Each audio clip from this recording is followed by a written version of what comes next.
Anyone wants to take a moment to get some coffee or some pastries out there?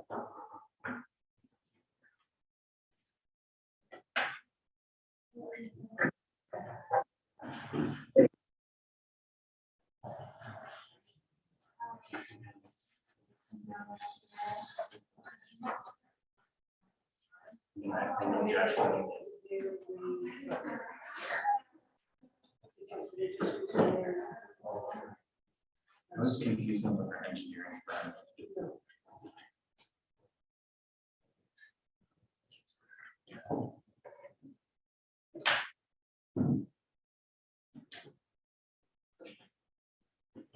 B and B. I think so. Edward Van Der Rees.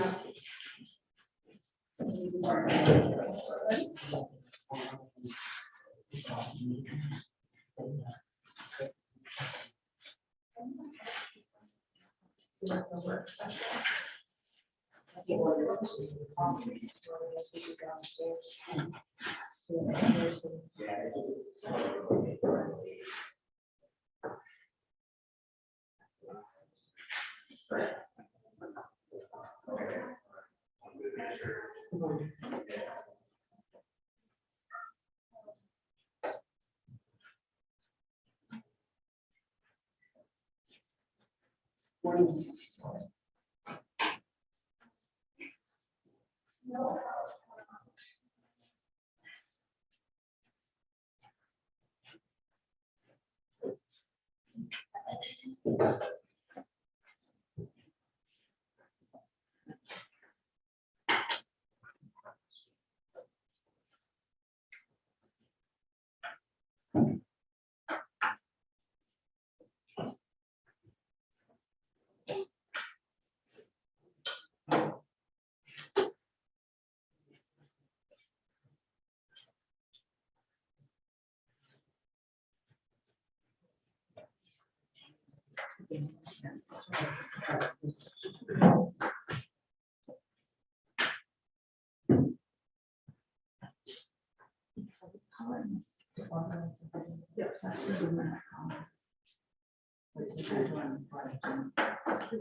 We're gonna start to like 15 craft or do you want to start now?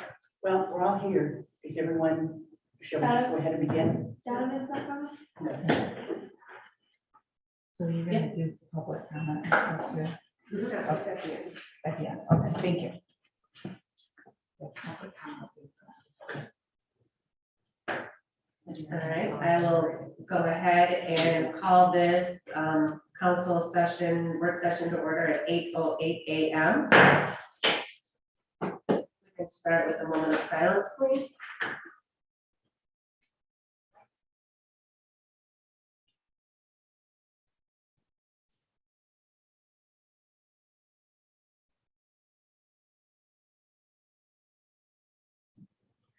Stand for the pledge of allegiance.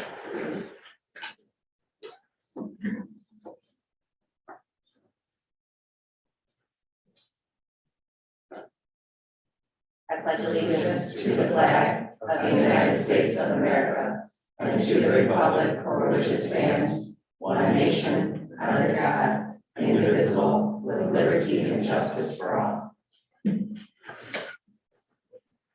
So good morning to everyone. You'll see that you have agendas. Marilyn, we can just pull out and we can get roll call. I'm sorry. That's okay. Councilmember Williams, Reed, Here. Jackson, Here. Lawler, here, Ledoux, Here. Williamson, Here. and Mayor Snyder. Here. Now the floor is yours. All right, now, back to more formalities. You check out your agenda. As always, the study session's objective is to become a high-functioning leadership team. I will ask you to read what's in the back wall, which nicely came to me in a moment of prayer this morning. We cannot become what we want by remaining what we are. So I'd like to make sure that we clarify my role as a facilitator. I think there's been some confusion as to my role and my responsibilities. So I want to make sure that we're all on the same page when it comes to that. then I'd like for you to reiterate the desired outcomes that you had for these meetings. You created a resolution. There was a reason why. I want you to remember that and discuss with each other what those reasons were before we discuss any progress that's been made since our last study session or since you made that resolution.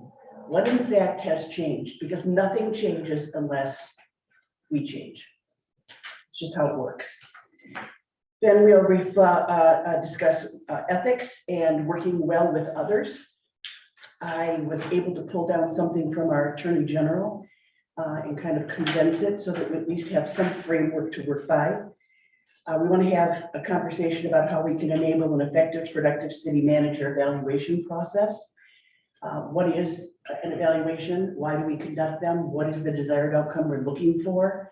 And therefore, how will we proceed as a high-functioning team as we approach that?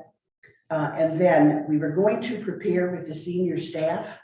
I have spent the last 2 weeks, several days, watching as many of your council meetings as I possibly can, going back quite a distance, and up until the last 2 council meetings, as well as your special road reconstruction meeting and your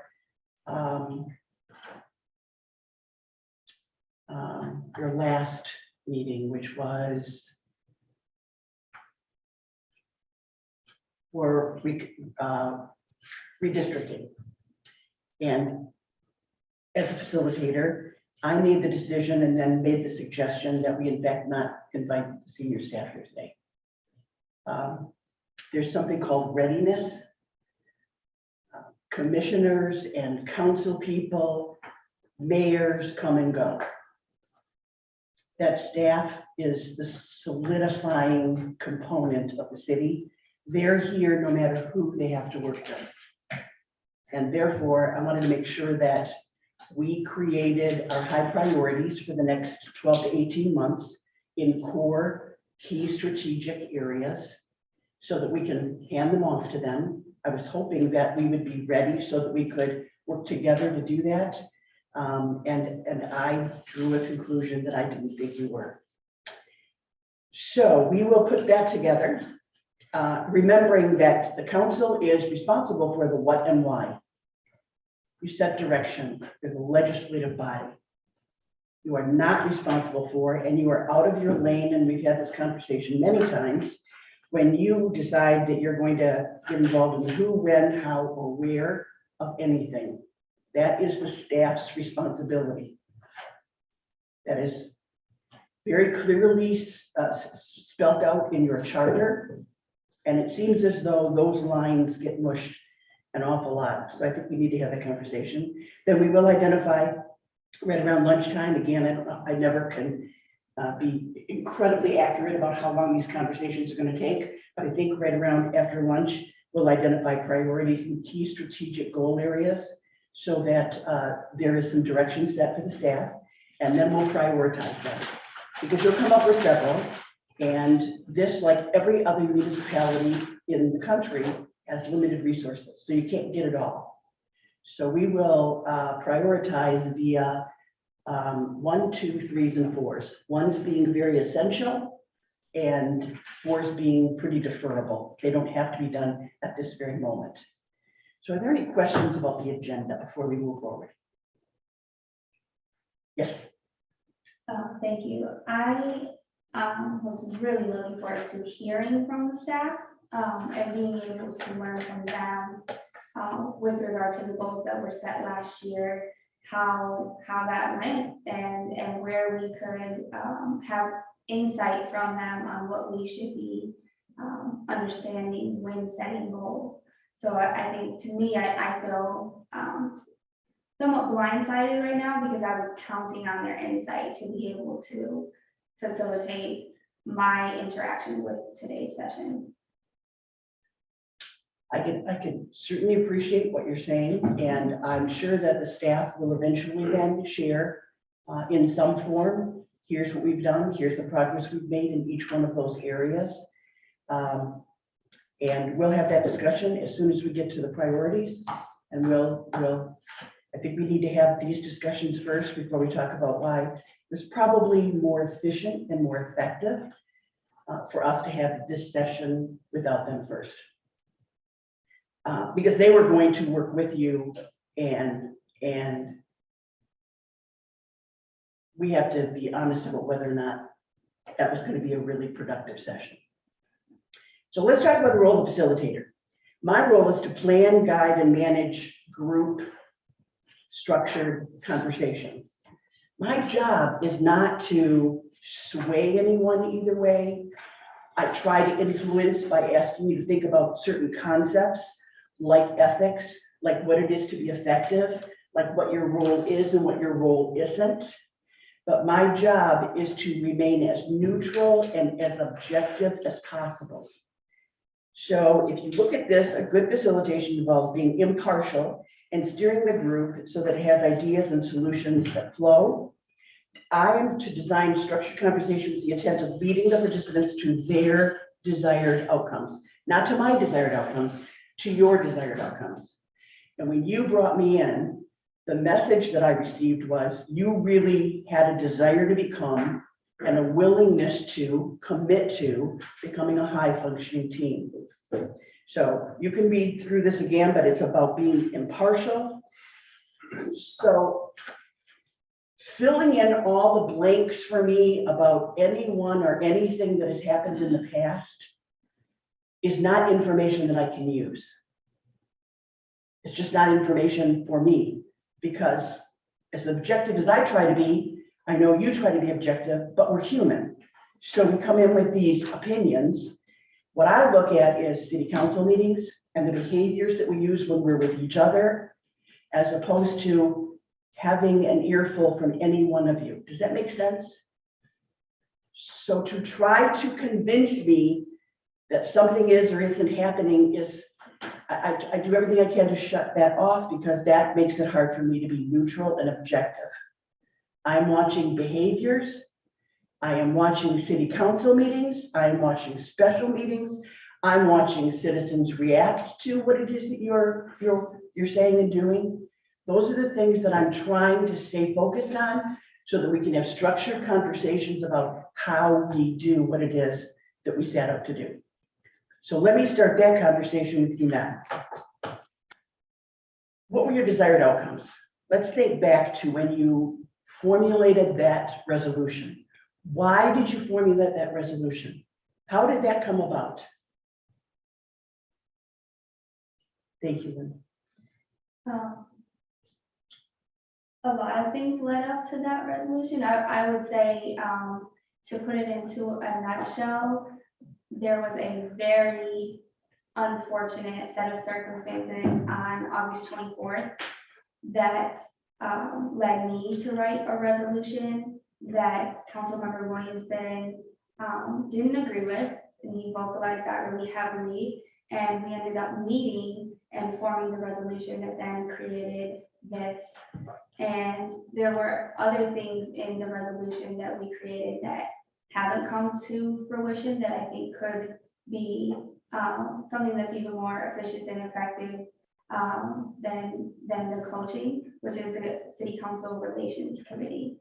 And so there were a number of things in the resolution that I think we, in recalling what Councilmember Williamson and I did to create the resolution, a lot of great ideas, but the follow through hasn't happened. And I think it all just goes back to the word trust and each of us feeling like it's worth our time to invest in whatever it is that we think could help. So I know that with having you here and your expertise, it's a higher level of investment, and I'm glad that we've been committed to it, but I also think there's other things that we could be doing. Okay, and in that resolution, you said you wanted to formulate some sort of a council resolution? A council relations committee. And what would that look like? We had different ideas. There's concern, I've learned this since coming on council, with having a standing subcommittee, because that group can meet privately and we don't really know what they're doing. And I heard that more from the public, but also fellow council members. So when the council relations committee idea was born, to me, I was recommending rotating council members and then, thinking about other folks who could benefit from being a part of that as well, whether it's the city staff or otherwise. Yeah, and I'm thinking if I were your city attorney, I'd be having these little red flags go up a lot around the Open Meetings Act, because we have to make sure that we always abide by the law. Yes. Well, the intention was, the thought behind creating kind of it was more of like a communication cycle, because there's a long-standing history of folks on council feeling that they don't get information, that only certain people are shared information, whether it be a legal opinion or a resolution coming up or whatever. And so the idea was that we needed to form this committee or group to say, okay, when we know something, we need to share it with everybody. So again, it goes back to Councilmember Lanu's trust. It was really important that got conveyed, especially Councilmember Lanu, in this resolution, because there was a feeling that people aren't working together in the best of ways. And so you actually could do those all as one Correct. council in a study session, as you have been conducting sometimes before the regular meetings, so that everyone is shared exactly the same information, and that you have conversations so you understand before you go into a meeting the intricacies of anything that's going on. If I heard you correctly, then I will commend that two council people got together who didn't necessarily agree, but they decided to resolve the issue by saying, let's have a resolution that we look at this, that we're honest and we look at what's going on. How about the rest of you? Why is it that you would agree to say, yes, we definitely need a resolution, we need to come together, and we need to work on what? What is it that we needed to work on?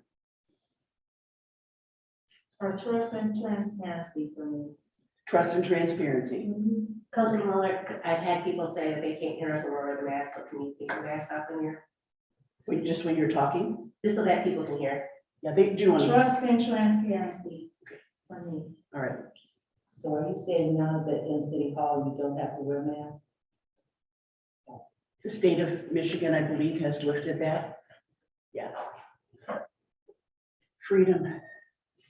Said it feels like freedom. I just hope everybody's had their shots. Mine would be trust and transparency.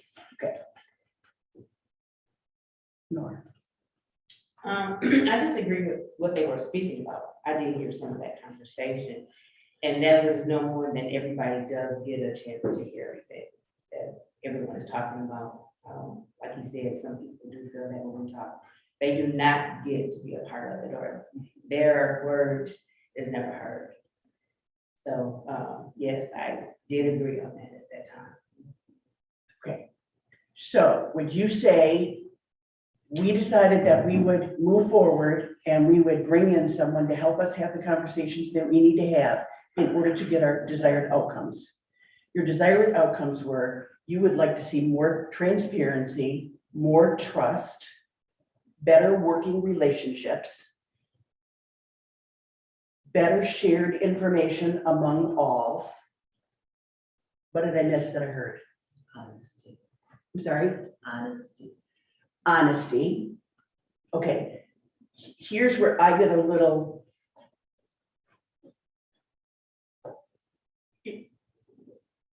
There therefore must be a feeling that sometimes people are not being honest, or you're not getting their honesty. Is this coming from the staff? Is this coming from other council members? That's directed at you, Councilwoman Reed, since you brought it up. Are you talking to me? Yes, you said honesty, that you weren't getting honesty. Is that from the staff? Is that from other council people?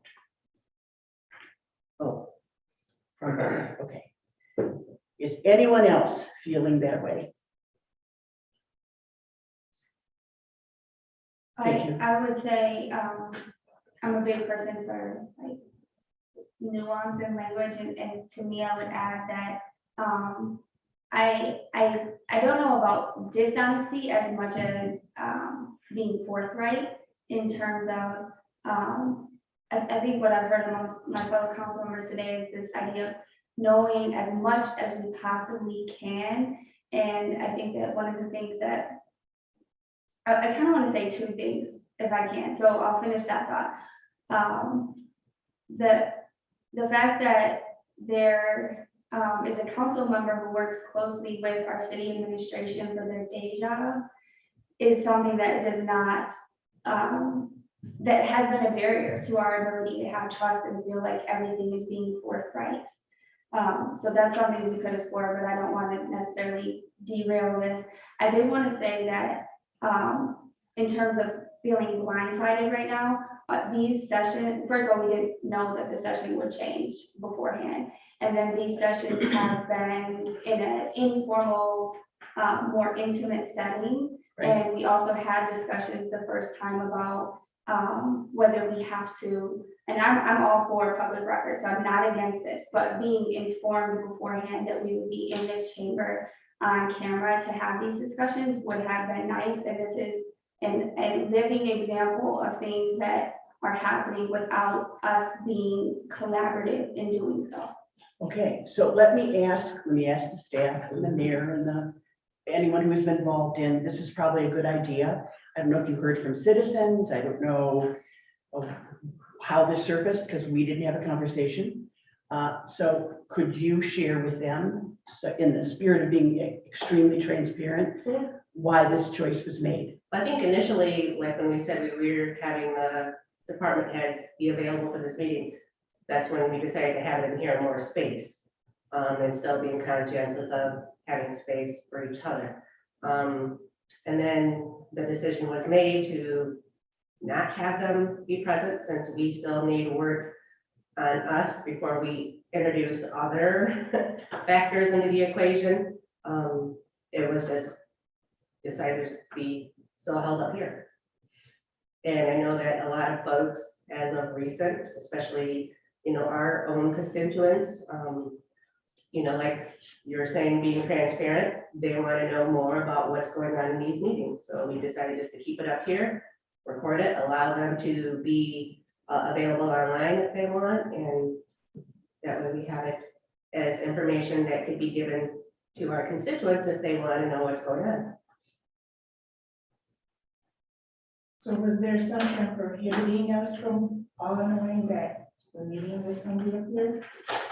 I'm sorry, I didn't hear. Was there anything prohibiting us all from knowing the meeting was going to be up here?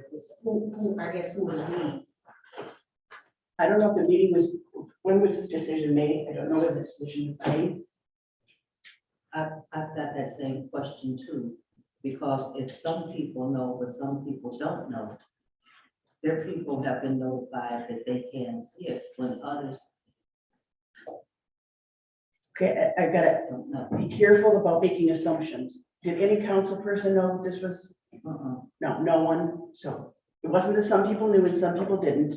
Just the mayor? Just you? Haley and I had discussed about having it here when we talked about having our department heads be available. So this was the location initially when everybody was going to be involved. So we'll be transparent because I made the decision yesterday after a lot of deliberation, after watching a lot of meetings. I want to make sure that your senior staff and the staff that implement your ideas every single day of their life can be as productive as possible. They don't need obstacles and barriers. They don't need to feel as though they're not being trusted. They don't need to be involved in all of this right now. We need to make sure that we do not put in more barriers. So that decision was pretty last minute after watching and watching and watching and watching all week, as many council meetings as I possibly could.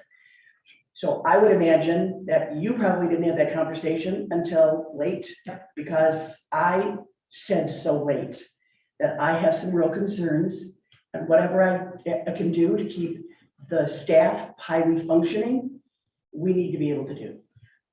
So I will take on that. It's probably was a last minute decision made by them, I'm guessing. So let's be careful about making all kinds of assumptions, because that's where a lot of our lack of trust is coming from, thinking that people are not being honest. I think people are just doing their very best they possibly can. I do want to say, when it comes to information and communication that I heard this morning, and I've heard often, this whole idea that we want as much information as possible. Some people get information, some people don't get information. You have packets. Be honest, is everybody coming to every meeting having thoroughly read their packets? Because there's a lot of information in those packets. It takes a lot of time to create those packets by the staff. When they're not read and you're not prepared, that makes some real angst. If you don't understand something, you've been told at every meeting I've been at, please pick up the phone and call your city manager. Please pick up the phone and call your mayor. Now you can please pick up the phone and call your assistant city manager. You have lots of resources. You can do your research before you come to the meeting. You can call the question saying, there's some real things I don't understand here. This is a little complicated in this area. I have some concerns about this, so could we have a study session? It may only be a half an hour, but you get your questions answered. Make sure that you're not calling a study session if you're the only one with all those questions. If it seems as though you could get your answers from the city manager, the mayor, or the assistant city manager, do that route first. Let's be as efficient as we possibly can. However, you do look at some pretty complicated issues. So coming together ahead of time and really understanding them before deliberating makes a lot of sense. Second of all, when it comes to communication, we own the information that we are responsible for knowing before we make a decision. We own that responsibility. I agree with you to understand something as much as you possibly can. Second, we own our communication process. If we feel as though we're not being heard, then I highly suggest you Google a few articles on how to be heard, how to speak so that people understand, and maybe you can even influence them with your speaking ability. Rather than getting irritated with some people who are constantly heard and some people who aren't, we need to own the fact that we own our communication process. If we don't speak up, or if we don't speak in a way that people understand, or if we're not heard, then do everything you can to own that piece of it. Does that make sense? Communication is not an easy thing. For one human being to give another human being a thought is really very complicated. For me to send Mayor Snyder a thought, it would be best, and I think we've used this before, you and I won't look at each other because that would influence everything. We'll just hook electrodes to our brains. I'll look one way, you'll look the other, and I'll just send you the thought. There's a chance she might actually understand what it is I'm trying to say. But I have to encode everything I say to her by the words that I select. I may select a word that really irritates you. I may select a word that means something very different to you than it does to me. I may select a word that you don't like at all. And so it's easy for you to dismiss everything that I'm saying. I have to encode by my body language, by the tone of my voice, by all of that. And while I'm encoding and sending her that message, she's decoding everything. She is decoding by the words that I'm using, my tone, my body language, and so we have between us most of the time noise. Especially if I'm not really listening for understanding, I'm listening to respond, or I'm listening to her with a lot of judgment. If what I'm doing is judging what she's saying as it's coming to me, and I go in believing that she's not trustworthy or that she's not honest or that she's not being transparent, that's all I'm going to see. Does that make sense? I mean, that part we own. Sometimes it's not that people are not being honest or not being transparent or not being, it's that we are making those decisions often before anything even comes out of their mouth. So I'm struggling with, when you all say you want to work on trust, what are you going to do that? What are you going to do to work on trust? Because you cannot become what you want to become by remaining what you are. If nothing changes, nothing changes. Which is my next question. What has changed since our first session? What has changed since the minute you decided, you know what? We have the ability to become a high-functioning team that does great work with the city. And the energy that we are expending is really wasted where we're having conflict and misunderstandings and making false assumptions and making judgments. That's all real wasted energy. We could be channeling, rather than seeing energy going in 12 different directions, we could be channeling all that energy toward doing what we know is best for the city. So what has changed since you made that decision with this council?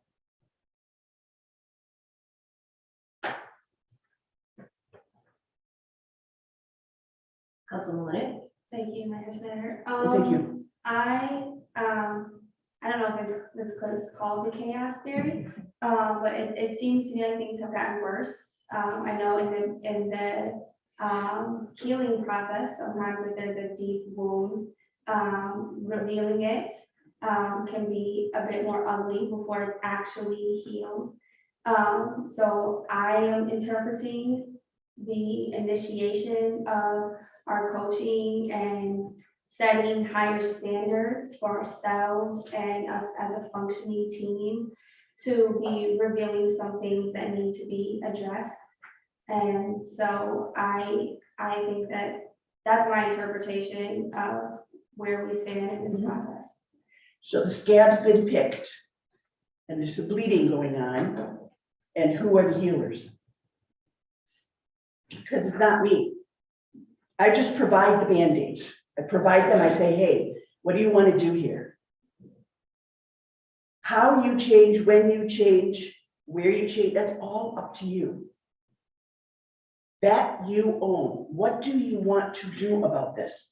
You're absolutely right. A lot has gotten revealed. Now, what do you want to do about it? But let me ask, has anything changed for anybody else? I think, oh, sorry. No, go ahead. So, for me, as far as, trust and transparency, I remember you, asking us, what do we have a, problem with as far as being on council? And, I was transparent enough and willing to trust enough that what I expressed in the meeting would not be, held against me. So, for me, trust and transparency, it failed because my trust and my transparency was used against me here recently. So that's what it was for me. So you are saying that recently you were as transparent as you possibly could have been, and you trusted the group was going to hear what you had to say, and you felt that didn't happen. Correct. I have a feeling we're going to be coming back to that. Yes. So what really has changed for me since we started this process, we've done a lot of talking about what we commit to doing with each other, what we, we've kind of tried to establish some norms with one another that maybe aren't council rules, they're not official, but they were like, out of a respect and kindness for one another, we're gonna do A, B, and C. I can probably name a few. But I feel like my fellow council members are not upholding those commitments.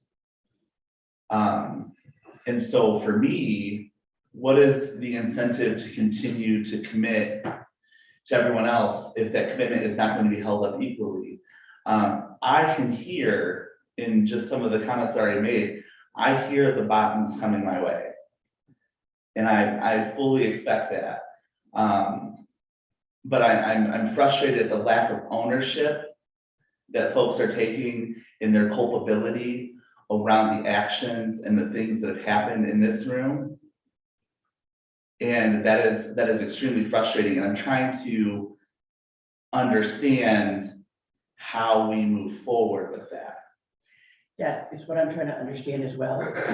Because if you don't understand that, acknowledge it, and give yourself some first, second, and third steps, it's not gonna happen. And I'm gonna ask you also, because we're all human and therefore none of us are perfect, we are all flawed. Would you agree that there are some of those norms that we agreed to that you have probably broken as well? 100%. Every one of us has broken them. It's not that one of you has been perfect and everybody else has not been. It is that we are going to make errors, but remember the emotional bank account. How many withdrawals have we been taking from one or two or three or each other? And how many deposits have you actually put in? I mean, how is it that you're going to increase trust? What is it you're going to do to increase trust? That is an issue that's come up at every single session that we had, the last two. What do you do to increase trust?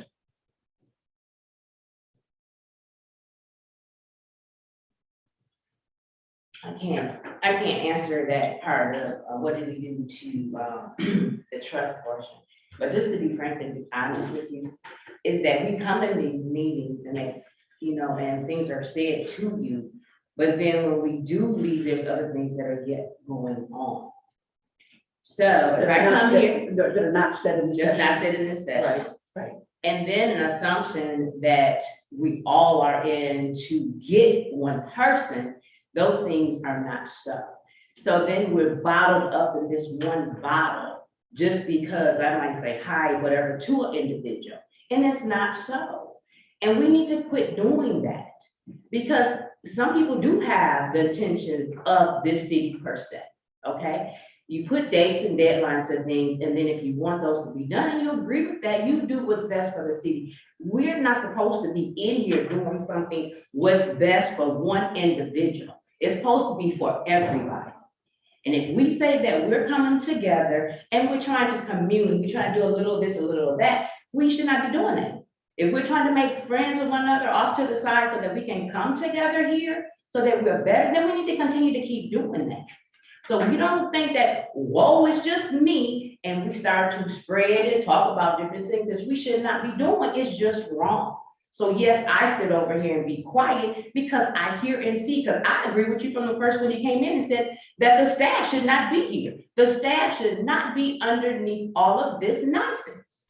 Okay, I agree with a lot of things that's going on here. What I can't take is when you actually come in and we lie, okay, or we talk to you off to the side and you come in and talk to us and you say, no, it's not supposed to be this way. And we try to say something, another group says this and that. This is all wrong. Like you said, you should not be in here taking sides with no one. You should be teaching us.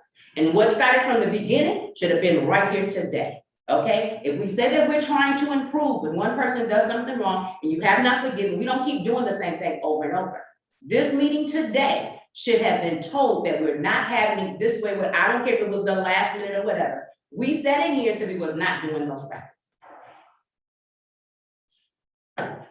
Responses to what you just heard? Because there was a lot said there.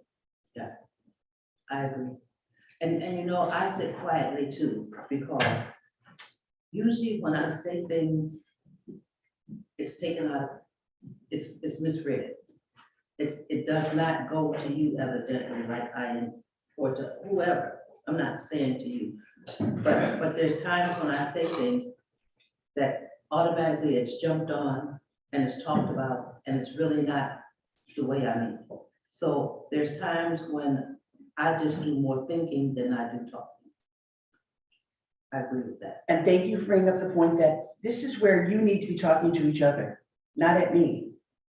I'm not part of the council. I'm not sitting with you.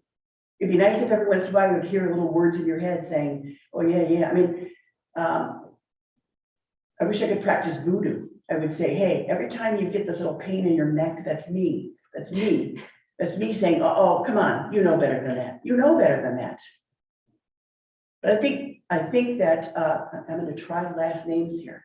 I think Congresswoman Jackson said very well that if we're gonna do anything, we're gonna have to be honest with each other. Otherwise, we are really wasting a lot of resources here. Can I say one more thing? And then also, when we're supposed to be, one another's, we working together as a circle. If somebody makes a mistake, we're supposed to be holding up one another. We're not supposed to be tearing them down, because mistakes do happen and nobody is perfect. Okay, and if you don't know something, you let them know that. And if they decide to go over what you told them, then that's what they have to deal with. But that is where we really are at. You try to make friends, because some things are just devious, and you look over those things and say, no, I made a pledge, okay? Okay, so that means I'm supposed to work with you regardless of what you say, how you act, and how you talk about me. You're supposed to work with that individual, okay? So if they're doing something wrong, you speak to them. You have a meeting with them separately, if you can. If you can't, then it's a 3. Have a meeting with the individual, try to talk, okay? And if you've done that, then you've done your due diligence. But we don't do that, or if we do that, I'm sorry, I'll let you go ahead. No, go ahead. No, go ahead. I'm done, because I'm quite sure you guys are. Because it's my heart, and I'm not gonna hide from that. My heart is my heart. What I say I came here to do, that's what I tend to do. And you just don't need the other, because the other stuff is lies and is not right. You hold up one another as much as you can, but if they wanna jump over that or hit that wall or whatever, then you gotta let them go. We can't do anything but that. But bringing you in here, and then she put out how much they spent for all that is not right, because we come to here, you are supposed to tell us so that we can go back and implement it. So Marilyn, if I can Yes. say something. For me, from the very beginning, when we agreed to have these work sessions on Saturdays, I was really hopeful the primary thing that we would get out of this is understanding our roles. Because I think in the past, our city government has been very dysfunctional because we did not understand the roles of council members and mayor as opposed to the city manager. And I think even to this day, not understanding our roles has caused all of this drama and conflict. Because we're still not abiding by allowing the city manager, city clerk to do their jobs. Their job description, what they get paid to do. We, again, I think are causing the conflict because as council members, we are looking at taking that responsibility from them. So this is what I really had hoped when I agreed, when I said yes, when I voted yes to do this, that we could learn our roles so that this drama, the circus would stop. But this is an issue that keeps coming up that brings us back to the conflict. And so at our very first meeting, that's what we worked on. What are your roles? What are your responsibilities? We thought we had that all clear.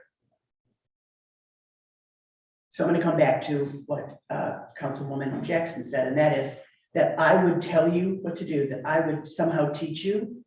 I think we have gone through an enormous amount of information in a very short time. I have no control over what you implement. If you had implemented 10% of what we have discussed, you would be a completely different functioning team. I can only share concepts. I can only ask that you consider things.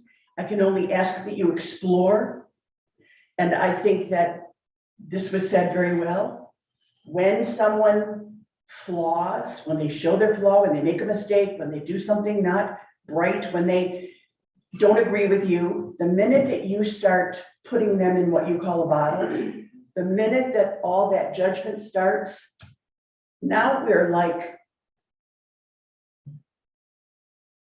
it feels like middle school, where we needed to have learned how to stand up and, as you said, move forward anyway. It's a mature approach that says, I am here for this particular role. I am clear about what my responsibilities are, and I am willing and able to work with anyone and anything that comes my way. I don't judge, I don't hold grudges, I don't manipulate behind the scenes, I do my work. Now, I know it was Congressperson Williamson, and then City Manager, and then is it Lano? I'm used to calling you Lanu, okay, thank you. So I was really on the fence about coming this morning. I wondered how many people were gonna come this morning. You know, talking about all of this is really, there are a lot of emotions fired up in this, but the reason I came this morning is because this council is on the verge of complete collapse. And that's not an understatement. There are people who are mad in the city at us, at several members, probably me too. And so before I came this morning, like, I was like, I'm gonna fulfill my responsibility, even though there's been a concerted effort to push me off council. And I'm gonna ride this out and do the best I can, because that's what we've committed to doing. That's a hard commitment to make. And then, as I was talking to my wife this morning, we have an opportunity to pull it back from the brink of chaos. But that's gonna require a lot of swallowing bitter pills on council to move forward. Me as well. I don't want anyone. I have gotten a reputation amongst my colleagues that people feel they receive my information as accusatory, and they receive it as judgmental of them because of my communication style being very direct. And if you can imagine, Maryland, it was much worse 10 years ago. This actually is a little bit of growth over the years, but I'm hearing a lot of that. And there's a lot of stuff happening right now, and we have an opportunity in this room to stop it if we're willing to. But I feel, and this is just me, that each of us are gonna have to individually do that, or else it's just gonna keep getting worse, if we can think about it getting worse. Each and every one of you, each and every one of you own it. If you run around thinking someone else has the problem and they need to fix it, that's the problem. That's the problem. Our job is to fix us. Our job is to work on us, not on other people, on us. When we become more effective, when we grow our center of influence, when we commit to staying on task, no matter what, then we're contributing to the best of our ability. There's a lot of conversation about it's someone else that has to be changed, someone else that needs to work on yourself. Yes, Cindy. And I think there's just a misunderstanding of what transparency really is. I think a lot with this group, people want to call transparency when it benefits them. I'll be honest, there's nothing, very small portion of what my job is private. We are all responsible to our taxpayers and our residents, because this is how the city functions, based off our taxpayer dollars. So when I've got calls to my office after our last meeting questioning what, I have to respond to what, yes, this is what we have to spend on that, because they have the right to know. I'm sure you guys all know, where are my tax dollars going? Where are my tax dollars? We have to be able to speak on that. So there's very little that is private about what I do, or what local government is. And I think there's just a big misunderstanding of what transparency is. Okay, I'm gonna come to you as soon as I have a lot to say right now, but in response to that, can I just say something to kind of unpack that? Because when the mayor shared the amount, my jaw dropped. I was like, what? Like, excuse me? I didn't agree to that. And so I feel like in terms of our collaborative ability to make decisions, when we set this resolution, I don't think either of us realized what it would mean to make sure that this was done collaboratively, and with all due respect, Marley, because I know this is part of an MMO structure, but I think that Okay, so then this is taking it to my other first point. You asked how we have trust here. And I'm really trying to listen and not just think about how I'm disagreeing with what I hear said, but rather listen. I think that the part that we've been missing all along is that this isn't a little scab. We're talking about really like bullet wounds in our community that we have inherited as residents of the community. Then we step in here as decision makers, bleeding, right? Like trying to suture, but we haven't done the adequate surgery to address the bullet wounds that have occurred in our community. Then we become the problem solvers that we're not supposed to be as legislators. We're here to set policy and make sure that things are running smoothly. We can't solve every problem in the community. That was one of the things we talked on either the first or second session. So when I hear that we don't know our role, I'm questioning, am I supposed to be a rubber stamper, or am I supposed to be actively ensuring that the average person in our community doesn't think that we're corrupt? Because that's what I'm still hearing. And it's really hard. There's so many discrepancies that you have to question, how do I serve responsibly in this role? Because I'm not going to sit passively and pretend that it's okay to not ask questions and be actively involved. I would do that as a resident. And now as a representative of over 1,000 residents who have the same similar questions and are saying that we're misusing our public resources, I mean, something has to be amended there. There's clearly a gap in terms of what we're doing and what the public sees. So I think if we're going to actually talk about trust, we have to look at the bigger picture. And if I'm going to reference the emotional bank account, I mean, I think we have like similar to the US debt. I mean, like it's bad. So if we're really going to shore up, we have to talk about the gravity or the extent to which it's bad and stop hoping. I think you have talked about how bad it is. I think you've talked about the gravity of it. I think everyone is very aware of that. I don't see it being addressed in this space. That's my concern. And how would you go about addressing that? Just talking more about what's happened in the past? No, I think that talking about the bigger picture, understanding the extent to which we are responsible with clear examples versus just more abstract concepts. Okay, so I'll go back to our first session where we were very clear. We opened up conversation. We had the city attorney clarify, here are the roles and responsibilities. So it's not being a rubber stamp, and there shouldn't be any lack of clarity. And if you need more clarity, then read the section in your city charter. There's lots of information about this is your role. This is not your role. Your role is not to direct any department head. That's not your role. Your role is not to take on any responsibilities of the staff. That's not your role. When you ask questions, absolutely ask questions. Get very informed. Understand what you're going to make decisions around.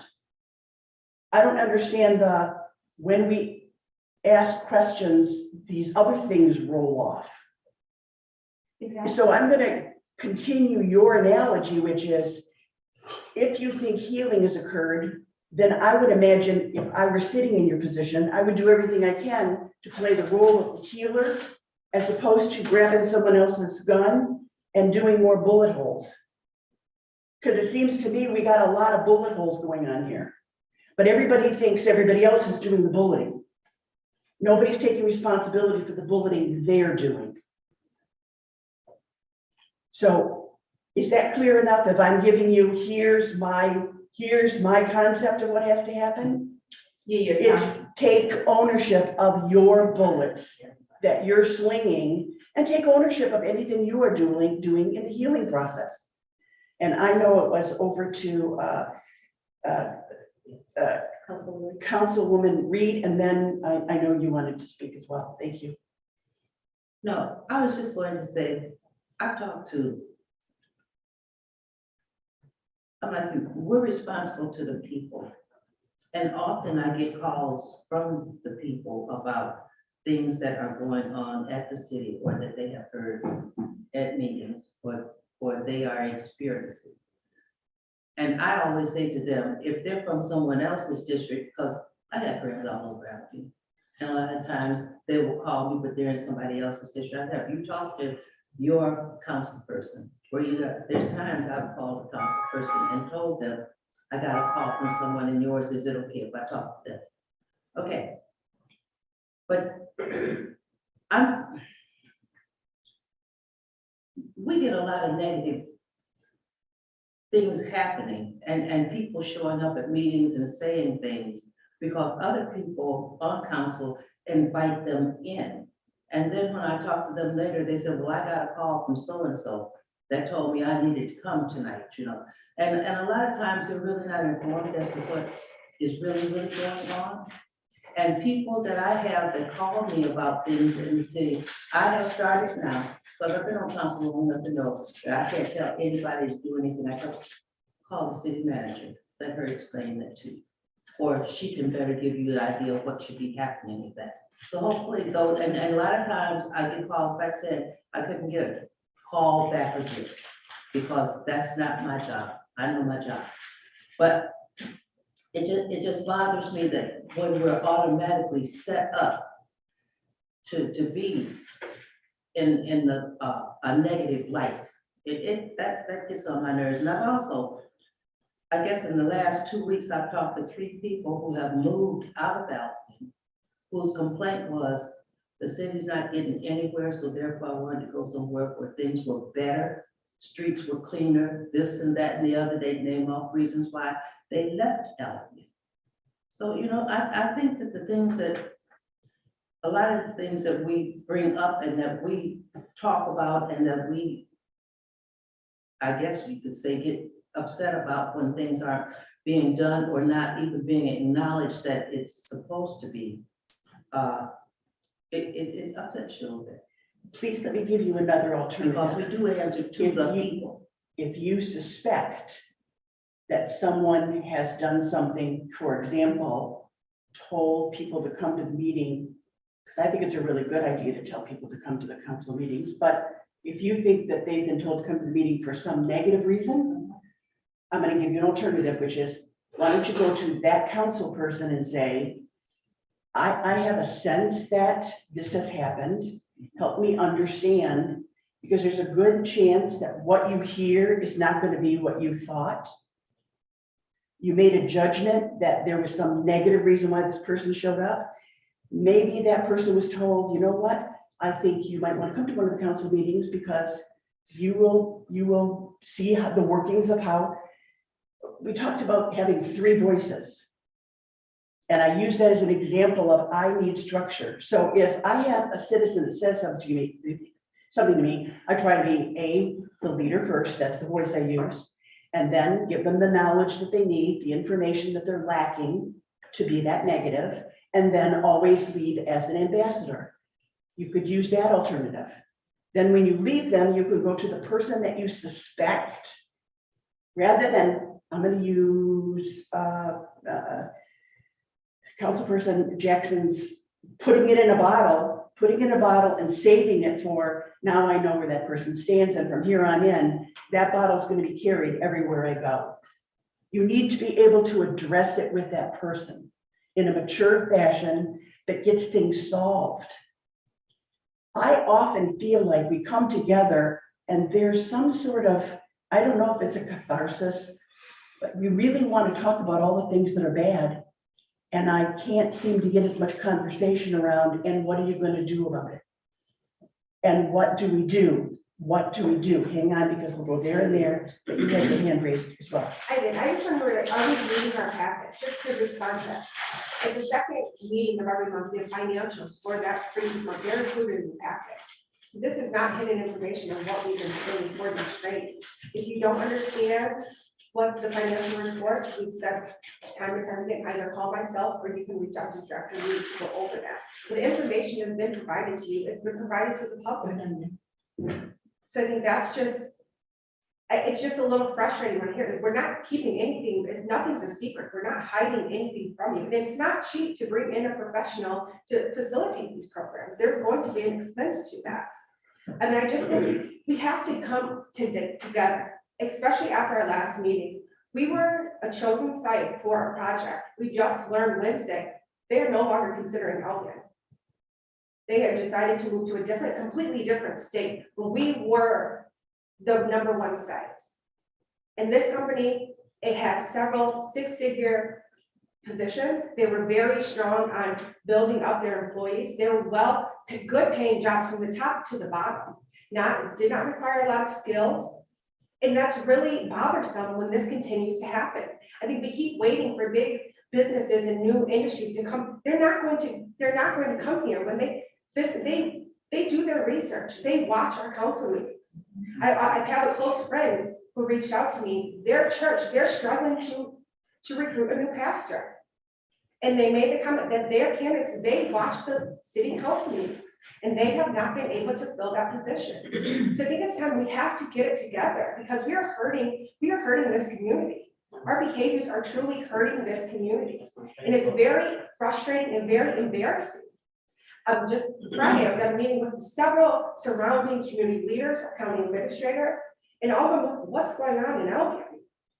That's very embarrassing. I'm going to be honest. That's embarrassing as a city manager to have so many other community leaders just look at you like, whoa, what is happening in your community?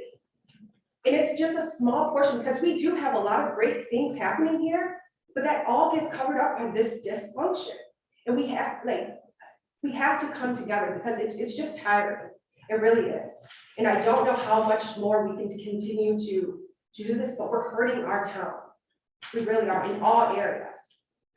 This business that city manager is talking about is a minority-owned business that we lost. Multi-million-dollar.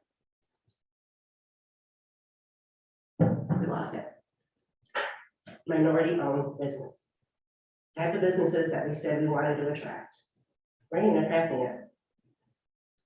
All right, and I need to also say, every single one of you said you read your packets. Every one of you nodded or raised your hand, you read your packets. So now I have to ask you to read them more thoroughly. And if you don't understand, then make a phone call. I want to focus right now on, I think you just heard why it's probably not a good idea to have the staff here. Because I'm just listening to your mayor and your city manager. And as your city manager said, this is tiring. It's tiring. It's tiring dealing with a council that cannot use high-functioning, mature behaviors with each other, focused on what the city really needs. What it doesn't really need right now is for all this angst. It's not solving, it's not helping, it's not healing. I do understand that you came into this. I understand you have inherited decades of whatever you're working through now. You have a choice, just like any family, to break the chains. You can turn the circle. You can stop the dysfunction and move into a world of being a fierce force that uses all that energy toward doing really good things for the city. And I don't know which one of your hands was up first. I'll go to her, but thank you. I think when I'm hearing you talk about the action side of this, moving forward, how we deal with the wounds that I'm describing, the word that comes to my mind is accountability. And I think it would be a great use of time if each of us listed off things that we can be held accountable for, and then shared with our fellow council members what we feel most is important that each of us maybe needs to reckon with. And maybe it's just one thing each person. It doesn't have to be like your laundry list of what you don't like about each other. But I think that until we really face and hold accountable what is the problem, those tragedies will continue to happen. And if I can just be very clear with you, there is a news site, well, I'll say pseudo news site, that intentionally is stirring the pot and pouring gasoline on these fires. That is the most easy thing to search. People can spend the time that you took to watch our meetings, or they can just look at a news blog. And so when we're talking about the image, I think that we need to really look at the source of what is most easily recognizable and who is feeding that. And that's, I think we can't move forward until we do that. If there's this news source that is fake news, that is intentionally trying to make you look bad, all it says to me is then step up your game. Then they've got to be able to look at that and say, wow, that's not the council that I see. I didn't say those things, so when they're actually being fed factual information, insider factual information. No, and I'm hearing, no, it's not factual. It is factual. It is I factual. mean, like some things that would be done in the inside on that. And the reason I brought up the $10,000, whatever, I'm sorry, was just because I was saying that that's why I read it was off of that. I do know that she puts everything in that, in our spreadsheet. I glance and look at all that. So I didn't say that. So I just want to make sure I got that clear. When I say I read it, I read it. If I don't, I say, oh man, I just screened it. But that stuff came from our mirror that they say, or however. And I said, I was shocked when I seen all of that. But some of the things that are on there that I have seen is like, how does this person know this? And it's like from the date, the time, and everything. I'm like, what in the world is really going on here? So that's why I said that bottle and us holding up one another and not spreading stuff or telling people stuff on the outside so that they do capture those things, okay? Now, if they are listening to our meetings or whatever, and that stuff is put on, that's different, but that stuff doesn't even be, it's not there. It's confidential It information. is. Okay, you've been very patient, thank you. Thank you. So I'm really frustrated with this part of the conversation, and I'm gonna share that because I get accused a lot of feeding information to this city news John Face guy, and that's fine. You can accuse me of anything. But what I'm not hearing is the accountability taken and what's being reported about you, because you've all just said it's not fake, it's factual information, and it's from emails. I got my emails for you 2 weeks ago by the City Watch News. I had to provide emails. So, and of course I was like, sure, send FOIA number, give it to Pam, give it to Jill, whatever I do. What I'm hearing in this room is anger about the content of those emails supposedly being confidential information. And we'll just, because I hear Councilmember Jackson's complaint about the confidential information, it was a proposal to get recreation dollars from the city. So why are we angry about submitting our proposal to our city manager for recreation dollars? Why are we mad about that? Why are we? No, that's not, Can I finish? I'm sorry. And certainly does. I'm sorry. We submitted, so Councilmember Jackson submitted a proposal to the city manager to consider a rec contract. What's wrong with that? I don't think there's anything wrong with that. I was on the FOIA for that. Someone can submit a proposal to the rec contract for rec money. Why are we now mad that that's public information? It's public information, what we do with the city manager. It's never between just me and Haley or just me and the mayor. I'm not mad because of me submitting a proposal. And I felt, and I told them when I had the meeting, I was like hurt. How did someone from the outside get our information to FOIA us from date to date to date? Normally when a FOIA comes, it says from month to month. It does not put the date, the time of anything. And that's exactly what I had brought up. Now, if anything else was said, then that came from me too. Came from us three talked, okay? All right, so I didn't tell you I was just mad about that. We was trying to tell that this is some things that are happening that's in the inside, okay? And I'm discouraged about that. I was very hurt enough that, okay, you gotta stand up like a woman and not let them know, okay, you hurt, because that's how And I then am you for went that. to him and had the conversation. I didn't have no No. conversation with him. I had a conversation with her and the Okay. mayor. All right. And that was it. I didn't have a conversation with him. So she wanted to. Actually, I was kind of caught off guard when you were making those comments because I didn't know anything about it. See, she didn't know anything about it, but I said it amongst you three. Yeah. But I'm just saying, I didn't say nothing. I was just like, Yeah, I and she explained to me about her part. And I just told her, I said, I'm just telling you how I felt about it. And I let it go and I was good. And if I can just we get FOIA all the time, but I would be happy to provide you with a copy of our FOIA log. I was actually shocked to see how detailed his FOIA request was. She as told well. me, I contacted IT, like, is someone into my email address? that's what Like, she. how do they have this very exact? People do provide you with exact dates, exact times, or rough estimates of the time. So I'd be happy to provide you all with our FOIA log.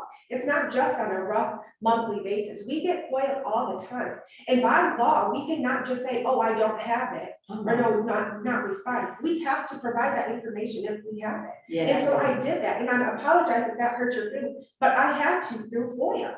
No, that's not what I talked about. I said for someone to FOIA you and have exactly the. And I don't know. And you how told me that that. You said, I've I never didn't had do a that. conversation. I don't know this man. I don't know how he gets his information, but he FOIAs us all the time. He's FOIA'd out how much all of us make down to the hourly workers. He's asked to see copies of payroll disbursements or just different things. But we have FOIA, people who FOIA everything in this community. They will FOIA just to FOIA what this other person requested. This is not a new pattern. Like, this has been happening since my entire time here at the city of Elgin. And I'd be happy to provide our FOIA log for that because that's a public record. There's nothing that is hidden from anyone doing local government work.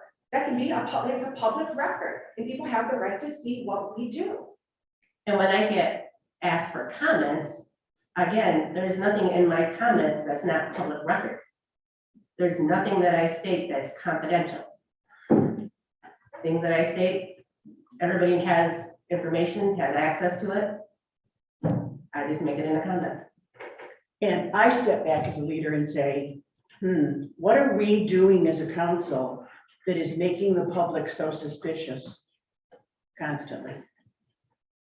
What are we doing as a council? That means me individually. That doesn't mean looking at any one of you. That means I look at me and say, what am I doing to contribute to any suspicion? Yes. I want to circle back to the notion of accountability, and I believe in journalism. I believe in people being held accountable. I think that the manner in which things are going so far is not above board. It's not Shane coming to me and saying, Linda, I want to hold you accountable for this. And when you spoke earlier to Councilmember Reed about will you go directly to someone and make sure that you're saying that to all of us essentially, but you said it at length when we were talking about a situation.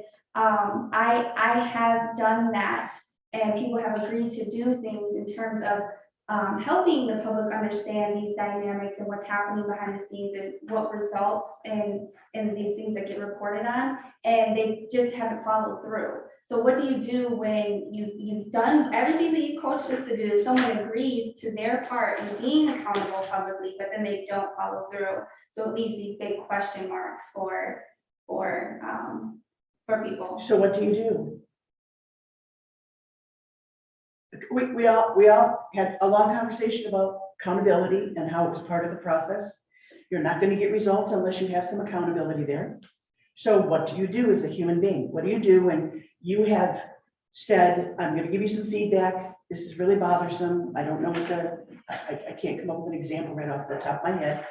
And I would appreciate it if, and it may be, you may not even understand that you're using this behavior, All right, we have that, this person agrees, and they just turn around and don't do it anyway. So what do? Get out more bullets? Because that's what seems to happen. Okay, so now they show their face again. There's those flaws. Get my bullets ready. I think what happens is the person just shuts down. Some do, They, some, yes. And I'm speaking for myself. Yeah, some people do shut down. Some people get more angry and more direct. When it happens to me, I shut down and I don't, I just don't choose to work it out no more. I don't choose to communicate. I don't choose to be have trust in a person. I don't choose to be transparent with them about unless I have to, but to be open and to be, try to be, let me see, what's the word I'm looking for? Uphold what a person may say to you. All that just goes out the door for you. So, a lot of times you'll see me just be quiet. And it's the truth. And then the results of that are, we just, But the results of that for me, if I can be honest about it, the results for that, for me is, just do what I'm supposed to do. You know, that's what it is for me. But as far as taking somebody, and uphold what they say to you and, you know, just, really have an understanding, and be, courteous to what they say to you, even if it's, something that, you know, I myself might not want to hear, but, you know, I would be like, well, you know what? I know they wouldn't really hurt my feelings, but, I'm just gonna take it anyway, you know, but, when you do try to be open and it does backfire on you, I just shut it down. okay, let me ask, because we said we would do some forward motion. What can you do, A, to hold yourself accountable? Self-accountability is the number one start. How are you gonna hold yourself accountable? So I'll use a recent example. At the beginning of March, Councilmember Lawler and I did not have the best communication after a meeting. I wouldn't characterize it the way it's being characterized by others, but it wasn't positive. And I had said, you know, again, it was all about these maps and all this redistricting stuff, and I had said, you know, what's going on? Well, before that, I had a communication with Ms. Reed, you know, and she was not having it. And so I asked Marcola, what's up with all the maps? And she said, I don't know, that's Ms. Reed's thing and whatever. And I had responded, you're being shady. I said it. I said, you're being shady. Hiding things from council members is being shady. Now, that upset her. That made her very upset. It wasn't my goal to make her angry, but we had said we were going to be sharing information. We talked about that at the beginning of the session, that share information. And so I felt like I wasn't getting information shared with me. So Ms. Lawler got very upset, and on her way out, she threatened me with, I'm going to get you. I'm not going to get you at a public meeting, but I'm going to get you. Internally, what I did was I said, I know that she's angry and she's not actually going to do anything to me. So I don't really need to call the authorities. You know, she's upset. I clearly should have been better about what I said. I shouldn't have said you're being shady. I should have said you're not being honest with me. I'm really glad to hear you said that. Thank you. I should have, when you go back and you see, you know, when you think about what you did, I got a phone call that night that said, you know, and I was thinking about it too, because I was bothered. Marcola and I have not had a lot of negative communication on council. And so I called her the next day, which may have been too soon, but I did call the next day because I was really apologizing for how I made her feel. Now, I wasn't going to say I'm sorry about wanting that information, because I think we all deserve to have that information. But I was sorry for how that happened. And I acknowledge that I could have been better about that. So when I think about accountability and how I am trying to hold myself accountable, that was one of the ways to do that. Now, it's probably completely backfired, but I did do that. And I think that that's one of the things, you know, when we talk about assuming positive intent, there's not a lot of that going on here in this room. Okay, so I want to get into this later when we talk about ethics and when we talk about your last meetings that I watched. But before that, let me ask for a raise of hands, how many people had the map that we are talking about before the last meeting, the special meeting around redistricting? How many people had that map? 1, 2. Say it again. How many people had the map that has been talked about, that was your third option at your special meeting? How many people had that map before the meeting? Well, I'm quite sure at least 2 of you had it, because you brought it to the meeting. No, that map was not, to my knowledge, used for the district. If you would let me raise my hand. Yeah, I'm confused by watching that meeting. You should. I was very confused because it seemed as though there was a map here, the third. Assume then, right?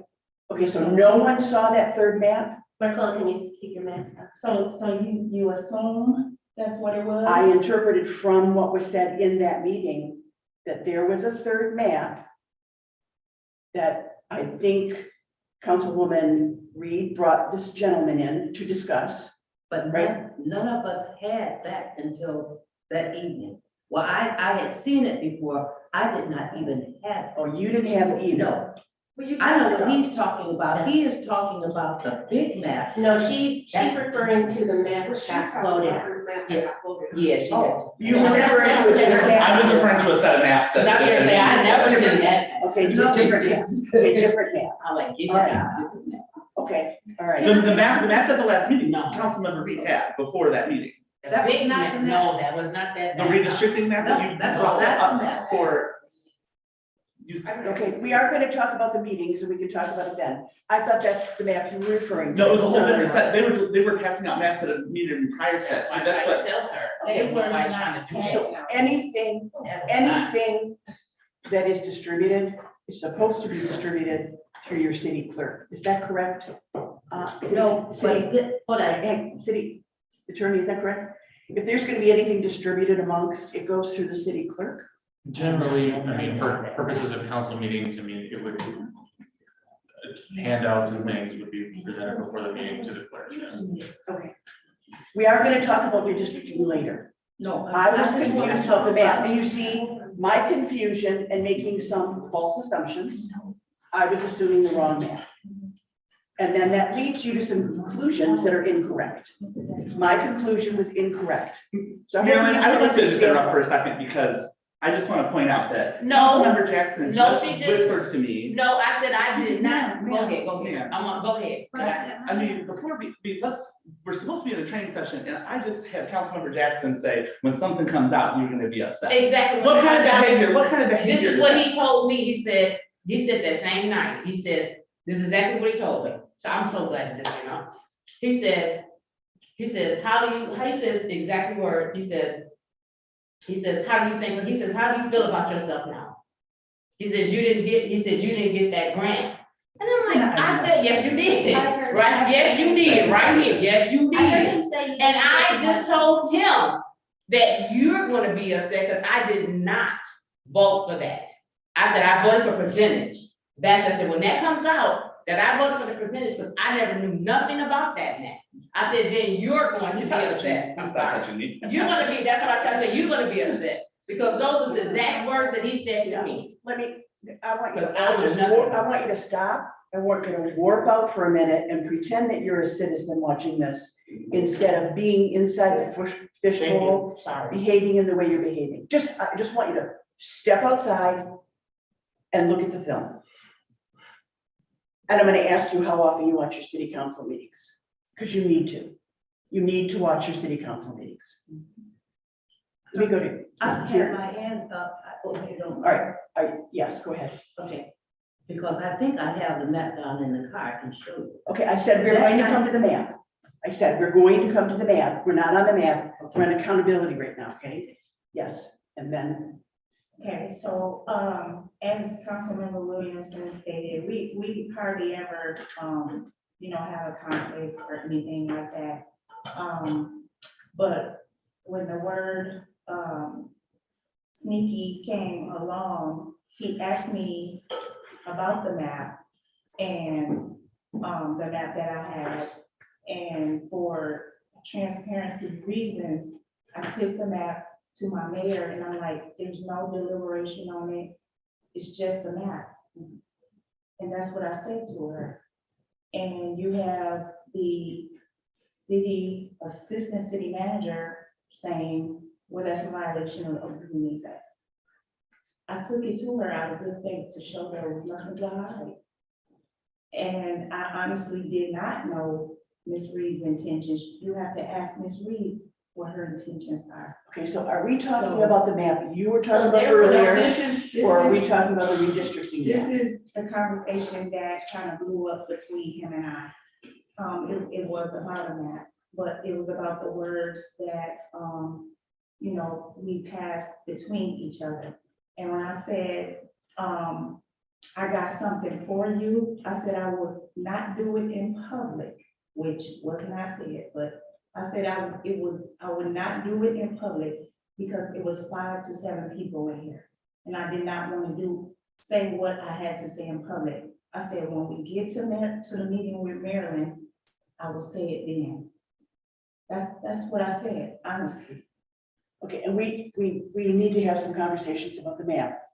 Let's finish where we are now. Or, I was gonna say, just to give context, because I'm Yes. sure you don't understand. The maps that we're talking about, there was a set of precinct maps. So each page was a different precinct. Okay, So those are the maps that we were talking about that got handed out prior. okay. Now, I don't know, I mean, I just glanced at them quickly, so I really don't know the information that was on those maps. But again, those were the maps that got distributed only to a few people. So that's, you know, when we're talking about not having that information, not really knowing what was on the documents, that because we didn't know, we didn't see them. Okay, thank you, because I'm looking at map 1, 2, and 3. no, Those Yeah. three, those I know, maps were because different. I depend on Just so that you had the it. on the council meetings. Thank you. Yes, city manager. Mine kind of goes back to the map, but it's also accountability. So just to hear Councilmember Jackson said they voted for the lowest percentage. I think what bothers me the most that happened at that meeting, I know we had several conversations when we were doing this process, we would make sure that all council members remained in their seat. And I know, city attorney, he was, reached out to several council members, making sure that that did not happen. And I know a packet got published to where there was an error, that it would remove Councilmember Lanu. And I know shortly after that, he received several calls from her being upset with us. Colin worked with myself and the clerk to fix that, and we would publish 2 different options. So it's very frustrating to then turn around and see in a public meeting that this 3rd option, which was provided to us all at the 12th hour, we did not have enough time to really view it, understand the process, to when we go into the meeting, nobody questioned the gentleman who presented that information. They didn't ask his method, how he got the numbers, nothing. And then it's even frustrating if you guys took the vote based off the percentage, why didn't you then turn to administration and ask, are you able to meet this or go anything lower within that? But then to go ahead and pursue to vote on something that would remove a council person from their seat, I just think that's wrong. And I think we need to hold accountable for those actions, because I know if it was a problem for you to be potentially removed from your seat, you don't think it would be a problem for someone else to have that happen to them. And I think that's the big thing that frustrates me the most of what happened at this last meeting. Again, I was waiting till we got to that part of the agenda, but how about if we talk about your last few meetings? That one being that was the very last meeting, correct? That special meeting? And then you had, yes, so I don't want to mess up my meetings. And then we'll come back to accountability, because that would make sense, but I don't want to leave that undone. So now it was, you had something, I know there was a hand You here. told me to wait till maps, but just like she just explained, that the map I brought in, I had been saying at the other meeting, because I was looking at Cullen's map, and I talked to Cullen, so it's nothing against him. But it did not have street names, it did not have nothing but the colors to where they were, the colored things. I don't think I got it with me. But anyway, I couldn't understand the map. I didn't know what part of the precinct was being moved where, because no street names or anything. The gentleman that was sitting over there in the corner, Mr. Talon, what was it? Oh, the guy from Battle Creek? Yeah, no, he was from Yeah. Marshall, he's from Right, Marshall, right. Marshall, but he works over at the Just read. Yeah. Brent Taylor. Brett Taylor, over in Marshall, at the county building. I stopped by there because I was going over to the land bank, and I said, you were at our meeting, I said, can I get a copy of that map? And he said, yeah, and he gave me a copy of the map. I had been talking to the other ones about that, and I talked to Shane, because we don't talk that much. But anyway, I said, oh, good, so I got the maps made so that all of us could see where your precinct was, how many people were in the different parts of the precinct and stuff like that. That's all it was. And then he wanted to start an argument with me about it because I put one over there. But this was not a map that we were actually using. Okay, This was just to help us see what the precinct looked like and the number of people in your precinct. okay, we're gonna return to accountability, because I think that's really important. And so we may as well just go right into your meetings, and that will help us in terms of accountability. So here is, I have spent days and days and days.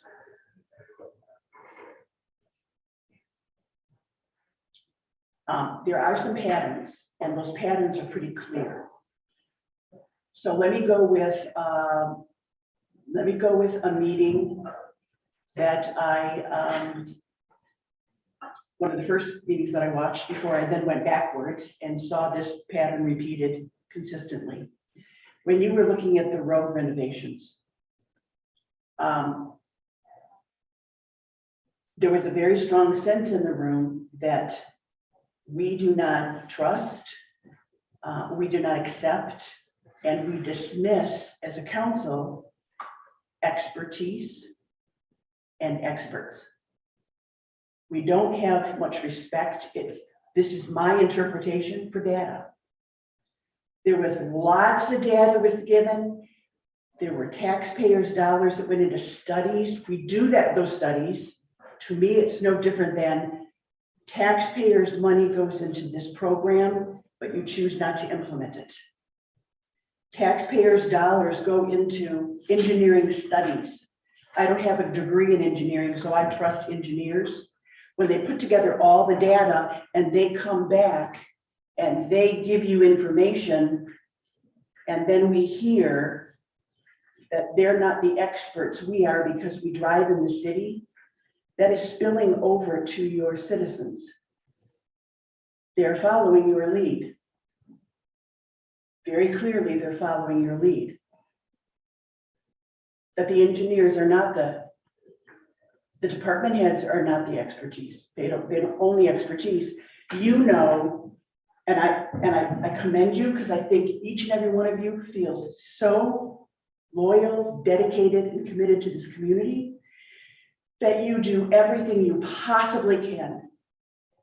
All this other stuff is just underneath, but on top, every one of you seems to be doing everything you possibly can in your mind around what's best for the city. And getting very involved in the what and the how and the when and the who. That's the staff that's supposed to be making those decisions. So I was befuddled, and I think you can help me because I think there's probably a third alternative.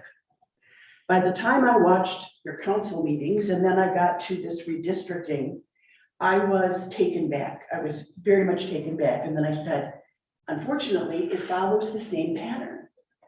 You had two maps put together with lots of input from each one of you, as you've already heard. We want to make sure that we don't redistrict out one of the council people. We want to make sure we get down to that targeted number as close as we possibly can. You are given two maps. You had plenty of time to ask questions, to study. And then I'm hearing from you, none of you saw that third map. None of you saw the third map until a young man that, as far as I could tell, was a stranger. Is he a stranger to you? Yes, I knew them. Okay, you knew him. A stranger comes up, gives you a bit of his qualifications, says, here's a map. I think he reviews that in 3 minutes. And in 3 minutes, you buy all of his expertise. I get very confused. So I go, okay, let me repeat that. I'm gonna watch that whole thing again. I'm gonna watch it and watch it and watch it. I'm gonna watch it from the eyes of a citizen. As I sit there as the eyes of a citizen, I think, well, either two things. Either you just trusted a stranger without asking one question. There wasn't one question of clarification. You seem to all understand that map clearly, but not the first two. I don't know if it's because who put them together, I don't know, but you rejected those two and you voted quickly. One of your citizens said in a steamboat fashion. You steamboated into, yes, that's what we're gonna go with. Or two, you did understand that. Because you have a propensity of wanting to know everything there is about everything. You never have enough information. So either you trusted a 3-minute known person with very little information, or in fact, you did have a lot of information. I'm hoping there's a third scenario. What's that? What really happened that I don't know about? Yes. So, this is just for me. The law said that we had to get down to the closest variance. This gentleman, which was a professional with maps, I don't know if you knew that or not, but he was a professional, he said he was. He said he was a recent college graduate who had worked on a few maps.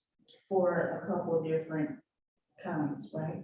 Yes, He lived Or this whatever. thing. yes, he So, has, yes. When Ms. Reed asked if he could do his presentation, he was denied. So if he's denied, I mean, that doesn't give the public, nor does it give us, all it gives us is what the law said, we have to make sure it's compact, make sure it's down to the nearest, number that we needed to get to. And I think a lot of us went off of that. Now, how he got these numbers, he was willing to present it, but he was denied. So you looking at that video, did you not catch that? I caught that you could have asked a few more questions. So you You did could, not catch. did you have to make a decision that night? Could you have said, I mean, I think I would have asked, I need to review those maps. I'd like to take that map to a study session. I'd like to converse among all of us, that map versus the other two. I would like to ask the staff, is there any way that they could get closer to that variation than what we currently have? So you didn't My hear him befuddlement deny was- that he could not show us how he was denied to do his presentation. But then he on his went, map. I believe he was asked to put he was asked to put the map the maps. put up on the screen so that everyone else. because could he see. did go ahead and present. He wanted to put something on the screen. He just wanted to show the maps. He wanted So what we all to, had in front of Ms. us. Reed asked, well, for the public, can he do this? Whatever it was he wanted to do. And he was denied that. So And- I'm okay, asking so you, if did you not see, did you not hear or see that? I heard and saw both, but I thought he went ahead and gave his presentation. He talked, what some people like to see, and that's what she was asking. Could he put his presentation up and for the public to see? I don't think. But I would go back to my original point was then, did you see the maps? Did you see his map? We saw Did what you was see in front of us. in front of us? What are we trying to get? We I'm saw trying what to was in get front to, of us, and you was made told about the what law decision. said, and he was a professional. You made the decision very quickly with really very little information about him or the maps, which is unlike you. It's very unlike this council. This council asks lots of questions. They dig very deep. You don't make the decisions that quickly. I am asking, why was that decision made that quickly? Do you understand why the citizens reacted at the end as they did to you? No, they were invited in. That's how they reacted. Can we take a bathroom break? Yes, let me go here and here, and then we're gonna take a break. I appreciate you studying our council meetings. I don't know if it has been clear to you, but there are often, it's actually more likely a pattern that we are forced into making decisions rapidly. And this is one of those examples when a citizen told the city administration that due to the nearly 10% population loss that we've had, you have to do this. Our city administration said that we didn't. And there proceeded to be several what I would describe as failures in the process leading up to this point. And to your end about the presenter, he provided us with at least 10 pages of information in the packet that, yes, we have very little time to review it, but in reading it in the format that he provided to us, I felt like it was far more than I had received from the city administration. But then why wouldn't you, I'm sorry, but why wouldn't you speak up and ask, are you able to provide something like that, closer to that? Nobody asked reference the administration on that. Then you guys just all proceeded and took as, what I would agree is a stranger, whether he's a professional or not, and just to hear that he's a professional, we have true engineers who's worked with our community for over 10+ years. And then you question that they're not the experts, we are. It's just kind of mind-blowing. Okay, hang on 1 second, because, Councilmember Jackson, and then your city attorney. I was looking at when they had set that resolution, I think that should have stayed when it had like the first and then the 7th, whatever. So that was like, we needed to do some more evaluation or whatever you want with the maps. And then we had to set things up. This one was on the 7th. That we needed to give you a yay or nay on the maps. Do we have to make a decision that quickly? Did that decision have I to be mean, made I that need to hear night? that from you, because that's how I took that. So you go ahead I'm sorry, say that and again. say about the timeline that we had. We had a certain timeline that we had to do certain things, so that we come back and do an ordinance, and then for you to get it submitted so that it would be in on time. Yeah, so I mean, without, so, no, so yeah, if we were doing it at regularly scheduled meetings, that would have been the timeline. The only way to do it I mean, you could hypothetically do it another way, but you would have had to schedule special meetings. So yes, you're correct. I mean, To do it on time, it would have had to have been first meeting in March, second meeting in March. So I'm just gonna go with me. I'm just where my brain is at. And while I was thinking of the timelines that we had, okay, and then what I had seen, and I'm gonna say, yes, Mayor, I could ask another question or two. I seen from the city's point of view, when I heard it, that we didn't ask enough questions. I heard that, sometimes I wonder if we do or don't, if we're right or wrong. But just looking at them, because we do care about them, I care about them when someone mentions that to me, or when they said it, yes, maybe we could have asked more questions, okay? But I'm just being honest with you, when I looked at the map and how it was drawn out, and I looked at the percentages, and that's why I kept asking you first about that percentage of what we had to have, and then you still said we could be off so many percentage, off certain percentage. Was it 10%?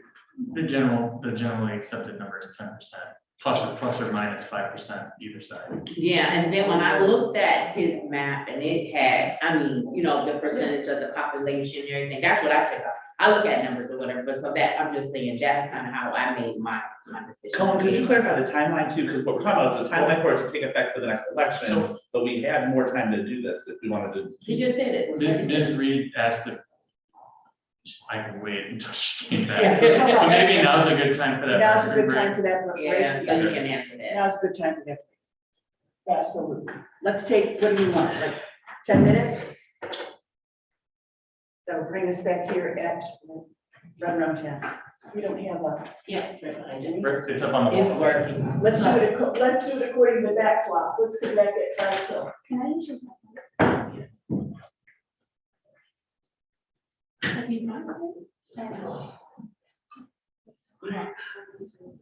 Stuff should not be creepy at this age. I wish I could tell you.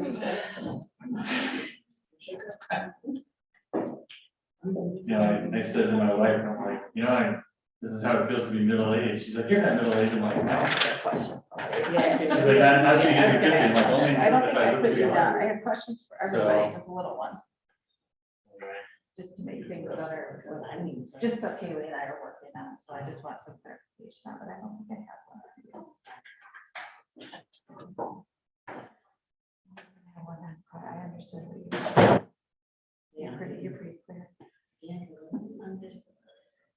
So how long have you been I'm on? gonna be honest, I don't understand the conversation that I had in the office when you were in here with her. I'm just telling you. And I'm just being frank, I'm being honest or whatever I say, and when I said I got hurt, I got hurt. And I just couldn't really tell her. And I agree with what she said and how she speaks, but it's a lot more going on. How long have you been? Are you part of that, or did you just do the Sorry, presentation? we're not going on schedule, it's not running together. I am right there with you. I belong to one in Charlotte. You do? Yeah, we do ours a little bit different. I was one of the founders of the one in Charlotte. I love it. Cause I'm like, I want to be part of other than our. Yeah. Yeah, that one, we have nonprofits that register with us, so we have about 53 different nonprofits. And then we have a little bingo thing, and we draw a number, and those are the three that get your percent of the next. Oh, And yeah, we do bingo numbers, we have to ask people. bingo Just so you wheel. know, I'm sorry. I didn't No, know you're that. fine. Just I finished ask. that up I wrote it last night, I just edited it, and it's in your email. Okay, Well, it's in thank you. everybody's email, but I Okay, mean, thank you. All just right, FYI. thank you so much. Yeah, we have a little bingo drum, we just roll it and then draw the number out, and those are the three that get to present at the next meeting, but yeah, I think it was the coolest thing when we set it up. We went to visit different ones, we met at Schuler's and met with some other women getting circles that see how they did things coming in out. I enjoy it, it's just more fun, see how that little bit of money goes to do great things. So good luck on getting your funding for your project that you want to do. Do you have other, what were your resources?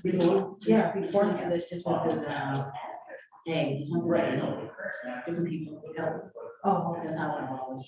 yes, I got it. How long have you been doing that? This is around 40. 4 years.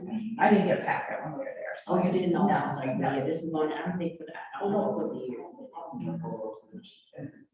No, there's a lot of great things.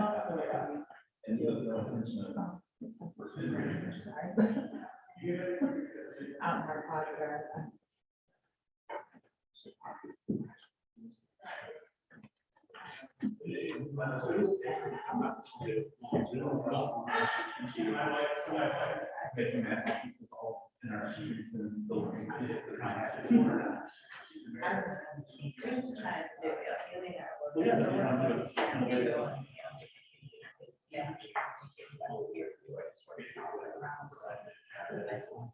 Information, I think that we just kind of, that's why I have my questions. I want some examples of how we say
It did, yeah, and I confirmed with Ian on I that wasn't too. sure if that's why he was here. Oh.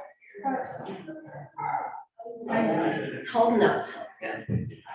Still recording. Yeah, we can't really Yeah. stop it.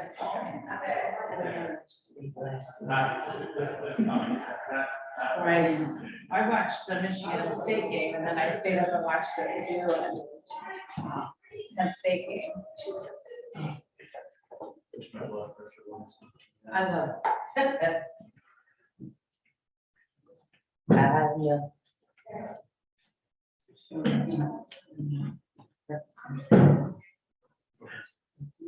Sure. All right. I feel like we gotta get the mayor an Indiana sweatshirt. What? And MSU one. No. MSU. I don't subscribe to the. I'm okay, I just want to talk to you for a second. Yes, we'll go back out here. I'm just making a little notes during the meeting, so. Tell people to. What if you email me?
Maybe just wonder, your microphone's not muted, so.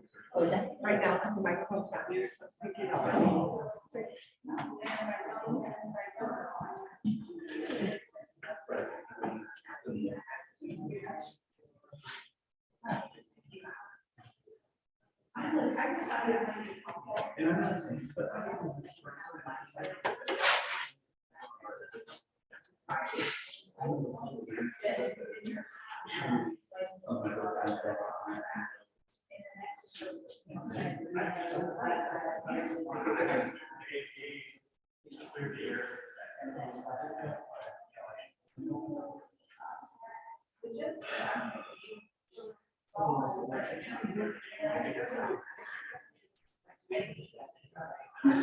Is this on pause? No.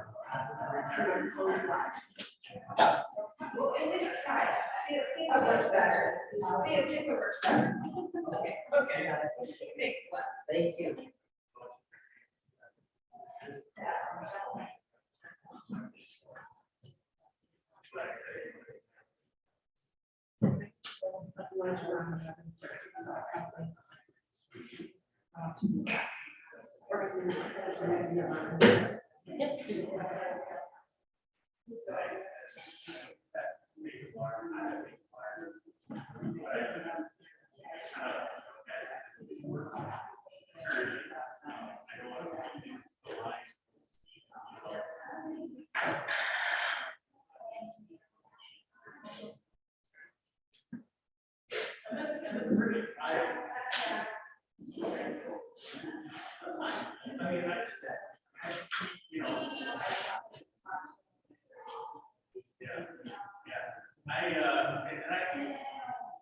He's gonna be great.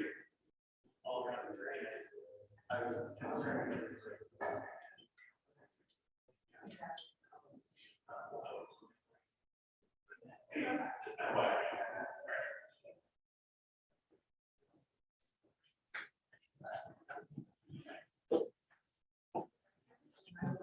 So yeah, Ms. Reed, my wife said because of that cake, she now has to switch to a tankini, so to a one piece. Right? So she said, you're to blame for that. She'll find out, it's not gonna put that much bill pounds on. Okay. She just can't even say it one time. When you say.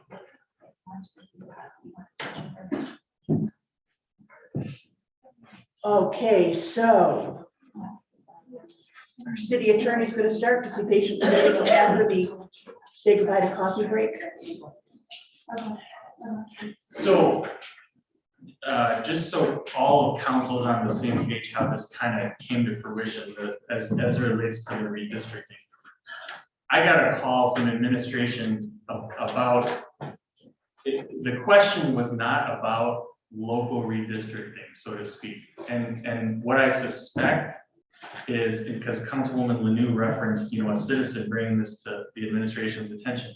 I kind of think back to that, when you're a kid and you play the telephone game and somebody says something and it goes through 3 people, and by the time you get to the end, it's a totally different message. Yes. Because the question that was posed to the administration was, how does the redistricting commission at the state level, what does the city need to do as it relates to their process? And so, yes, the answer was nothing, because that does not involve us at a local level. That's totally different. The redistricting that the city is doing is something required by the Home Rule City Act. Totally different topic, totally different question, not interrelated. And that was something that we briefly discussed at so that everyone was on the same page at the other meeting. And in case it wasn't clear to council, nobody on the city's current staff has ever done a redistricting. And so, I volunteered to help the administration with that because, quite frankly, the city had a lot going on.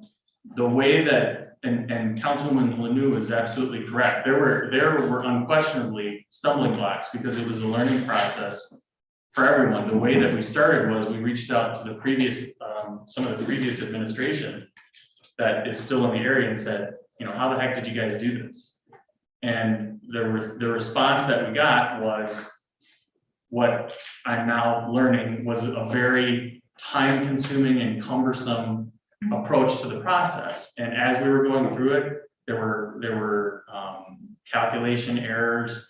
There were things. I mean, when the first maps came to council, we had not at that point had a chance to sit down, double check all the census blocks, double check everything. So that, yeah, there were calculation errors, and it's just because this was the first time anyone in the city had done this. If I remember correctly, you were actually trying to calculate numbers at our last study session, is that correct? Yes, Yes. yes, and I say this somewhat jokingly, it actually worked out very well for me because it gave me something to do while my wife was studying for the bar, and I could stay out of her hair. But that's how the process came about. And, the maps that were presented to council were, by the staff, were maps that we thought were not disruptive, that got us to a good percentage. And, the law, when you read the statute says, and this was a question was asked at the meeting, it says, coming up with a population deviation that's reasonably practicable. I mean, practicable means what is doable. I mean, so what is, but it has that qualifier, what's reasonably practicable. And so you have to look at the other impacts that is done by the redistricting. So that's why we came up with the maps that we did. Now, it very well may be possible to come up with maps that are an even narrower percentage than what was presented and voted on by the council and have it not have an adverse effect on the council. I don't know. I mean, quite frankly, my understanding, and I haven't talked to many other cities, I've talked to a couple, but I mean, I don't hear them going through, 30, 40 different permutations to try to get to what is the absolute lowest number. It's generally what is a close number so that we can come close to balancing the precincts for the next decade and not run into some sort of statutory or constitutional challenge. So I just want council to understand, because I mean, obviously, staff was working on a lot of this. And really what you got to see was a very little of the progress and some of the end result, but I wanted you to understand what was going on in the background. I mean, if council ever wanted to, you know, say, hey, can staff get closer so that, you know, we've seen this other proposal, clearly there's an option that gets a deviation much lower. Can council do that and or do better? I mean, certainly try. I don't know if it's possible or not, but you know, so anyway, I just wanted the council to be aware of that. Let me ask you that I heard two pieces of data, and one was close to that, the closest target to the target as possible. And the other was ensuring that there were no council people redistricted out of the district. But there's other data that you looked at, correct? And I'm asking this because how much work is there going to be for the staff now that map 3 was selected? What kind of data do you need to verify? So unfortunately, the clerk isn't here today because that is more her wheelhouse than mine, but my understanding is anybody whose seat is moved from one precinct to another, the qualified voter file has to be updated. So the staff has to identify every address in every census block that gets moved now. You know, whether that's a legitimate consideration for, you know, adopting a certain map, you know, that's one thing, but, you know, is it more work for the staff? Absolutely. I mean, it was something that we kept in the back of our minds when we put those maps together. We tried to do the least number of moves, meaning precinct block moves, with the least amount of disruption to the city while trying to get to a low population deviation. And you used, in the end, you ended up using some software to do that? So, yeah, I mean, and yeah, so Councilwoman Lanu was actually contacted me and identified a software that apparently some other municipalities use. And, you know, I would have loved if the previous administration had said, hey, you know, there's this stuff. I don't know that they use it, they may not have been aware of it, but it did simplify things and it sped up the work and made things easier. So yeah, we ended up, the second maps, or I should say the two maps that were presented to council as options were done using that software. And that software or something similar couldn't be used in order to do the work that's now necessary around map 3? No, that's different. Okay. Yeah, you can't, when you zoom in, like if you zoom in on the map, it doesn't identify what addresses are in what census block. If I can just speak to now what the clerk has to do. So within each block, census block, there are multiple streets in row that are included in those. So now she has to go out and identify which streets are included within those blocks. We then have to make changes in QVF, which is the portal for the state, the election data. And then she has to notify all of those residents that they have been now either changed to a new precinct or, yeah, so essentially changed to a new precinct. So it is going to be very time consuming on our clerk. I know she'll probably have to coordinate with other staff members to get this done, to go out and actually verify and identify the roads that are within each of those blocks. So it's going to be a lot of work, and it's going to fall a lot on our residents. I think there's going to be a lot of confusion because there have been a lot of changes. I'm just training our election workers because just making sure that we communicate. Now, you may have voted historically at this location, now you will move over to this location. So there's just a lot of, we're going to have to inform a lot of residents of those changes and then just get out and verify the addresses that have been affected by this change. And that will be done. It has That to. will be done. And I was hoping to kind of bring that to light before we make that vote. But city clerk wasn't able to talk in regards to that process. Because that's like, you know, the city manager said, it's going to be time consuming. It's again, taken away from other responsibilities.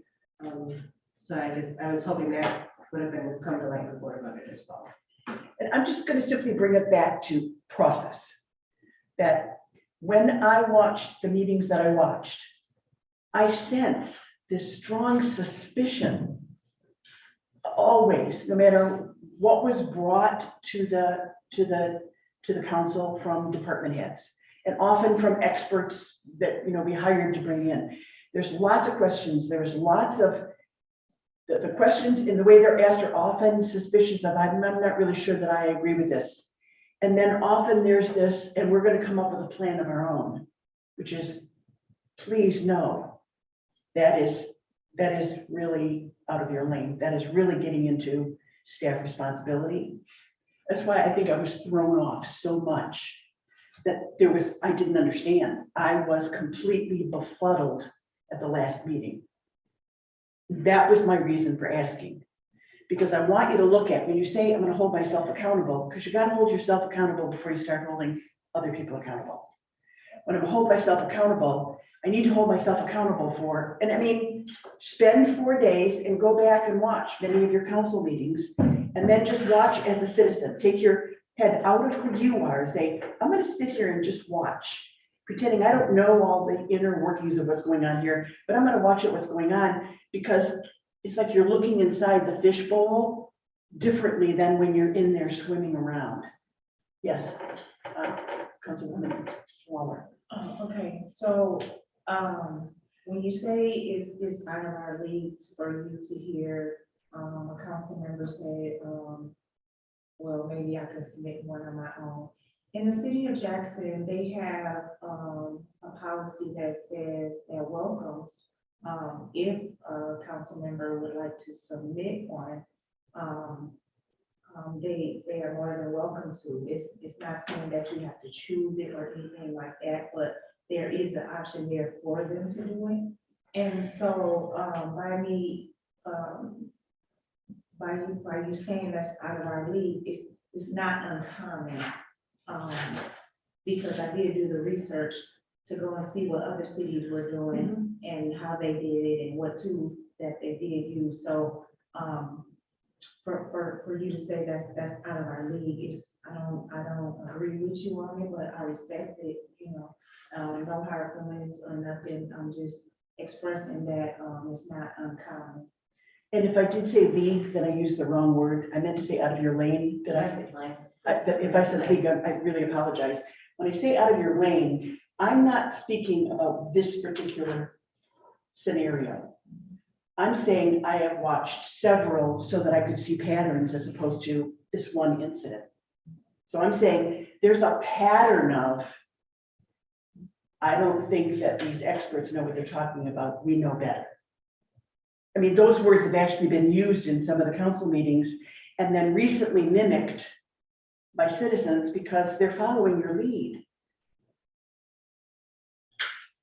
Does that make any sense? And let me hear from the staff. I mean, maybe I can hear from, you are recently, I don't want to put you on the spot, but you've worked in other cities as well. If you could give some insight into, the staff is doing their very best with their expertise in so many areas on a daily basis.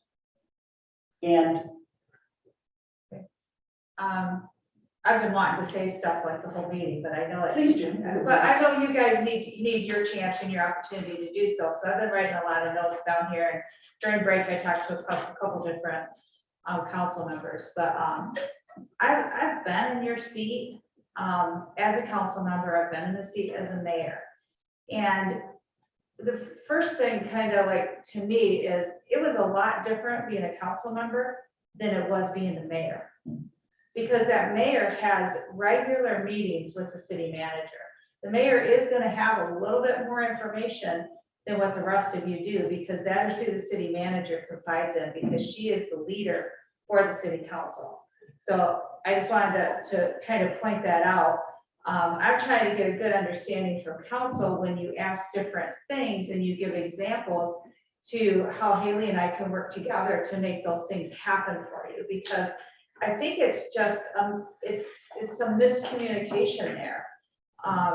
So if we have some examples, Haley and I right now, we're working with the staff to try and change a little bit of the culture with our staff and set some expectations for them. But at the same time, open it up and let them give us a conversation to what are they doing in their job? How can we make their job easier? How can we make retention here at the city better for them. So I kind of look at all that as ever since I started, Haley wants, she wants to make things better. She wants to have this better communication.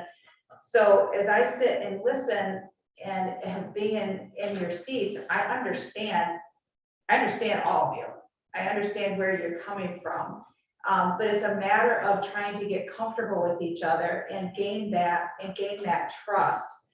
I know that one of the statements that was made is some council members know things and other council members don't. Well, if a council member comes in and asks me questions, I'm going to answer those questions for that council member. So yeah, that council member probably is going to know more than somebody else because they came in and they asked the questions. So think about it that way. It's not necessarily that the city manager or myself is calling someone and filling them in on information, but the fact that they're calling and asking those questions.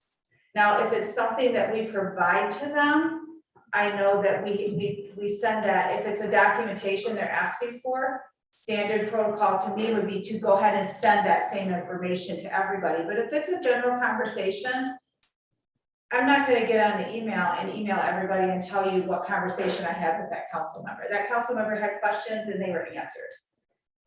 So kind of think about that, because I think there's a lot of accusing going on that doesn't need to be that way. But I think it's hard to put this, there's just different examples of things that I would like more explanation on. And I did write down, I just asked Councilman Lanu a question to give me clarification. I talked to Councilmember Jackson during the break too, and I talked to Councilmember Reed. But just keep those things in mind, that the different roles that we have and how things come about. And I understand, like, I know Councilmember Jackson, I understand where she's coming for and why about the whole situation with the recreation plan. I understand where she's coming from that, but she did the right thing. She went to the city manager and you talked to her about it, correct? You Yes, still I did. might not be happy Exactly. with the outcome, but you gave her the opportunity to explain what happened. You just didn't make an assumption. You did talk to her. Yes, I did. And I think that's one thing we need to do is open that communication. One thing when I just talked to Councilmember Reed, it was about telling citizens to call in and ask the city manager. Well, and then the citizen will call back and say, well, we didn't get a hold of her. So I said, and this is what I used to do when I was on city council. If it's something that I could not answer or didn't feel comfortable asking to a citizen, I reached out to the city manager and said, the citizen came to me and they asked a question. Would you please get back with them and me so I know, so I can make sure that they have the answer that they're looking for. And then if the city manager didn't get back with me, yeah, I would send an email right back and asking, because it's important for those citizens to know that. So I think there's ways that we can really work together in a really positive effort. You all have incredible things to bring to the city. All of you do. And you all have different expertise that you want to share. One of the things that I see most from everybody is you're all vested in this community. You want what's best for the community. I just want to say, I wasn't trying to be disrespectful when I walked out in the hall and talked to Joe, but he has over a $600,000 investment he's working on for this community. And I wanted to make sure that why he was here. I don't want to have happen with him what happened with this other project that we didn't get. So I just wanted to go out and make sure that, I was making, we're still making that connection, that he still has any questions on the project, and he was fine, just so you know, he's fine. He's still working on the investment, but that is why I walked out. I mean, we need to approach things in a positive way. And the last thing we want is someone that's, making continuous investment into our community to come in and see this kind of behavior, because I don't believe it needs to happen. You're all good people. We all want what's best for the community. So This isn't the only community that has issues. I've been on councils that were very much like this. But we found ways to work together in a positive way, and I think that's just what we need to work towards. I do see what Marilyn said in the beginning, there's a lot of, this happened in the past, this happened in the past. Is all I can say is try to put that past behind you, and let's work in a positive way for the future of Albion. That's really what it's all about, is just working positively. I know that one of the other things that keeps coming up is we have such little time to look at things. I guess I need some examples of those, on the little time to look at things, because we can change that procedure. We can change that we have to have 2 meetings to approve it, 1 meeting to talk about it, the next meeting to approve it. I mean, I was on a council like that you didn't approve anything in 1 meeting unless it was an emergency. You talked about it 1 meeting and you did it the next. So sometimes there are short time frames. I know from being a city manager, I might get a grant that I think is awesome, but I have to take it to council the next meeting or I can't apply for the grant. I mean, there's sometimes that you have to bring those things like that. So I just think, I'm all about working together and not working in silos. So I would really like to see this council really come together as far as other agencies in the community as well, because I enjoy it here. I've only been here since January, but you've got a great little city here. You got some great things that are going on. So let's work together to make it even better. But don't think you're alone in this situation. I've been in it. And we've made it through it, and we've had positive outcomes. So I know that we can all do it as well. And Councilwoman Lawler, I see your hand. Let me just make a couple comments and then you're on. First of all, I want to address what she said about attracting and retaining quality staff. In the last 3 months, I've worked with 3 very, very high functioning cities. And on their strategic plans, that's a big one for them. How do we fully staff ourselves? It's an issue everywhere. It's a major issue if there is a reputation that, I don't know, that's just more work than it's. Every city is looking for great staff. And that staff will typically do their homework. They will research. They will find out what the partnership is like between the council and the staff. And then they're going to make decisions accordingly. Second of all, I want to remind you of the model that we went through right at the beginning, which was around the stages of team development and how we can easily get stuck in storming. And that's what it feels like to me. We're like stuck in storming. The way to get out of stuck in storming is you have to make some commitments to the outcomes that you actually want. What are those outcomes? If it's, we're going to be a highly functioning team, then you actually commit and then you hold yourself accountable. That's the only way you get results. You've got to commit, but that's not big enough. Just saying, I commit that I am going to become different so that I can become different. I commit to leaving the past behind. I commit to taking everything out of the bottles that I have. I commit to helping in the healing process. I commit, then you got to take action.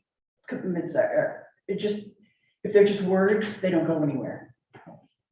And I would agree. There is no doubt that each and every one of you is so committed to this community. Now you got to be committed to it's like a marriage.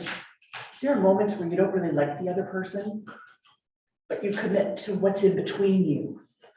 You commit to that thing that you know you're going to work on over the long haul. So if you can commit to being the kind of partners that are going to get results, because together you've got so much more mind gold than any of us has individually, than any of us does. And Councilwoman Lawler, you have something to say. Yes, so when I listen to our sister city managers say there's a lot of accusing and assumptions going on. Recently, it was blurted out that I was violating the Open Meetings Act, which to me, you basically accused me and you had an assumption, which now has maybe brought language for a recall for myself. So when you say that, it doesn't add up to me. When you say that our mayor is the leader, I do believe, and Cullen, help me if I'm wrong, we have a council manager form. And by me looking at this book that we have from the municipal officials, it just says the professionally trained and experienced manager to administer the day-to-day operations of the city and to make recommendations to the city council. It says the council makes all policy decisions, including review, revision, and final approval of the proposed annual budget. So, you know, when you say these things to me, it's really hard for me to trust what you're saying to me, because when you made the accusation that I violated the Open Meetings Act, and it was said pretty loud. I don't know how it got to the public, maybe the camera was still rolling or whatever. There's possible language called against me, and I know I didn't violate anything because I've been doing this for a while. So by me at least showing the mayor that and being open, it's no deliberation, it's just a map, nothing is written on it. You know, that's when you said that about me, it's being used against me now. So it's hard for me to believe what you say. If I can answer. First thing, the mayor is the leader for the city council. It's not and she represents the city at different functions. However, she is included in things that the rest of the council is not included in, like the project that was coming. So that was and when I was mayor, I met with my city manager every week.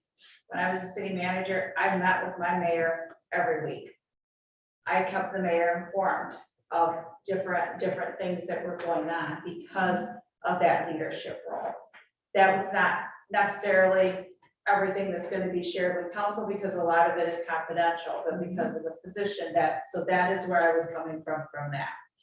As far as violating the Open Meeting Act, just from my experience of being on council and being a city manager, if there's something that's dispersed to certain council members and not others, it should be dispersed to all council members, especially if a council member asks what is being distributed. I don't know how many of you have the map that was distributed, but that's another thing about trust, is it looked like it was trying to be deceiving. Assumption, yeah, right? I agree, and I apologize for that. It was an assumption on my part. Well, there was a map being distributed to certain council members and not others. I don't know what was on those maps. I don't believe there was one shared with our city manager or myself either. I don't know how many council members actually have the map. But I think that situation could have been handled differently as well. It's just a map showing where the streets are that I went and got from Calhoun County. If you would like a copy, you can have one. That was for you to ask. When I said that, I said, well, did you ask Ms. Reed for a map? Because I'm sure she would give you one. Did anybody take the initiative to even call her and say, hey, you know, or even talk to her about it? But when you said this about me, it's bringing forth possible language against me, which I know, and I gave to her, and I said, it's nothing on here, it's no deliberation. When you violate the Open Meetings Act, it's deliberation outside of council. So if I could intervene, so I Councilman don't Lawler, know what, I'm not. Cody, can you verify what violation of the Open Meetings Act is, please? Well, there's a lot of different ways the Open Meetings Act could be violated. I mean, the kind of the hallmark principle is whether there's a quorum of council that discusses, deliberates, moves toward a decision on something, well, basically anything for the city that would ordinarily transpire in a public meeting. It can also be accomplished meeting in sub-quorum groups if the intention is to specifically avoid having a quorum. So the hallmark though is there has, I mean, I would say this, I mean, I wasn't at that meeting. I don't know what happened after the meeting. You know, I would say, just as an outsider, you know, providing someone a map. I asked you, what's the violation? What is the violation of the Open Meetings Act? That's all I asked. Okay, so I think that, did that answer your question? Is there supposed to be deliberation? Like you said in the council meeting, you said there had to be deliberation outside the council meeting. That's Yeah, so it's well, and so it's deliberation, discussion, moving towards a decision, yes. Okay. So that discussion part, I think, is where the issue lies, because when you and I talked that next day after on the phone, you know, I was relaying that perception of that is You gotta be reality. sure when you put people on the line to get recalled, and they do everything they can for their precinct, and they do it from their heart, and you say that, that's not fair to me. That's not fair to me. When I gave you willingly and showed you it was nothing, and the language still may possibly come against me, when I know that I'm doing the right thing, when I know that I'm sharing with you something to try to clear it up, that is nothing. I showed it to you, and it was nothing on there.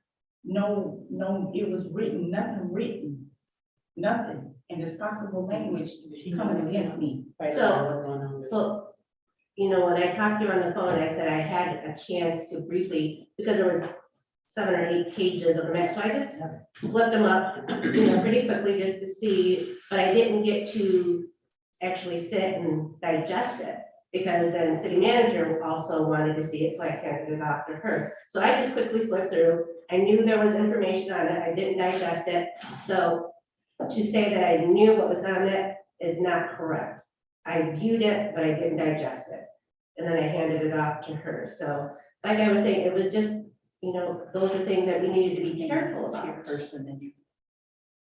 Okay, to the city manager, was there anything on that map that was illegal or anything that we should not see or that was harmful? I did, same as there, I briefly looked at it, it's not that I took the time to study what information was actually on all of those maps. Well, you said it was the same map that somebody else had went to the county and got, so you look You at said it. it looked, she said it looked like the same map. No, you said this is the map that Garrett got from the county, that's what you said, because I. They're all the maps, they were all the maps of the different precincts, yes, but I don't know all the details, information that was on there, I didn't take the Okay, time you to should have study said and look that. at that. Because if stuff, that's how recalls and stuff get, you know, you should be sure of what's going on, not assume, as she said, not assume. But I'm not responsible for the recall petition that have. Okay, and I didn't say you was, But then, but what by you saying this, is though, not you a are. true You're- story. but Because I you're heard you making it say, seem because that, I yes, said, that what both did of you us say? had played I asked into you your what you petition said, and you said it recall. twice. That they Point look of- like, point yes, of that the order. maps that were provided by the county, that's what I said, yes, these look like the maps that. No, you said this emailed over is to the us. map. Point of order, may Okay. I interject and just say, I think Assistant City Manager Rich made an excellent point. If I heard you correctly, you said, to have access to information about the city's precincts and census blocks is a normal thing for anyone to want to have in this process. And as far as I understand, that was what Mrs. Reed was seeking, and a fellow council member asked for that information from her, which you said would be appropriate. That is everything that happened. Somehow Marcola got in the middle of this, and I think that it's really spiraling downward and very unfortunate that someone would perceive that to be a violation that she could be recalled for. And I think we all need to acknowledge that the fact that 3 recall petitions were taken out the day of this meeting is significant. And this was, I knew this was gonna be discussed, I would have brought the map and the receipt from the state, from the city where I purchased. I'm gonna come to you, but I'm gonna ask first, is the conflict the content of what was on that map? Or is the conflict, it was distributed to some, but not all? To some, but not all. Yes, That's the conflict. yes. Okay. So I'm So is hearing, that a violation? hearing from council member New that it was because certain people asked for that map. I'm just trying to understand based on what City Manager Rin said would be appropriate. This is how I interpreted it, but it could easily be interpreted Right. in a different way. Because I have to know the map existed in order to ask for it. So I want you to go underneath what's Well, happening. so I think we have to understand the map isn't a redistributed map. It's Right. the content of who lives in the. That's what I said. The conflict is not the content of the map. It's a perception of a pattern that seems to be happening often. And so rather than isolating it and then get all wound up in that one scene, I think this happens that people perceive. There are some people who are informed and other people aren't informed. No. There is a perception that some people are informed and others aren't, which is why I think it was one of those scabs when a map appeared. And so assumptions were probably made about the content of the map, who got the map, who didn't get the map, what was happening behind the scenes around the map. All of those could just simply be assumptions. And I know you had something you needed to say around. Yeah, I just want to say, I did say if it's a question, we would answer the question. We're not necessarily going to put that out to council, but if it's documentation that a council member is asking for, standard procedure is we would share that with all council members and let you know that Council Member Jackson requested this information, but I'm going to provide it to everybody because that's what you want to do. You don't want to give it to some and not others. But if Council Member Jackson came in my office and said, could you just answer these couple questions for you? I'm going to answer her questions. I'm not providing her any documentation. I'm simply answering her questions because she wants to be prepared for the council meeting. So that's where I was going with that. So in the maps, going back to Marcola over here, I did make the statement that it was a violation of the Open Meetings Act because it wasn't being distributed to all members of council. But you. I should have- What the violation is. But I have nothing to do, that, I made that comment and I haven't talked about that since. I did not do any language for anybody for a recall. I made that comment at the meeting because that's the way that I've been trained. That being on council, if one council member has something, I want to see it too. When I was on council, that was my expectation. When I was the city manager and a council member asked me for something, I distributed to everybody. Okay, so the Now, it's- distribution would have been on her part, not mine. I didn't violate anything. But you said, Ms. Reed was long, and when I was in here by myself, me and Shane was talking, she was there, she was right there, you was right there in my ear. Oh, that's violation, that's violation. And I'm like, no, there is nothing on this map. But And for you to say that, it may cost me. It may cost me. But I didn't do anything other than to Make an assumption, to and make then your assumption may cost me. That's the only point. Colin, you want to interject? So obviously I wasn't at this meeting, I wasn't at the what went on post meeting, but I think as just hearing this, whatever all the council members are saying, as someone who wasn't there, it would seem that the concern is just the optics of what occurred, whether everything that went down may have had completely innocent intent and nothing was intended to seem clandestine or have some kind of ulterior motive. It sounds to me like there's a concern about the optics of how it came about. So, and Marilyn, please correct me if I'm wrong, I think the question that council needs to address, because you can continue to talk about this until we're all, I think the point's been made, is how do you move forward? Right. Because that's what I said, rather than taking this as one, this scenario is played over and over and over again, just with a different content. But it's pretty much the same scenario. There is a, In this, not to cut you off, but in this scenario, I may have to move forward just by myself, nobody else. and that will be your choice. No, That it's would be the your people's choice. absolutely. I will say that if I were sitting in in an attorney's position, a city manager's position, a clerk's position, or a assistant city manager position, I would probably have given a heads up as well to say, be careful, because this could easily be interpreted as a violation. I would give a heads up. Because we have a habit, of the same scenario. I think we're still not understanding. It's not the content of what was in the map. It's this, as he used the word optic, it's this perception that this happens often. That some people have information and some people don't. It's a perception.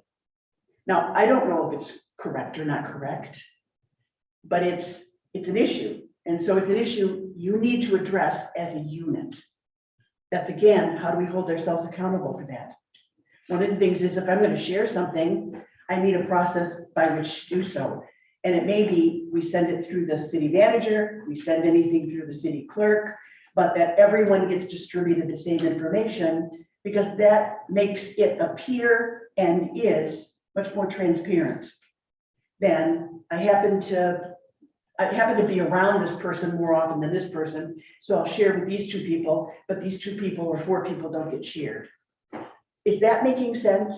Because this isn't a one-up. This is something that is occurring that is causing a lot of angst. So we got to move forward. How are you going to hold yourself accountable? That's number one. How do you hold yourself accountable?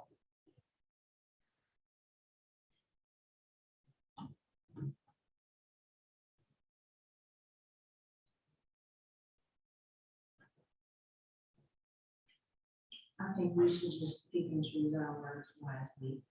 Oh my goodness, yes. I really do. I need a minute. You need me to go to the bathroom or something? Yeah, let's take a breather.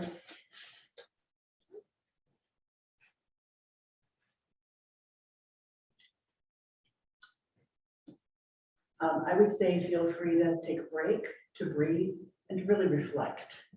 To reflect upon this as kind of a microcosm of what we're experiencing nonstop. And all the energy this takes away from each and every one of you that could be used to move forward.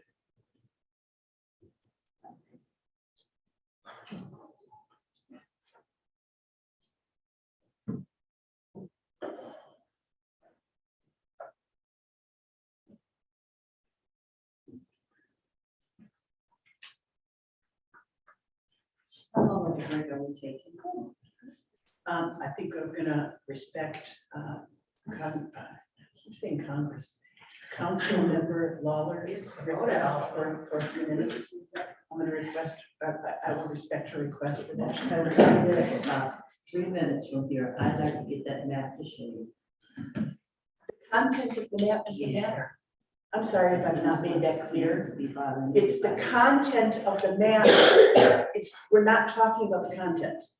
We're talking about the perception from many that anything is shared only amongst a few. The map doesn't matter. It wouldn't matter if you were handing out a cartoon. I stood outside of here in the middle of the street, or on the other side of the street, and gave them the map. Does that matter or not? Now we're just getting into other issues that don't have about moving forward.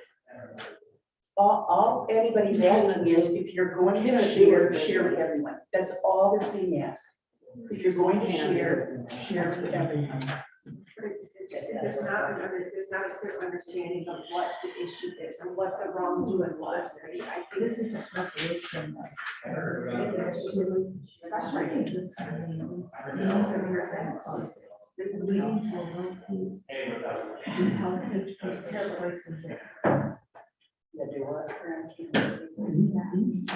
No, I didn't. The work session. I guess that, to have it in different each precinct, in different precincts. The work session. Yeah, because initially that was how we started off, so we had a meeting at the high school to be more centrally located for people in that precinct.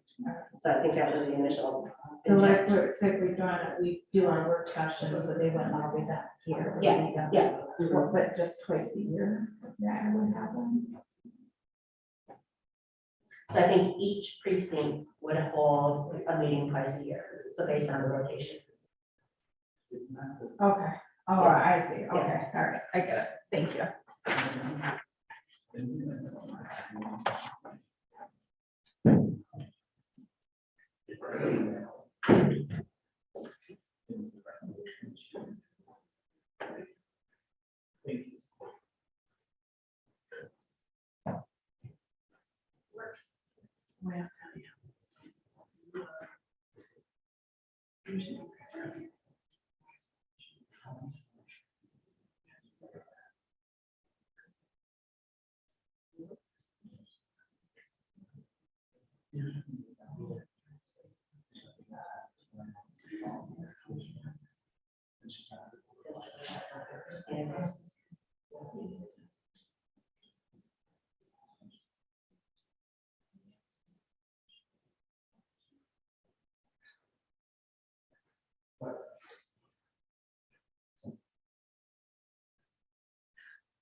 So it's funny, you were talking about, relationships with your spouses and whatever. I was gonna say, we're here for your wife.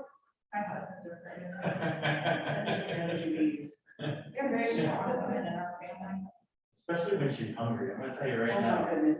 you don't mess with a hungry Korean woman, man. It's like. My mom's nickname is the general. Yeah. Just ask my dad.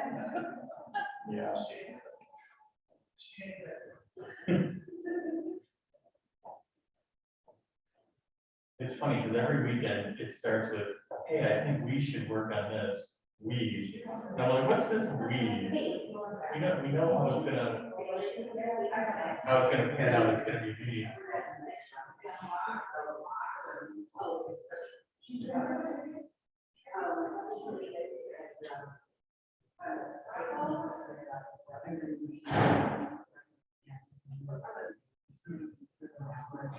No.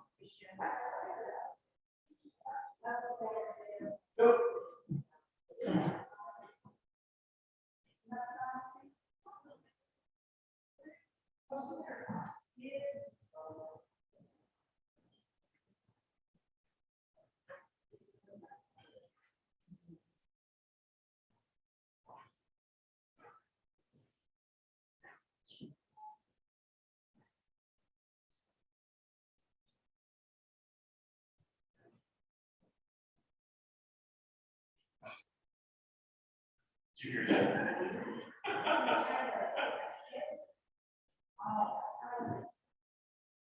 I'm glad it's not just me that's having like phones pop and. I was over here, the mayor didn't hear my phone.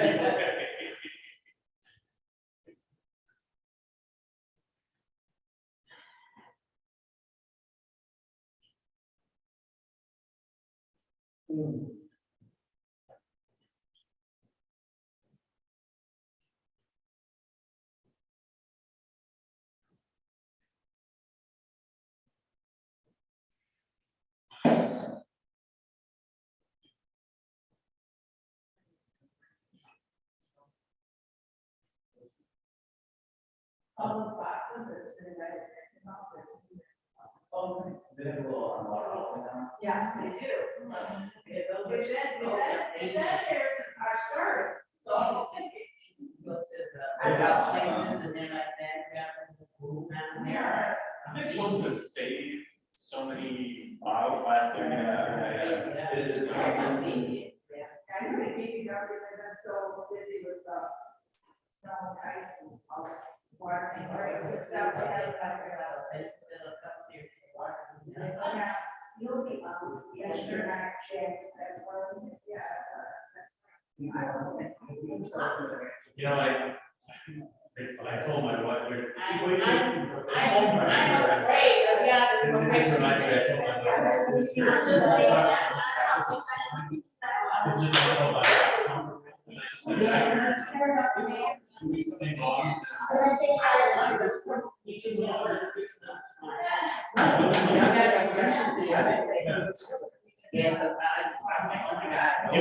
have your outline. Yeah, I'm just a regular. And my program is good, it's legit. I don't have no connections with nobody doing nothing bad. I don't know. I can't do it.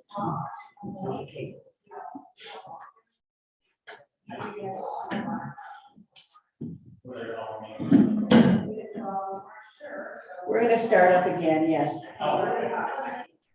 She said she'd be up and she Okay.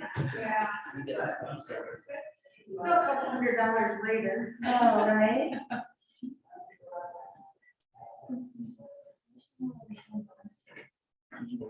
Yeah. Did I have it this morning? Well, I thought I heard her coming. That's you. Oh, no, I never mind. Hi, colors.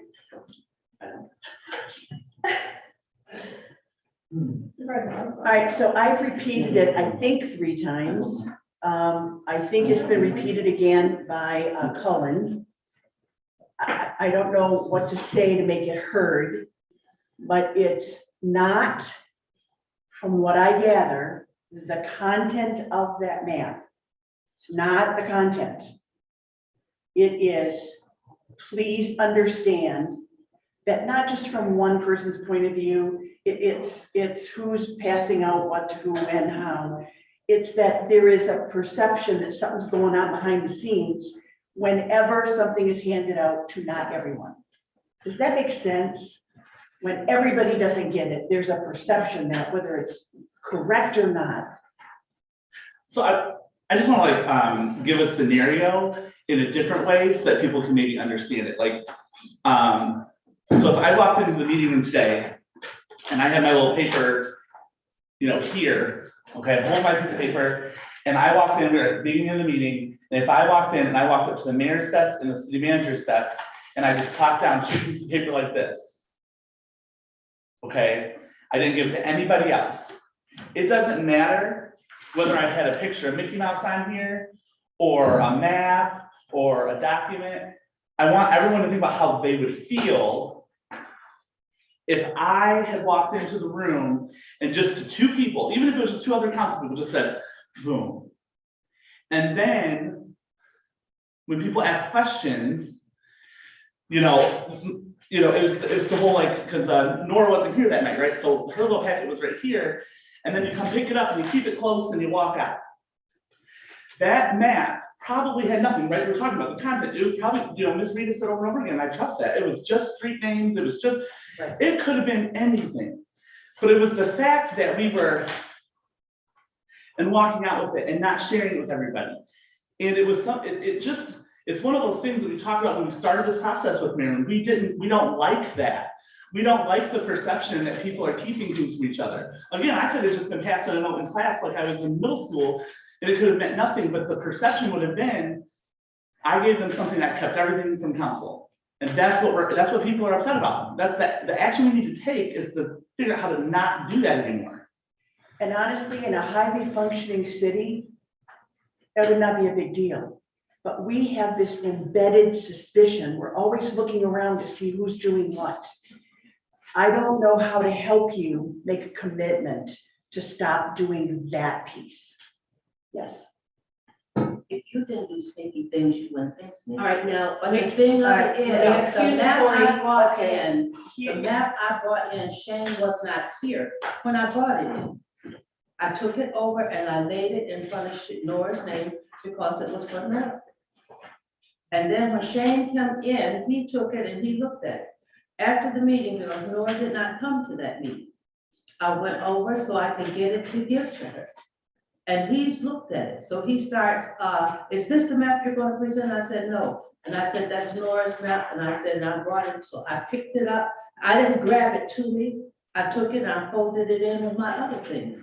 And I walked on out. I'm not being heard, so I don't know if I should repeat myself again. It's not the content of the map. Here's an explanation that some people are getting it, some people are not.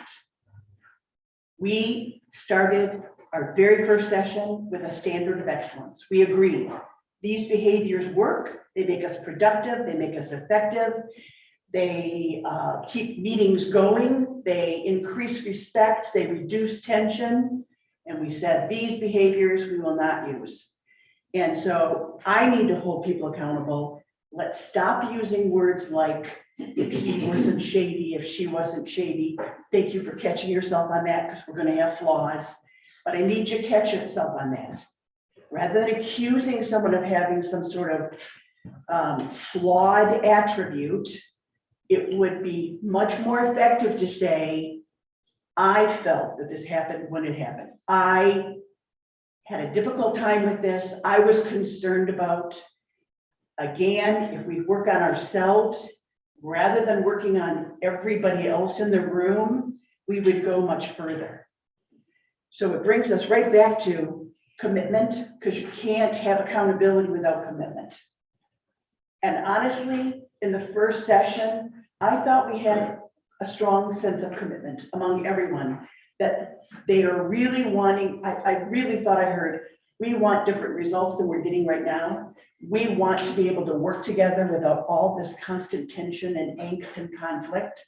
We want to move forward as a unit using our energy to get things done. I thought that commitment was there. Was I wrong? I think that the commitment is here. I think where we need to like have a concrete deliverable is the process in getting there. Like what does it take to let bygones be bygones and actually work together collectively in a way that it really, to me, my like ideal vision is that because we each have different day jobs, we're not, this is a volunteer thing, part-time, that we play on our individual strengths as a team, and that our two leaders of this team would like really see those strengths and like when you see me chomping at the bit to do something, and not that you haven't at all, but like if anyone wants to do something, like really like thinking about how you can cultivate that and like speak to the strengths of us individually, so that as a team, I think we would feel like our voices are being heard and the outlets that we're seeking by serving in this position is actually effective. And that's just like a long-term vision. Okay, so I gotta give myself some notes or I'll forget. Because I want to come back to, so I'm hearing you're not feeling heard, but I'm gonna forget the other two things, which is why I wanted to go through this process before coming to what is the process we can use in order to move forward. We need to talk about how you evaluate a city manager. That's real work. And then we want to break into our key strategic goal areas, ones that most cities must produce results in every single year. Within each one of those, what would you like to see as the priorities? And then we can have a discussion around the highest priorities to the lowest priorities, because that's the work. That's the work that's ahead of us. So how can we apply working together as a team to focus on what we say we want for the city. Let's put our energy there. What you need to discuss is how are you going to let go of the past? And how are you going to hold yourselves accountable first before you help everybody? It seems to be very easy to hold other people accountable. How are you going to hold yourself accountable to focus on the city work and let go of all these personality differences that we have? So what kinds of things can you do to form a stronger commitment and hold yourself accountable? What will you do differently?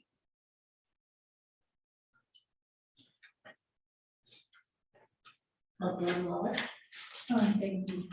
I think for myself, first of all, I just wanna say thank you for listening to all of us, put our feelings on the floor. Hopefully, you know, it won't be held against us and that,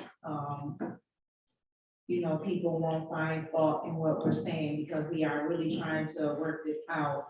So I thank you for allowing your time to let us just hash it out, I guess I should say, if I can be frank with it. But for me, as far as moving forward, and I'm just gonna be honest with everybody in the room, what I ran for council for was to have minority businesses, to facilitate, to put together a group called Four Neighbors, because we had a fourth precinct, and I wanted neighbors to come together and try to help one another, get our precinct together, or find resources to help one another. Which, like I said, I was gonna call it Four Neighbors. And my third thing that I had ran off of was finding partnerships to get things done. So from here on out, I'm just gonna stick to that. If I need help, like I always do, I go to my city manager and say, hey, how do I do this? Or, you know, show me what questions to ask, things like that. So I'm just gonna stick to my 3 items. I won't say I won't have participation or discussion in some of the comments, but I think I'm just gonna focus on what I actually ran for and to get those things done, because I only have 2 years, hopefully. I get to last my last 2 years. So I'm just gonna focus on that and make sure that I get those 3 things done, because that's what I set out to do. Even though I don't have a bigger role, but for a personal record, those 3 things will be what I focus on. Okay, And so that's how I will move it makes forward. sense, focusing on the work in front of you, the work that you ran for, the work that you still feel passionate about. And I'm gonna come back to what you said in terms of, you know, we're hashing it out. Hashing it out in any relationship is a great thing to do as long as it moves us forward. If all it does is keep us stuck in storming, then it is non-productive. And it's up to you as to whether or not you move this thing forward. Nobody can push you in that direction. Yes. So one of the things I know I can do is advocate, and again, like I did earlier, I can take accountability for the things that I have said or that may have come out wrong. One of the things we keep talking about storming, and I think we're stuck in like the biggest storm we've seen in a really long time right now between, I did notice that there were recalls. I do see that Councilmember Lanu and Lawler and Jackson are proceeding forward with these, they want to do a public hearing on my wrongdoings, or one of the situations was the one with myself and Ms. Lawler. We have a huge opportunity here because what's happening is an escalation. You know, it's someone did a recall, someone redid a map. Now we're gonna do a public hearing. The only people who can diffuse and de-escalate that situation are the 7 of us sitting at the table. Yeah. And so one of the actions I could and can commit to and will do, if we're heading into that area of making commitments and following through on actions, is helping to de-escalate that situation. You know, redistricting someone out of their seat is wrong. These recalls that are going through, maybe aren't the best, but people are feeling angry. We need to understand that those are a symptom of what's happening in this room. And so if we're working on our commitments and what we can do, you can count on me if we're going to move forward in this fashion. I can help advocate to help stop the escalation of these activities. I will help where I can. I'm not in control of any of it. But if I go back to my constituents and I say, you know what? We're turning a new leaf. People have made new commitments. Give them a chance. That could be helpful. That could be helpful.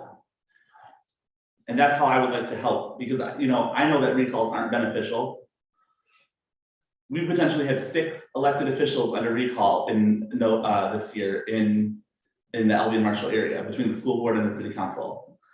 It's not a good look for us. It's not good for our school district. It's not good for our city. But recognizing that those are all symptoms of what's happening here, and trying to attack it here and de-escalate is probably the best way forward. Because any more escalation is just going to tip us over the edge into chaos.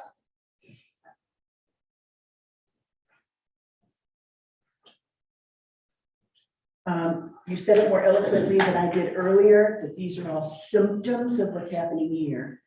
We've had conversations about the fact that the city will change, the citizens will literally change when we change, because they will perceive our work differently than they do at this moment. We need to be the ones that change. If we expect trust from our citizens, we got to have trust internally here. We can't expect any more from citizens than we expect from ourselves. Yes. I have a lot of ideas, kind of it's paralyzing at times.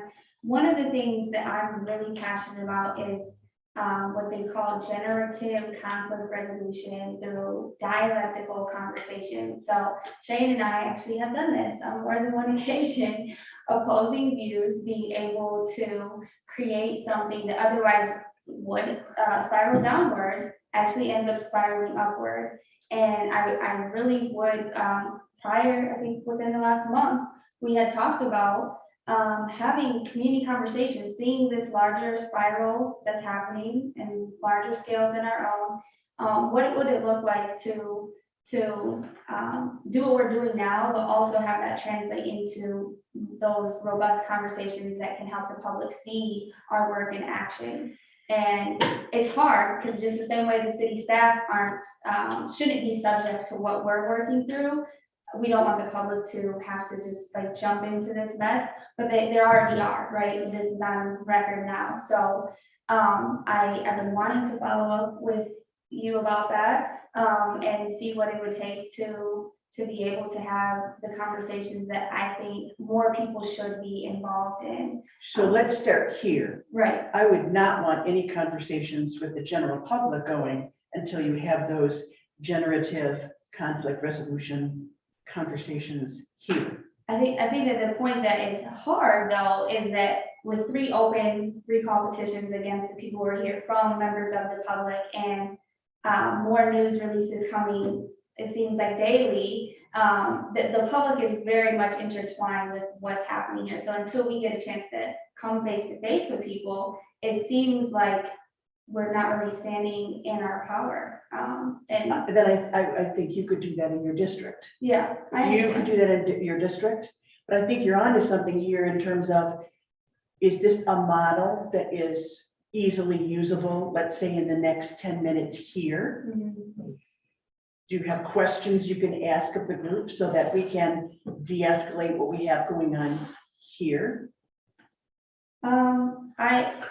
I do, but I also don't know. I think that they could derail us. I think I'm like a bigger picture, and the biggest thing being our public time and resources and staff going toward less pressing needs or more private interests than what the public as a whole maybe thinks is the most important thing. I mentioned the whole. Okay, when we passed the resolution, you passed the resolution, it was about you becoming a more highly functioning team. Yeah.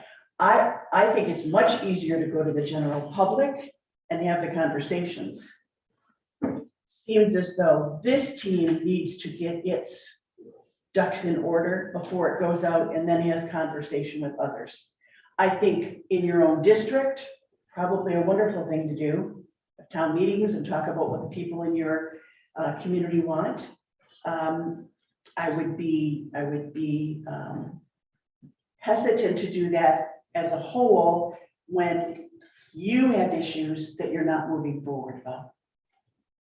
So I guess the biggest question I want to ask is from each of our individual perspectives, can we name between 1 and 3 of those primary issues?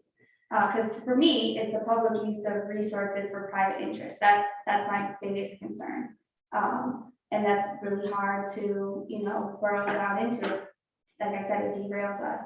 But I think if each of us names those concerns, then we're actually like talking about concrete things. Okay, then think about that when we get to your high priorities and the key strategic areas. Right now, how are you going to hold yourself accountable for contributing to a highly functioning team? My biggest thing for holding myself accountable, the point of the earlier point was following through on things that I've talked about. The other thing is reading my packet more closely, particularly the monthly, not annual, monthly budget. And then continuing to have the conversations with Director of Finance. Yeah. And then with that, similar to Councilmember Williamson, helping to dispel the myths that are out there with regard to the public use of resources. Okay, all right. And how about contributing to this team's ability to function with each other? I think that it plays out within our team in terms of those myths. I think that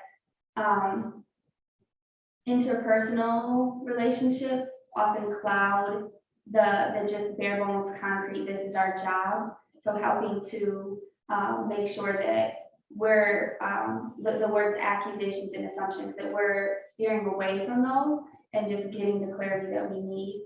So when I'm in conversation or we're in meetings, just helping to make sure we're centering in that. I will go back to what your assistant city manager said earlier, and that is a lot of this is miscommunication. Yes, like I have made a decision or I've made a judgment before I even go into this conversation with you. And so it doesn't really matter what you say because you can't change my mind, as opposed to really going into a communication with the intent of trying to understand. I think that is a really good thing to hold yourself accountable for. All right, and I still need to hear from Councilmember Reed and Councilmember Jackson and the mayor. Whoever wants to go. Is that for everybody in the room, all of us? No, you already spoke. It's about what will you do differently? What will you commit to? What will you hold yourself accountable for that will make this team function more effectively? So that includes all of us. Yes, and you already spoke. Yes, you did speak. Yeah. Now I'm waiting for Councilmember Reed, Councilmember Jackson, and the mayor. And I will also have city manager. And of course you can too, and you can too. Because everybody's a part. Everybody is the part of the puzzle. I really haven't thought about that because when I talked to you before, most of what I discussed with you, you thought was not useful, you did not want to hear, just brought things down, so I would rather just pass. Okay, so I of course need to hold that sentence accountable because I sitting and listening to what people on this team have done. I understand. I understand. It's not useful because I don't do anything with that information. That is not my role at all. It is your role to make note of, okay, so these things have happened. What will I do about it? What will I do about it? So what I've just heard is you have said, I'm going to pass. I'm not going to hold myself accountable.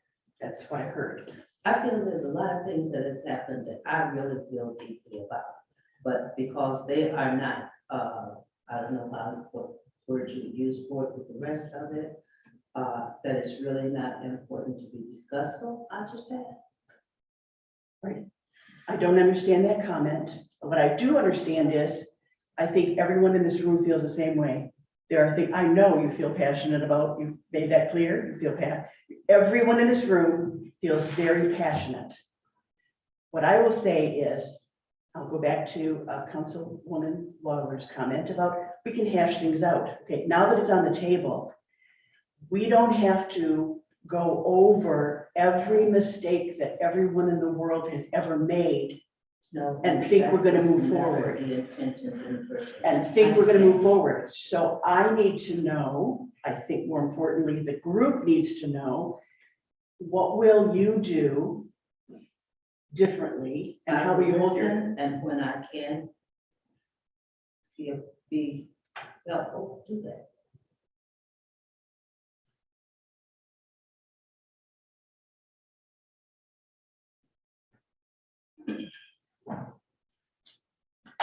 okay, who would like to go next?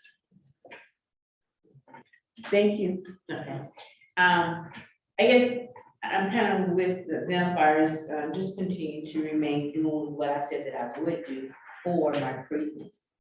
And I can just continue as I can to keep them more abreast of what is going on in City Hall. That's a lot of things that they like to know, what are the discussions, what are the topics. I do that, and as I spoke about that bottle, I always try to not keep anybody in a bottle. So I'm just gonna be honest, these are the things I overlook all the time. I'm not saying that I'm perfect, but my vision and what I think and how I feel is kind of different. So sometimes I feel like it's slapped out different types of ways, and then you yet still continue to try and oppose one another. So all I can do is continue to say I'll continue to work at that and continue to just pray that, as I continue to get knocked down or however it be, that I continue to stay focused on what I'm here for. So I'm going to ask you, but I'm going to ask others too, maybe chime in. What would look differently about this council? How would this council be different if in fact everyone was uplifting each other as opposed to constantly tearing down? I don't think we really realize who we are in the city of Albion, that we 7 really totally can make a difference with our 8, with us choosing her to be over the city, how we can turn the city upside down. But on another note, sometimes, and I do believe what we can't get by, is that, to be honest with you, Marilyn, is that we come in here and we say these things, right? But if someone dislikes something in this meeting, then Marilyn, some of the things that they don't see, some of these things are in social media posts. These things have different individuals, friends that talk about different individuals on the council. They put their thumbs up. And then we also interact and get into some of the city's problems as a community. And I make sure I refrain from that because I want to be stagnant. So I talked to other members that when I went to the M&L meetings, that taught me some things. They say, no, you don't get involved in those type of things. No, you don't make those posts. So those are things I've been learning on the outside to make myself be in here. Because that was one of the things that are on my sheet about my leadership skills. And it seems like my leadership skills continue to be tore down because Councilman Williams and myself, I like to touch his voice and stuff. I told him, he says, well, when you speak, sometimes you don't speak clearly enough. So I said, okay. And so then he would speak after me. And I'm like, I just said that. And so he's that type of person. He likes to go before and say, well, I'm going to make it a little clear. You see how he made the analysis of the maps or so forth, or whatever they would be. Apples, or what'd you say? Whatever you put down. Mickey Mouse. Mickey Mouse, I'm trying to get that out. Yeah, so he makes that analysis, but that's him. So I'm learning to work with him in that area. Him and I sat down, we went through those type of things, but we talked with one another about that. And sometimes you think, well, you have some things cleared and some things are going to stop. And if they don't stop, I just put myself in, okay, well, I'm not going to be the person that wants to argue on this because I've seen it. I didn't know what this town was really going through until I came back to the town, okay? All the different arguments and disagreements, and I don't want to be a part of that, okay? So all I can do is just continue to stay kosher and continue to work with one another, just like who they are. That's all you can do when you get into a situation like this. Do you all have that sense that if you actually work together, you could turn this town upside down? I mean, Or right side up. Do you all have that? Right side up. Right side up, Right side up, let's say yeah. right side up, you could do some amazing things the minute you chose to work together. The minute you chose to work together. And so, thank you for reminding us that if you have an issue, you have a conflict, why don't you sit down with each other? Because the more you get to know that person, the more you understand them, the less that you make assumptions. And the more that you, again, are putting deposits in the bank account, and your relationship has the ability to be able to work more productively with each other rather than at each other's throats. So for me, like kind of what we had said before, initially starting off, I was very excited about being able to work with this group because we are all very passionate about Yes. serving our community. That's definitely why we have put ourselves out there in a position that is very thankless. And I think we all knew that going in. This was not going to be a glamorous position.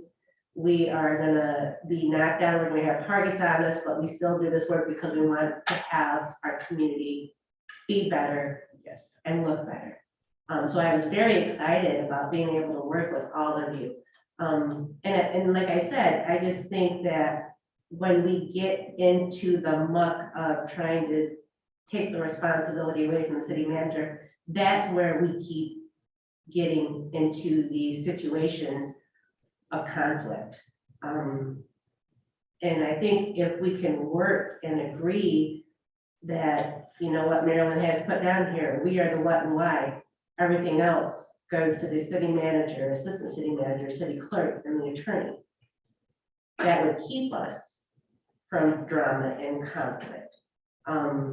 You know, I check in with Donovan because he's a newer member. But I'm gonna make an effort, like I'm gonna get days and times where I can make outreach to each of you on the regular so that we can have that one-on-one check-in, even if it's by phone, if it can't be in person. Because like I said, I know we all have very busy schedules. Most of us work full-time jobs. And it's not the 8 to 5. You know, Donovan works third shift, so he's not gonna have that availability like some others may have. So for me, in regards to being able to do my part for a more cohesive council, like I said, I'm gonna have specific days and times where we can connect and just make sure we're checking in. And let me then get a commitment from everyone in this room. Are you going to say, yes, that makes sense to me, even if it's a 10-minute? Now we've got kind of filled in, I have my questions answered, whatever conversation we need to have? Or are there going to be some of you that say, no, thank you, I'm not interested in the meeting? Can I get a clarification? Yes. When you say, prohibit the city manager from doing her job, I guess I'm not clear on that. And I haven't heard anything, about what she would do, for a personal to help with the same thing you said we want to help with. So can you explain that to me first? Okay, I heard her say that she is going to make sure that she does everything she can to meet with each one of you, specific I said days city and manager. times. City manager. Okay, the city manager was not speaking, it was the mayor who was I said speaking. I haven't heard it because you was asking us a question. So I said I didn't Coach hear. Marilyn, Okay. I think Are that. you referring to the fact that the mayor said we have to make sure that we do not? Okay, so that was my first question. I had to. So Okay. I was asking her, but she clarified that when she said, we not letting her do her job. And the reason why I say this is because, you say we are responsible for the what and the why. I can remember a time being on council that jobs were not posted. It doesn't have anything to do with the new city manager, but jobs weren't being posted. They were just given away. So council made a resolution to make sure that, put in motion that post city jobs. So we do have a little bit of say-so of the what and the why, and how things should go. So I just wanted to put that out there, no disrespect or nothing like that towards you or anybody else, but, you know, we are trying to get understanding, right? Right, so are you asking for the mayor to be a little more specific Yes, about how the council may be making it difficult for the city manager and the Yes, ma'am. assistant city manager to do their job? In your opinion, what are some of the things that tend to occur as a council that make her job difficult? So kind of like what we had spoken on before, where the city manager is bringing in experts. They're the ones that are the professionals, they have high paying salaries, they have the experience, they have the data. But we do try to impose that we do have that expertise as well when we really don't. We gotta rely and trust, again, going to that trust of the people that are here to serve us, the people that we are paying to serve us. Because like we said before, even if a survey is done, even if a project analysis is done, we pay for that to happen. And then for us to second guess it, that is hindering the process and the responsibilities that the city manager, the city clerk, and the assistant city manager have. That doesn't mean you don't ask questions. Yeah. Doesn't mean you need some things clarified. When you say, however, we're gonna come up with a different kind of plan, try to imagine how that feels to the staff that's just put together hours and hours and hours of research and organization and sources for funding. I mean, everything they did, and they present it to you. And there is a sense that you're going to reject what they say, even after all the work and all the expertise that's gone into it. Does that answer your question? Yeah. Marcola? Okay. And it's not just once. If you go back and look at lots of your city council meetings and your special meetings, it happens regularly. It happens regularly. And as I said earlier, great staff is not easy to come by nowadays. I mean, it used to be you'd have a lot of people in line that were very qualified for the positions. And all across the state, that is not the case right now. Being fully staffed is an issue for a lot of cities, and retaining the people that they have is difficult when they are very, very highly functioning and they work in great partnership with their councils. Are you saying then that we should not question it? I because as just said, taxpayers, that we does pay not for it? mean that you do not question. I just said, that does not mean that you do not question, that you don't ask for clarification, that you make sure that you understand the plans. That is not what was said. What was said was, when you are presented plans, and of course there's exceptions, but when you regularly are presented the plan that's been put together by what we'll call experts, senior staff and or brought in hired expertise that we've paid, and you say, no, that's not the way we want to do it. That is very non-productive. So it's not about not asking questions. Of course you would ask questions. You would understand that plan inside and out. And if you had a plan, then you would bring up that concern around that plan. So shouldn't council be aware, like, well, I got this on the table. Is this something that council wants to proceed in or not before you start doing the work? Shouldn't that happen? You, this afternoon, are going to be given some key strategic goal areas that the staff on a daily basis works on to make it results, because in no given year do you start with a blank piece of paper. You give here's where we want to go, here's what we want to see happen and why. We want to be a city of blank, and therefore here's what we'd like to see. So you might say something like, we want to complete sidewalk renovations by the year 2024 by 80%. You make something like that. Then the staff says, okay, here's how we would go about doing that. They're gonna have to do studies. They're gonna have to look and depend on data that says, here's the scan, here's where the highest priorities are. They come back to you and they say, as we are going to tie this to a budget, let's have a conversations with us beforehand to make sure that we're all on the same page. That's when, yes, you ask your questions, say, wow, I was kind of concerned. I thought maybe we would have thought about this area as well. Help me understand why that area is not done. And then you listen to their reasoning. There's reasoning behind it.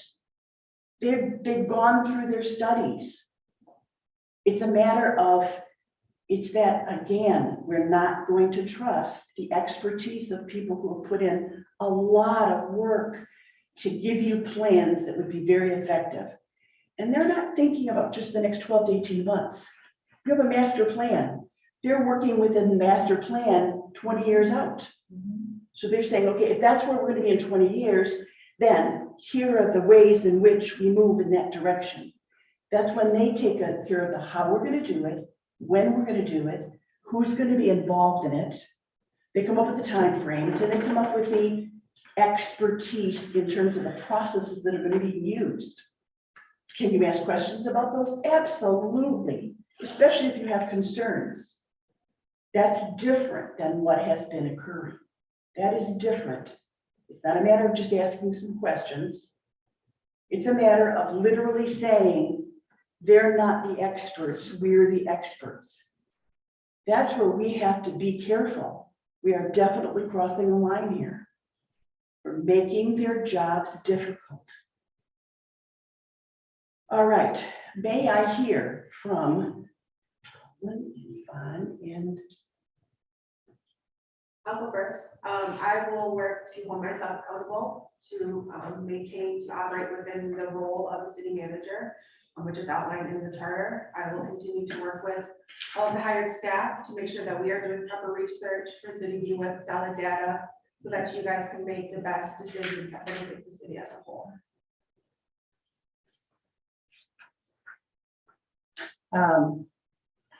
And when we met the first time, our very first session, this is the third of the three, you had mentioned that you did get together with a couple council people and you were trying to make sure that that happened. As the mayor said, I would like to be able to have touch base, at least if you have any concerns, if you have any questions. How has that been working? It's been okay. I would meet with Councilmember Jackson and the mayor on every other week. Those meetings have gone well. I meet with Councilmember Lawler and Lanu, I believe it's the second Tuesday of the month, second or third Tuesday of the month. Those have been well. I meet with Councilmember Williamson, who's reached out anytime he has questions, same with Councilmember Williams. I don't have communication with Councilmember Reed. When I sent out that initial invitation to set those up, she responded that she was not going to participate, that she did not see a benefit in that. So I respect that. However, I would like to amend or repair whatever that relationship is, because I think it's important that we all work together. I will be honest, sometimes, and it's no disrespect to our attorney, I feel that a lot of you all treat Cullen as a city manager. A lot of the times he's reaching out to me like, hey, so-and-so, contact me with these questions. I know I've sent out emails asking for further clarifications and asked council members to provide me with questions. And then I get a response, oh, I provided my questions to Cullen already, or he answered them. And that is blatant disrespect to me in the role of city manager. I still encourage you all to reach out to me. I'll be honest, I think the only person who reaches out on a regular basis to ask questions about any information that they understand is Councilmember Williams. And I know he is fairly new to the board. But I do appreciate that. He reached out not only to myself, but then to other, that he includes the other director or department head that the questions that he has included. So I'm going to still continue to say that. Reach out to me if you have questions, because that's not happening. And communication is a two-way street.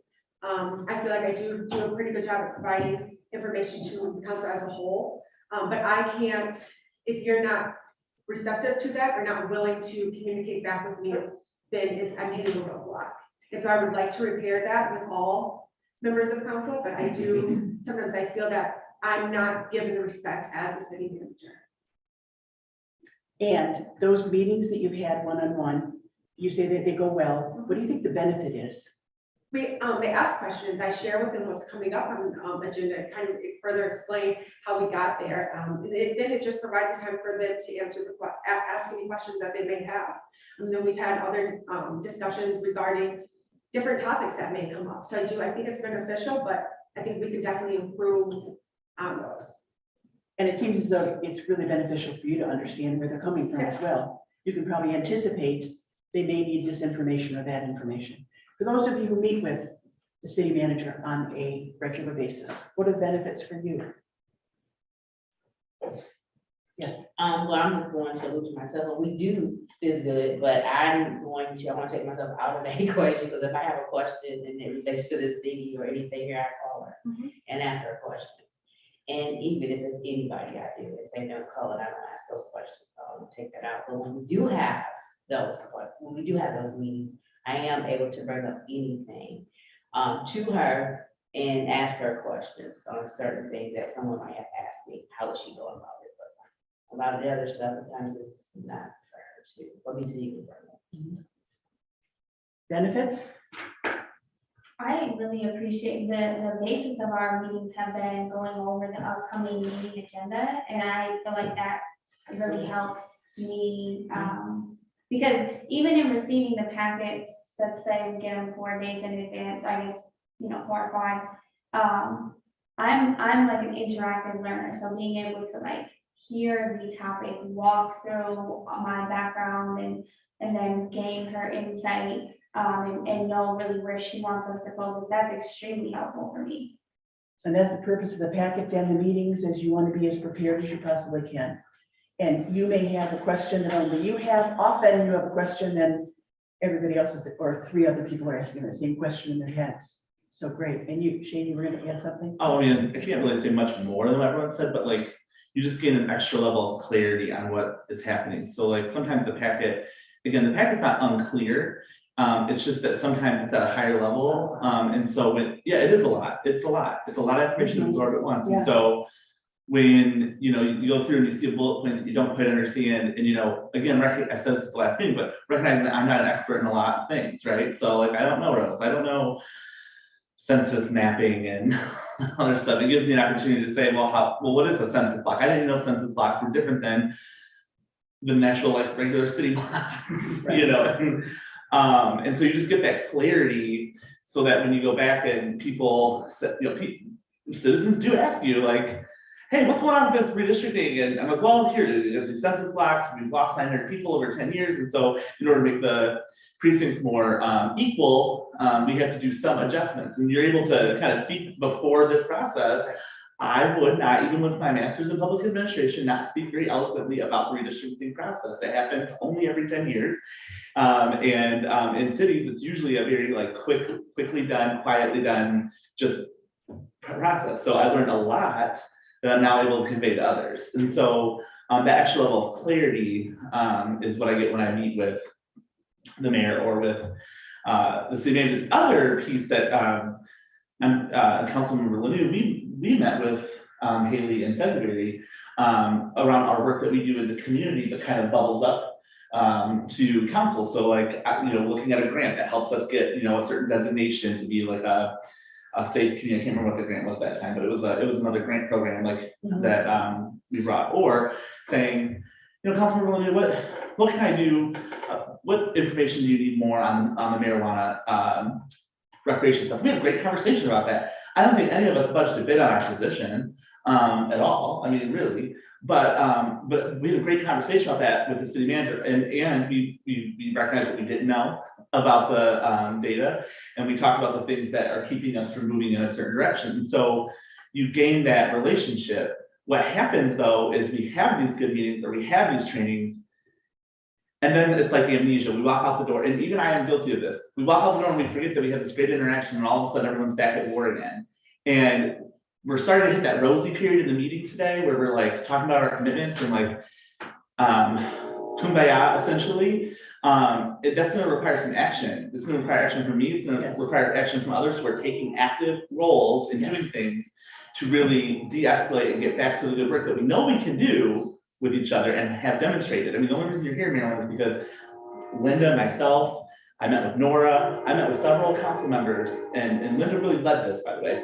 But we had conversations, we had a beer at Malibu, we had a meal at Malibu, we gave up time with our friends and our family to have a meaningful conversation about how we wanted to move something forward. That's the only reason you're here. So the fact that we have demonstrated it means we can do it, but we have to make a choice going forward. And that is not an accusation, that's not a bullet being fired, that is me saying, I'm in the trenches with you all, and I want to make the right decision with all of you to de-escalate and diffuse what's going on. And all of us have to make that decision. And it may not be every person here, but you gotta have at least a tipping point. And that tipping point can make all the difference in the world. Can I hear from the two of you in terms of, A, what you see that you might be able to do a bit differently and what you'll hold yourself accountable for? So, Haley mentioned, that sometimes there's a blurring of the lines between the role of the city attorney and the city manager. And, I admit sometimes council members will call me and quite frankly, sometimes it's just easier for me to give them the answer than to refer them to Haley. And so she and I have had that conversation. So, and quite frankly, I don't think, the 7 council members realize how much I get contacted on an individual basis by each of you. It would be honestly comical if I could like on a spreadsheet be like, here are the calls I got from the individual council members in a week. But what I'm gonna do for my part is, if council comes to me with something that really should go to Haley, I'm just gonna put it out there right at the beginning of the conversation, like, have you spoken to the city manager about this? And if there's some issue that can't somehow be resolved and somehow my role as a city attorney can help to resolve that, I'm happy to step in. The other piece that I think I want to do is, I don't think that council realizes how much on an individual basis I get contacted for legal matters, which is completely what you should be contacting me for. But because we've talked so much about optics and transparency and full disclosure of information, what I'm going to make sure that I do is when I'm contacted for that legal advice or legal opinions or anything in that vein, when I respond, I'm going to respond to that council member and the entire council, so that everyone can have that same information, everyone can be aware of what my position is. And that way there's no question mark there. And hopefully that will help to bring clarity to some of those issues. There's a lot to be said about learning. So I work with a lot of cities where if one council person or one commissioner asks a question of the city manager, the mayor, the city attorney, they will send the answer to everyone. That's their process. That way, because a lot of it's learning. Like, I wouldn't even thought to ask that question. Thank you for asking that. Because you never know when you're going to need that information to make a decision later or to speak with a citizen. So thank you for that. Now, I'm going to say, you've been here with the city for how long? This August will be 11 years. And in that 11 years, how many city managers have you worked with? How much time do you have? Just tell me how many. Let's see, Mike Herman, Dan Bishop, Cheryl Mitchell, Latanya Rufus, Darwin McCleary, now Haley Snyder. So 6 in 11 years. And Scott Kipp interspersed in between. Wow, but he wasn't, so 6 in 11 years. So does it make sense that you, like the city staff, is the continuity? So now we have another city. It makes sense. If I were one of the council people, there's a good chance I'd be going to you because you've been here for 11 years and you were here perhaps when I was elected and Haley wasn't. So thinking about those things, although it might be comfortable and familiar, this is time to say, yeah, if it's a legal issue, I should be calling. But if it's a question about city governance, I should be calling Haley. Does that make sense? Yeah, and that's something that I'll work on, and by way of example, like, we talked at length today about like the redistricting. I offered to help the administration out with that because of the timing and because of what was involved. the redistricting has absolutely nothing whatsoever to do with my role as a city attorney. It was just me trying to do some legwork to help, because it was something that the staff had to learn and had to do rather quickly. You know, and so when people had questions about that, I mean, realistically, in an ideal world, I'd say, okay, have you talked to the clerk? But under the circumstances, I kind of shouldered that load, and I'm happy to do it, I'm happy to help where I can, but moving forward, those are things I'll be like, okay, let's talk about, you should probably talk to the clerk before you talk to me, or. How, just a guesstimate, about how many hours do you think we had in on putting that together?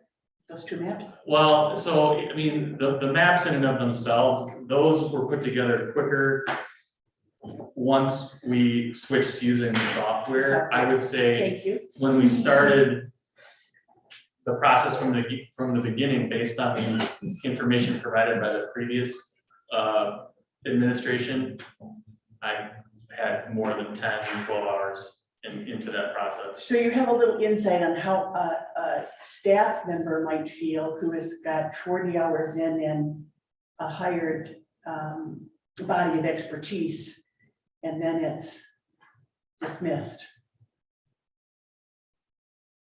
And I have not heard from you. I've been waiting. All right. My role as assistant city manager is to support the city manager so that she can do everything that needs to be done. I want to start by saying on Councilmember Reed, one of the things she said is to listen. And I think that's what we all need to do a little bit more of, and I need to do that, as well as I would like to meet with you. I mean, I've had conversations with a few of you, but I would like to meet with you because I think I have some good ideas that I can share with you to help some of your goals come about. I didn't know anything about this resolution. I went and I printed it. The resolution for council commitment to improving council relations. I hadn't seen that. So I have a couple things on here I think we can follow through on, and I think that was Commissioner Lanu over here. You want follow through? Well, I'm trying to learn as much as I can. I've been doing a lot of listening and a lot of research. So I'm going to continue to do that. But I also want to work for you to help you get some of your individual goals accomplished. If it meets the needs of the city, I think that's something that we need to focus on.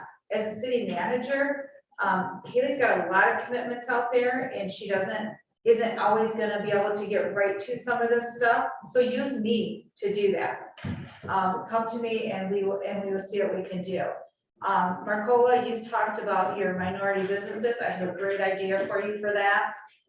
The four neighbors, I'd like to hear more about it, because I think if it's the direction I'm thinking of, I've worked on that and have some information I can provide there as well. So I think there's, for my role, I want to listen, and I want to be as helpful as I can for you, not only for you to accomplish your goals, but to have the city manager be successful in her roles as well. I think she's had a lot on her plate with not having an assistant city manager on board. When she started as city manager was about a year ago now, a year ago in March, and I didn't come on until January. I can tell you right now, for the packet for the next meeting, that packet's just about, it's pretty much complete unless there's something else that needs to be added to it. So we're making progress within our office and working really well to get more information to you and to free up time. We're also trying to get more involved in the community, and I know I reached out to Councilmember Lanu and asked some organizations that I might be able to be associated with to be able to be helpful. So Haley and we just joined Rotary, so we can start going to Rotary meetings.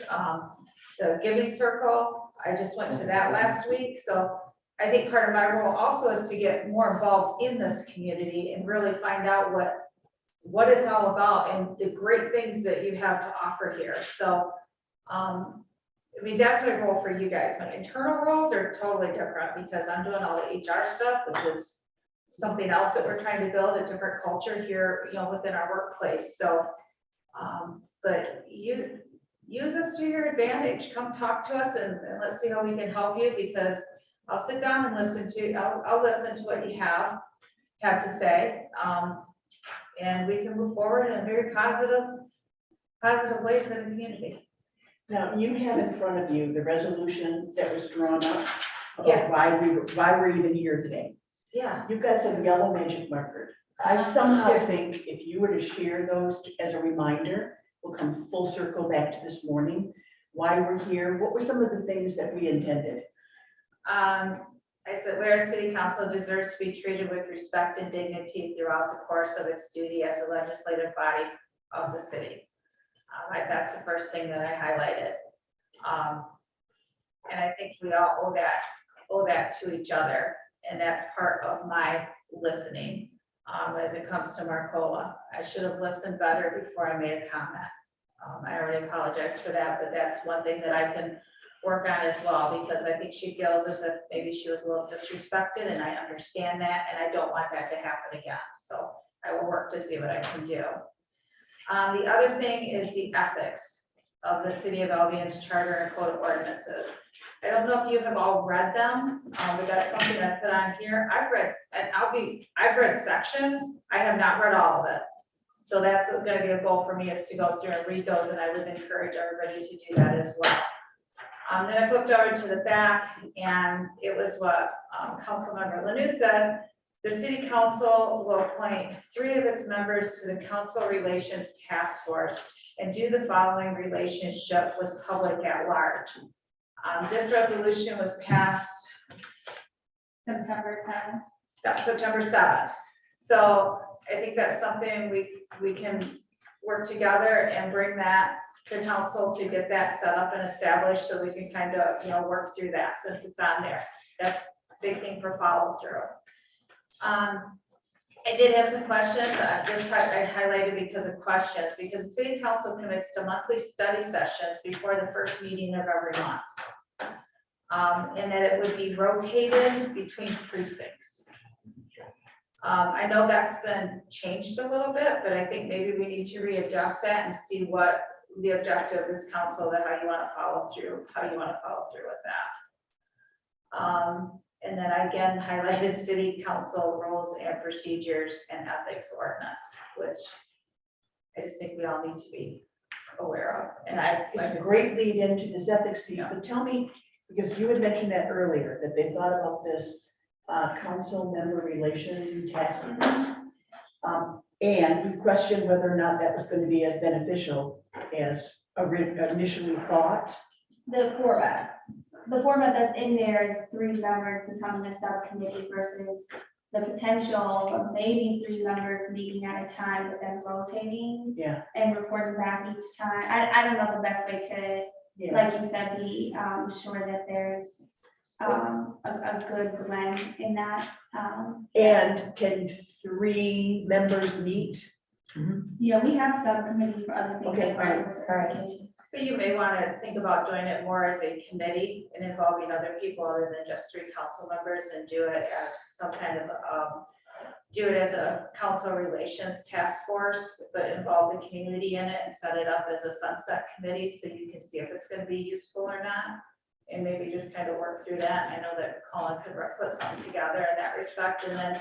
What would your task be? What would that committee? That's what I'm saying, is there are 3 things listed here. Begin to monitor council relationships, start conversations on policy and city issues, and be generative, that's her conflict resolution working group. Make recommendations to council about changing and improving how council works with one another and our code of conduct and ethics. Facilitate conversations among small groups on council that will help members of council to understand each other and improve working relationships. I would ask you to be very, very thoughtful of bringing in citizens. Okay. When you're in the midst of angst yourself. You don't need to bring them into more angst. You don't want to create more problems than you already have. I was looking at it just from my perspective as more as communication. Communication I think if it's, between council and the public. Yeah, communication piece. That's kind of what I was looking at, and it's more of a how do we communicate, how do we get the message out kind of thing. But if you want to direct it strictly to council, then. Yeah, I can see a broader communication to the public piece than, as you said, than rotating and everybody's there for a while. That makes sense to me, yes. So I think the goal of that is to, bring us as a council, together though, right? For us to work with, be able to work with one another and with the different council members as far as rotating, right? So we kind of recognized, if I can speak, we kind of recognized that communication wasn't happening on council, similar to like the last 2 weeks, communication isn't happening on council. Had 3 members, again, you would want to select those members based on, I don't know what criteria, but like, let's, for example, if we were to play this out, and Ms. Reed, myself, and Ms. Jackson were the council relations kind of committee. And there was the redistricting maps coming up, there's all the stuff coming up. I would go back to Marcola or Ms. Reed, go back to Linda, and we'd say, okay, so here's what's coming up. What are the questions you have, what are the concerns you have, and then try to like co-work some issues out so that things get more streamlined and everyone has a basic understanding what's going to happen. And then maybe mind for some conflict, like you're gonna, so for example, you're gonna redistrict me out. Why would that be a problem? What are we gonna run into there? Is there any way to avoid it? Should we ask city administration? It's the idea that we would start asking those questions and getting the information that we so desperately say we want. Right, so my question would then go back to, can you not do that in the study session? We can. Yeah, I think you get, rather than having more and more and more, because as you said, you can make this consume your entire life. I know. This should not be a 60-hour-a-week job. I do. If it is, then you're working it differently than your city charter meant for you to do so. Does that make sense? I agree with you. There is not one person in this room that's not passionate about this community, which is why you give so much and why you get so irritated when things occur, because you have great passion. I don't know if it's passion as well as responsibility. Of course, Oh, yes. don't get yourself into things that you don't think you're going to enjoy. But when you get yourself into something and you know what your responsibility is, Yes. then you handle your responsibility. I mean, it's just like Highland Park. Everybody tried to make it seem like I was just going to die if I didn't get to do all that work at that park, and that was not the problem whatsoever. It's just that I had committed my name to it, and I was going to see to it that it got done to the best of my ability. So I don't think it's much as passion as the fact that you have been, people have voted you into a position. And it's your responsibility to answer, to do what the best you can for what your responsibility for that position is. Absolutely. So I don't know anything about this. This is, Yeah, I know that you have a park that you love.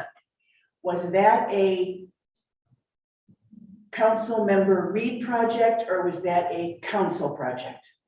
No, it was I guess you could say Councilmember Reed. I was asked by people in the community and I did. You gave me a perfect opportunity to simply remind each one of you, there are projects that are council projects. And if you want something to be a council project, because it's very important to you, then you bring it up to the whole council. But the council acts differently when it's a council project than when it's a individual project, correct? Oh, well then let me go back, because it was when Cheryl Mitchell was city manager. It was brought to her. Everything I did was brought to the city and was approved and stuff like that. So I guess that was a council project. It was not something I just decided I was going to do and did. Well, no. See, this is really important. This is very important, right? There's a difference between how we give direction to the city as a unit as opposed to one person. This is a really great example of where you need to know the very specific roles and responsibilities. Because I cannot ask for funds. I cannot ask for work from departments. I love this, it's in my community, I'm a council person and I want this. Just, do you understand the difference? If it's you have to go to the whole council, I guess, and then have that conversation, yes. So there's interesting layers to this, but I also want to circle back. I think that as far as I recall, when Dr. Mitchell was, before she was in, she got a significant grant for that redevelopment. And I think that the grant funds have been, obviously facilitated through the city and what the council had voted on. And then Ms.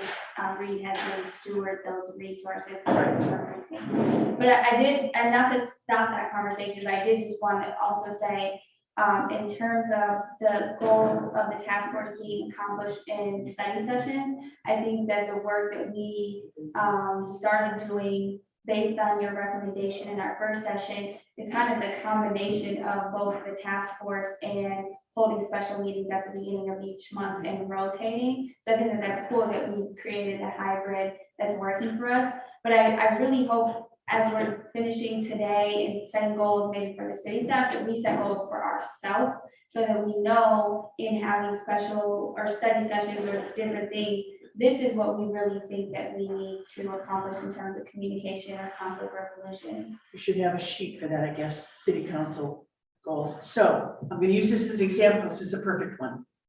We're going into what we're going to call strategic planning for the next 12 to 18 months. You may say, complete blank, get blank park.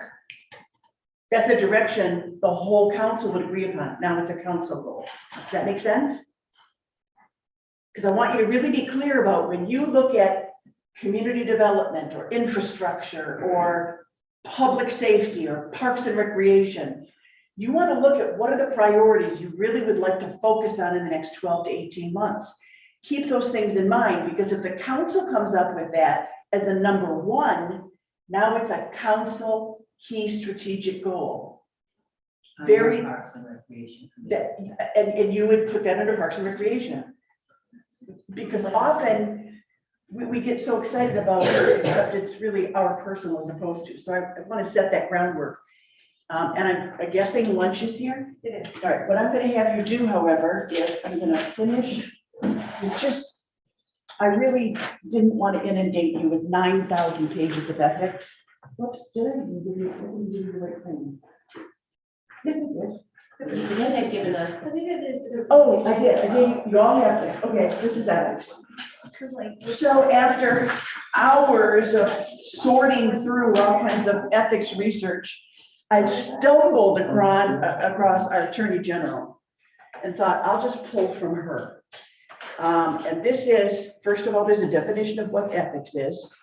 The science of right conduct and right character. The science which treats the nature and grounds of moral obligation and the rules which ought to determine conduct in accordance with this obligation. The doctrine of human's duty in respect to him or herself and the rights of others. I liked the line that she wrote. You can read this during lunch, but well-drafted ethics ordinances should provide clarity to public officials and employees as to the behavior necessary to instill trust and faith in government on the part of the public. That's the basis. And that's what we've been talking about. That's the basis. Ethics in government is not merely the absence of corruption, but the presence of trust. The purpose of ethics laws lie not in promulgation of rules, nor embarrassing amassing of information, nor even the punishment of wrongdoers, but rather in the creation of more ethical government in perception and in fact. It's trust comes in so many different layers. But as long as we're carrying in our bottles, as Council Member Jackson said so clearly, as long as we're carrying around in our bottles the judgment for others, the false assumptions about others, the past flaws, the current flaw, as long as we're carrying all that stuff, it's very difficult to not only get our job done, but to have the public see us demonstrating behaviors that cause them to trust their government. So I would like to come back after lunch. You can read that through a little bit more and have a little bit more conversation about about ethics and from your point of view. During lunch, however, I'd like you to take a few minutes and read through. I pulled, trying to keep it again as concise as possible, city manager evaluation process, so that we could talk about it. What is an evaluation? What is an evaluation not? What makes the process productive? What are the kinds of things we want to make sure that we're focusing on? And that when we focus on them, the citizens look at us and say, all right, this is working really well. They understand the role of the city manager, and they are concerned about progress within the city and how that city manager is making that happen. So here's just a few things you can consider, and we'll talk about it after lunch. But during lunch, you'll feel free to talk about this, talk about ethics. And we'll meet back here. What do you think, like 20 till? Where's the best place for us to eat? Because we don't want to mess up these. We could eat downstairs in the mayor's office. There's a conference room there. Oh, yeah. All right, we can go in the conference room and eat our lunch.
And nothing channel that.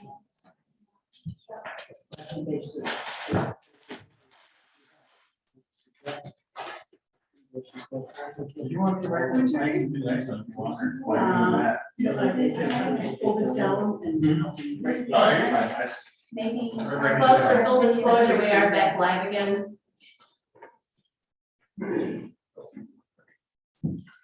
We can definitely continue having our lunch, but just keep everybody's time in consideration, we want to proceed. Yes. And now, just have to.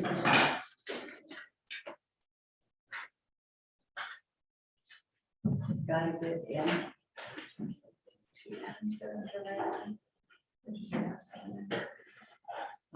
I have markers for them, yes. So while I'm trying to pull down this handout, if you could please look at, matter of fact, would you read that comment that you said you thought was really important from? So in regards to the handout that we were given from our Attorney General, Dana Nessel, the line that, you know, sticks out to me is ethics in government is not merely the absence of corruption, but the presence of trust. And we all know that our community members look to us, that we are performing our duties ethically, and that they can trust our motive.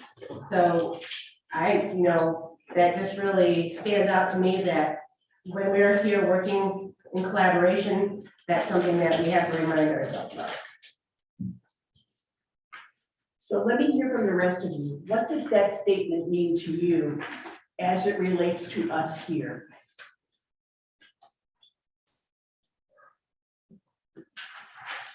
I think trust is the gold standard. That, all of this is gonna sound corny, but we were just talking about like digging deep, and I just feel like we haven't dug deep enough to even identify what trust would mean amongst us. I also think that the other half of that reaching trust is getting to the root causes of what is actually creating mistrust. Okay, and you don't think that we've had enough conversation that we're pretty clear about the root causes? Because it feels to me we've talked a lot about some root causes. Yes, thank you. I think sometimes when we talk about root cause, I don't think they understand what the root is. The root is basically what you actually are doing on your planning.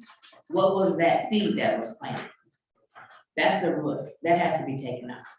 That root has to be brought out. And once that root comes out, the rest of the shakes and it dies. But if you do not get to that root, the other stuff just keeps growing and growing and growing, because all we did was just chop it off in the beginning, in the middle of it. We did not chop it off by the legs, so it couldn't go running. So That is a really wonderful analogy, in that if there's any gardeners here and you've got weeds, if you do not pull the entire weed, if you just cut it off, it actually is strengthened. You now have one real hardy weed, right? Mhm. So there's been a comment made that we really haven't gotten underneath that and where the real roots are. Mhm. So where are the roots? Thank you.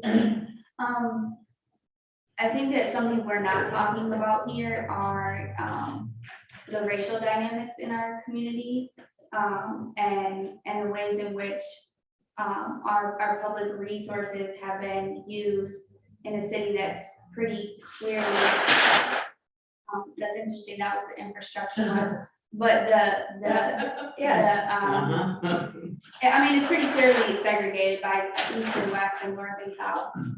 So those are real things that I think we should take more time. I mean, we made a commitment to being a city that's dedicated to racial equity, but we have yet to even fill that task force that was created in August of 2020. I mean, those are indicators of some unmet root causes that I think continue to affect us. And why haven't you implemented that task force? There's not enough people that have applied to be on the commission. All right. I think we've all made our due diligence in regards to recruiting folks, but for one reason or another, we do have part of the charter where people have to be paid up on their taxes, so that may exclude them. And then just the willingness to put themselves out there to be a public servant, knowing how things are currently running. Okay. Like, why would I sign myself up for that? Okay. Yeah, Councilman Williamson. I think that's also a symptom, the symptom of lack of people who want to participate. It's also a symptom of what's going on here, right? So why would I want to participate in a committee or a commission when I see what's going on council? It is hard to replace anybody. Like, I remember Cullen a couple weeks ago talking about one of the tax review commissions. We desperately need someone on these commissions. It's like we're struggling to fill boards and commissions, not because of a lack of people, although there has been a lack of applicants recently, but it's also because why would I want to join that? It's similar to why lots of people don't run for city council in the city, right? Like, I think that is a reflection of what we're doing here. And if what we were doing here was different, I think people would be more willing to serve, right?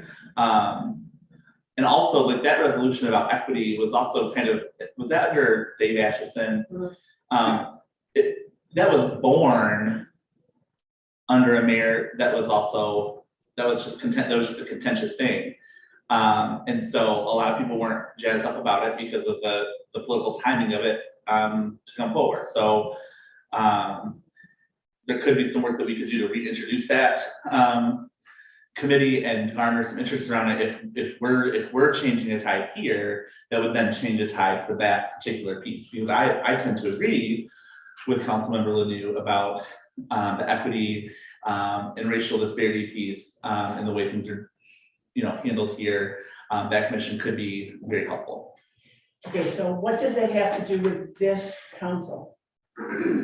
I hear you talking about disparities in the community. What does it have to do with this council as part of the root? We have to stop. Oh, you're asking, should I? No, I'm sorry. asking the whole council.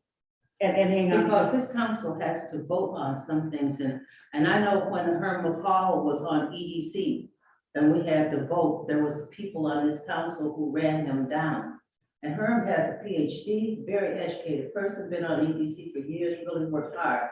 And I called him and talked to him about it because he pulled his application. And I called him and I said, why did you do that? He said, I'm not going to be bothered with messy people. He said, I've worked on EDC all these years.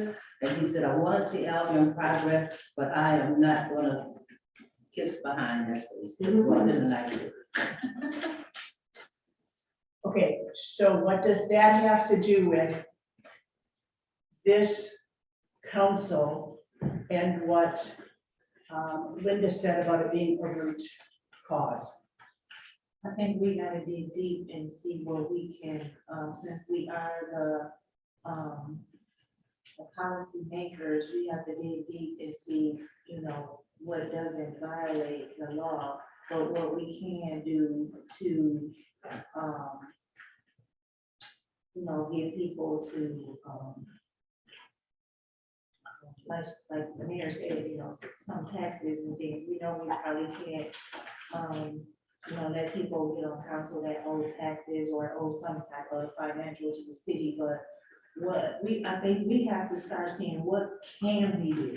Because we always say, well, we can't do that, we can't do that. Well, what can we do? We the policymakers, and I think we forget about that. And as far as when you go back to talk about trust, I think trust has to start like with yourself, and you have to allow yourself to do something that you haven't done before. So, if I'm gonna say, Councilmember Williams said, you gotta trust me to blah, blah, blah. And he said, well, I don't know, 'cause I don't trust you. But, I mean, you gotta at least give me a chance, you know, to show and prove myself that I can be trusted. So you gotta dig down within yourself to say, hey, you know what? Hey, I haven't done it before, but you know what, I'm gonna do it. So it's all trust is down deep within you. You have to give that person that you don't trust, you know, a chance to be trusted.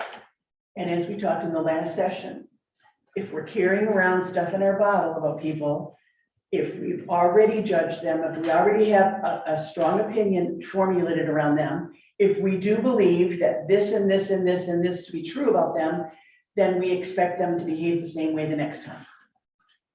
So for me, that would be a root.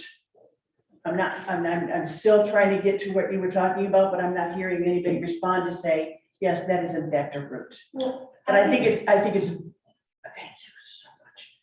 I think it's really important that you dig out the roots, because you're right, you're only gonna make all of this other stuff even stronger. I think that when I think about, you know, the racial composition of our community and our council, and how that could be a root cause that's contributing to the inability to have trust. I'm thinking about the feeling to be safe and to share authentically one's perspective. And I think that the reason why we're not getting a lot maybe today, I mean, it could be because we're being recorded, or it could be because there's a lot of other things happening outside, but there's all these different dimensions that make us potentially as members feel incapable of saying everything that we want to say. And I think that it's even hard for me. There's these nonverbal components of what is contributing to the mistrust, and getting to them is going to take time and proven trustworthiness. It does take some time. You can't expect everything to just change overnight. But more importantly, it takes a change of mind. It takes a choice. That's what it takes, a choice. Then you can really accelerate the time. But until you decide individually, each and every one of you is going to understand that ethics in government is not just merely the absence of corruption, but the presence of trust. When you don't trust each other, please do not question why the community is not trusting you. Just, we are sending it out all the time. So for me, that's a root. It comes right back to what we've been talking about hours ago around this notion of suspicion and things that aren't going right, that we are, rather than trusting the staff, trusting the experts, trusting each other, we tend to just be really suspicious over everything that's going on. So what in the world do we do to let go of that? Yes, thank you. So, as my experience, with previous city manager, and I'm just gonna give an example. I had an interest in, trying to help people get, public transportation. And because this lady came to me and she was like, she really wanted to go see her mom, but she didn't have, you know, proper, she was in a nursing home in Marshall. And so the opportunity came up for her in Albion Marshall Connector. And we were up against, you know, funding. And one of the things that a previous city manager did, since she knew that, you know, I cared about, I had brought the idea to her, she knew that I cared about it. She took me to meetings with her about this Albion Marshall Connector. And I think that, you know, sometimes if you know, a person is able to go and actually see the talk or listen to the talk and just be part of the conversation, you know, that'll help smooth some things out about whatever the accomplishment that a council member has. So I mean, that, I was just putting that out there for an example, but, it did well. I think the Albion Marshall Connector is still growing. The lady, even though her mom passed away, she did acknowledge that, you know, this is a great idea. I know it's coming up, you know, can you speak on it and tell my story about me going to see my mom in a nursing home and that I only have to pay $1 or $2, you know, a day to go see her or something like that. So, you know, it really helps when the council members want to have like something that they really want to accomplish, that they kind of get in on the conversation, see how the conversation is going. And to me, it just builds a great relationship. It builds a. So this is one of your recommendations for how we can move forward more productively. Is that correct? If possible. Okay, if possible, whenever we can share information and get people involved in that which they're trying to move forward, hopefully the strategic planning process will help you in that way. Other comments? Right, you do understand that just because something is legal, just because it doesn't, let's say, violate the Open Meeting Act, as an example, doesn't necessarily make it right, does it? There's a difference between ethics, using ethical behavior, doing what you know is right, and just making sure you're following the law. Does that make sense? So each one of us has to ask ourselves, is this in this moment using ethical behavior? And for me, ethics has something to do with being disrespectful. It has everything to do with being demeaning or dismissive. So what else would anyone like to say about ethics? Anything anyone wants to? No? Colin? No. You sure? All right, let's go to the city manager evaluation process. First of all, please let me ask you,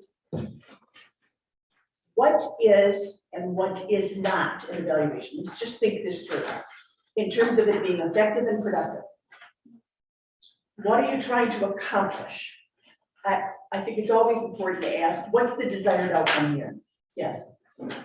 Councilmember Lowe. I think when you're doing an evaluation, whatever we put on here, I'm just gonna use this for example, whatever we put on here and come together and make it priority 1, 2, 3, all the way to 10. I think that's what the city manager evaluation should be on. Now, if we go further and say, well, how long will it take you to accomplish this, you know? And she give us a reasonable, whatever she feel like she can do it within, then okay. But if, you know, it wasn't done in that time frame, you know, just come and let us know, hey, I need a little bit more time on this, you know, 'cause I am working on it.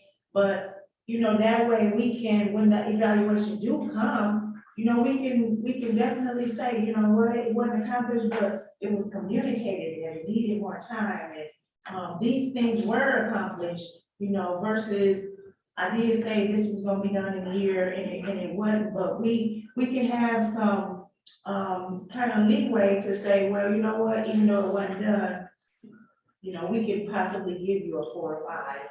You know, and that's just my theory. You know, I don't know how anybody else thinks about it, but I think that a city manager evaluation should be evaluated on, did the goals get done in the timely manner that you said you could do them. Right, so I'm hearing, first it's around the task.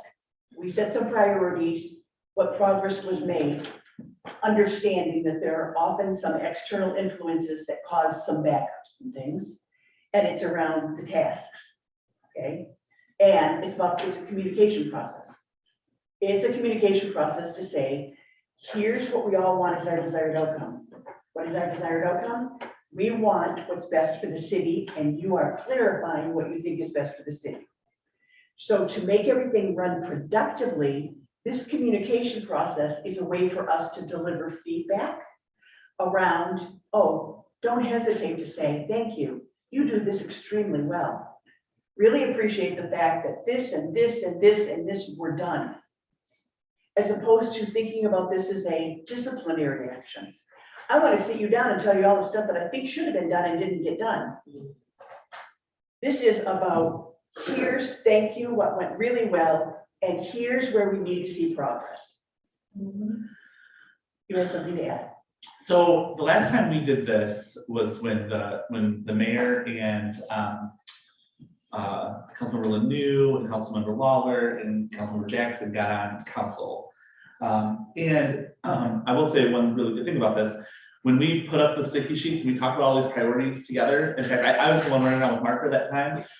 We have no shortage of, we can fill these papers up and it's great because you'll see kind of the priorities. The problem that we have when it comes down to the evaluation is that we don't have a dashboard that helps us track progress on these projects, or there's not a tool that we're using to effectively evaluate, because it is a feedback tool, but like, I'm trying to explain this, you know, in terms that I know. So in fundraising, how many, if I want to raise a certain amount of money, I know I have to make a certain amount of asks. And so there's always a chance that I could do all of those asks and more, and I didn't raise the amount of money that I needed to raise. So when you think about evaluation, it's about, did I perform the task and move the mark in that way? And then did the outcome happen? What was the outcome, right? I think we have been in a situation, we're very fortunate now to be coming back to this normal evaluation tool, because prior to that, it wasn't normal because we had all those issues, the span of city managers and things that were happening there. So I think part of this is relearning the evaluation process, and then also being able to get a tool that works, that we're constantly giving feedback throughout the year. That way it's not I get to the end of the year and I'm like, well, you really forgot about this one, boom. And so you would like to see at least an Excel, as simple as an Excel spreadsheet that has your top priorities. And then regularly you would like to have some feedback on, here's the progress we've made in each one of these areas so far. Well, sure. I mean, in an ideal world, we could have all of that. I know that we're limited on resources and time, and I don't want to over encumber city staff, but that's the idea. Like, here's what we want to accomplish this year, and here's the progress we made on each of those things. And Right. I've seen the self-evaluation. You could just reformat that and be there, but to see it in a visual would be really helpful, I think, for all of us.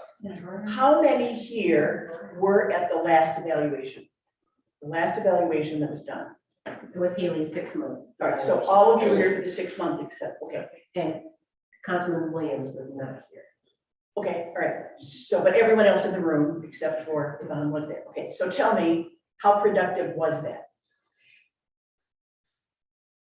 Let me come to Linda and then to Laura. Thank you. I felt like it had almost no productivity. I was really disappointed. Okay, because specifically, can you tell me, because that tells us what we need to change. So we have proposed a new feedback evaluation form. And the two words that came to mind when Councilmember Williamson were talking were metrics and, for lack of a better term, monitoring. So just having like more continual awareness, I think will keep our minds fresh versus having to kind of reflect a lot. So I think that there's a lot of places where we can improve our current process and those created. So the evaluation process itself, I'm going to come back to that. Right. But one of the suggestions out of that, walking through it, was, could we have some sort of matrix that simply says, here were our highest priorities, here's where our second highest priorities were. Could you, how often would that be, like quarterly? Could you give us a quarterly update or an every 6 months update? What would you benefit from? If I can talk, I would love it quarterly at a minimum, because when evaluations shouldn't be surprises. I so agree. I don't like, so like even in my day jobs that I've had, I don't want to walk into a room and not know what's coming. And so when you have a continual improvement model where you're looking at progress monitoring, it's easy for our one and only employee besides the attorney to say, okay, I know where I've done really well, I know where we haven't done things and can prepare, to answer questions. I think, I don't like the evaluations in the city have become gotcha moments. And I'm gonna come back to what was said over there, and that is, that whole idea, yes, that you're prepared. So I should know before going into this, what it is that I'm supposed to do in order to achieve what it is you call desired results, right? Because that's what I know I'm going to be evaluated upon. So I know this year, are you going this year? Or are you going to go in your next one with a different process, the different evaluation form? This, the year end, we decided that we were gonna use the same model that we used for the 6 month. Then we were going to discuss changing that evaluation process for future reference. Gotcha. Yeah, because that way you know what you're supposed to be performing to. Yeah, that's the one. Right. So let me add also that Councilmember Lawler pointed out it was the what, it was the technical, how well did we do in technical areas. If you look at page 2, you'll see it's also on how. So it is leadership skills that are demonstrated. Things like communication, financing and budget acumen, staff development, innovation. I mean, those things can be part of your process. It can be both task and how the task gets performed. How well is this working with the staff? Are there good communications with the staff? Anything that you had questions about as you were reading through this? I would direct you back to the first page. I bolded this. These are not my words, by the way. I've taken this on the last page. The source is Strategic Government Resources. It says, in a relationship of trust and support, council members and city manager can have an honest dialogue about what's being accomplished, where gaps may be, and how to maintain progress. That's really what it's all about. It's a very respectful communication process that says, these are the areas that are critical, and we're going to get feedback around what went well in those areas and where we'd like to see some improvements, and they have to be specific. I had a question. Yes. So I did not read the whole thing. I was having a pretty good conversation with Councilmember Ledoux during lunch. But I did have a question because one of the things we're talking about are all of the different priority areas, but we're not really talking about professional and personal development of the executive. And I think it's all of our desire to make sure that the person who's in the role of city manager is continually learning. And so would it be appropriate to have some of those, professional development metrics in there, like so many trainings, so many conferences, or some sort of, I moved the mark somewhere in my personal growth as a professional for the city. I'm gonna ask your opinion. To me, it may be, but I would like to see, well, and it also is nice setting direction, because you're saying, as a council, we would like her to attend the city managers convention every year. Yeah. That is, okay, so I will do that. That type of thing. Those are, because you learn a lot. How many people here have been to something at MNO? Something at Michigan Municipal League? Yes, there's a lot of learning there. And please do not forget that some of the best learning you have is talking to all your colleagues. Sometimes some of the best conversations are in the bathroom. Yes. You meet somebody. Because we have these conversations. That speaker said this, and I'm good. And then sometimes you connect with people and you have a really good friend that you may have for the rest of your life, because let's face it, your family and friends do not understand what you do. They do not understand your challenges, but another city council member does. And so keep those things in mind. So yeah, I didn't want to go through this whole thing, but I thought, let's read this before you come on March 21st. Because these things I think are helpful in keeping this focused and on track. If you look at page 3, it says pitfalls to avoid. Council members representing a diverse group of voices that may not be unified in their expectations of the manager. And that is usually because we have a misunderstanding of roles and responsibilities. So we have all these varied opinions about what's going on. Relationships are too close or too supportive, too friendly. And therefore, it's very uncomfortable to bring up necessary improvements. So this is not meant to be critical. This is meant to be, we would like to see improvement in this area. Now, one of the processes that is used by a lot of cities is the moderator will gather everyone's feedback and then formulate a unified feedback for this reason.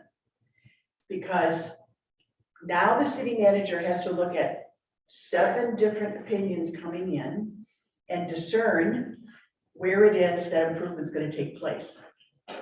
So it may be, like, should you have a study group ahead of time? Because she needs to have specific direction about where to improve, not coming from 1 or 2 of you. Do you see what I mean? Because you may say, I think she needs to improve in this area, and she disagrees completely. She thinks she's fine there, but she wants to improve this area. This is not humanly possible.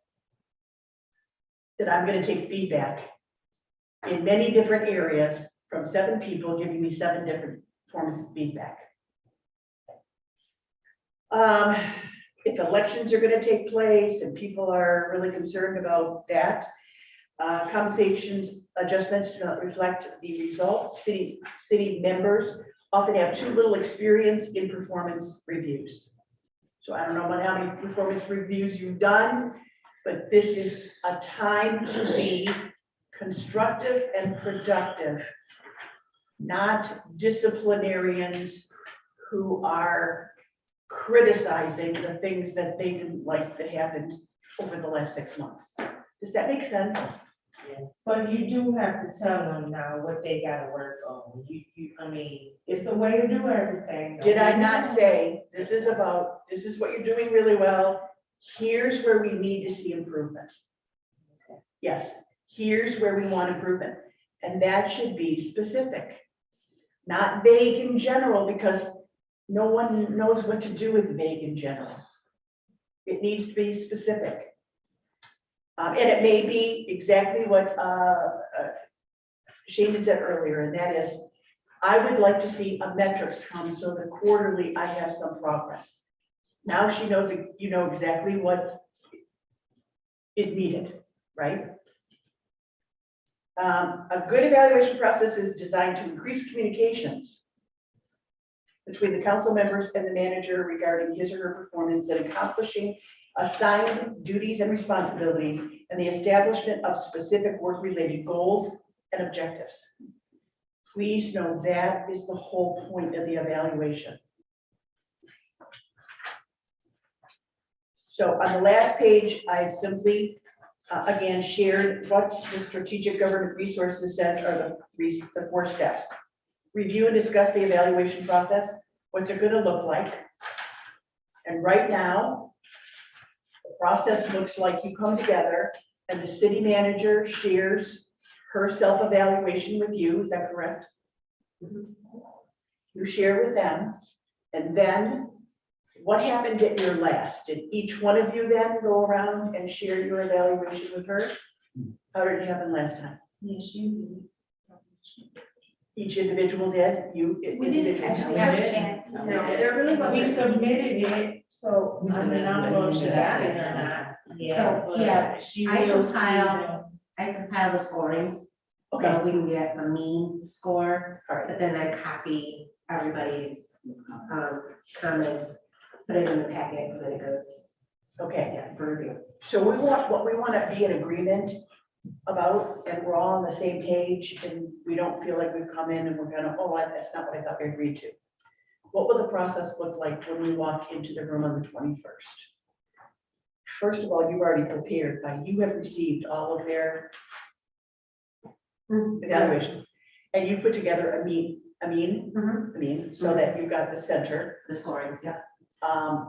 Often it's really important, through statistics, if there's like real outliers on either end, that kind of don't have anything to do with what everybody else is saying, you have to question that. It might just be a one-on-one thing. So you've taken these, you've given a mean, and then are there some verbatims that will be shared? So like I said, I just copied everybody's entire evaluation and it gets put into the packet. Okay, so everybody has each other's. Mhm. And when we come together on the 21st, you expect that process to take about how long? Where we share? It wasn't very long because we really didn't have that much of a discussion on it. I'll be honest, the last process was terrible. Generally, I mean, I can, using the city attorneys as an idea, I mean, generally, a evaluation takes anywhere from 30 to 45 minutes. Yeah, that's what I think. If you can have a good communication process in 30 minutes that says, A, these are the things we think work really well, and B, please consider improvements in these specific areas, that would be very helpful. Okay, so you've already received. Has anyone received city manager's evaluation of herself? Yeah, she sent that out a couple weeks ago. Yeah, I'm required to send it 30 days prior to the actual evaluation. All right. Okay, so is there anything that you want to say or anything that we need to understand before we're ready for that March 21st? Because I'm going to go back to what is probably going to become my mantra. Ethics in government is not merely the absence of corruption, but the presence of trust. If we want to, again, attempt to build trust with the citizens and help them remember, there's some really good things happening in the city. These things went really well. And in order to do even better, here's the thing that we're proposing that we do even better. That here's where we would like to see improvement. Making sense? Anything anyone want to add?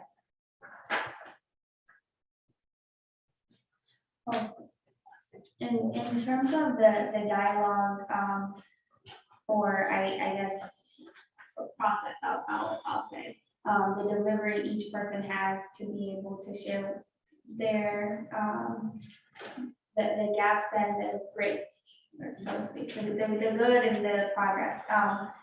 I just want to make sure that we're not interrupting people or targeting people for having their own thoughts, because that's what I interpreted to have happened, and it felt like it was unethical.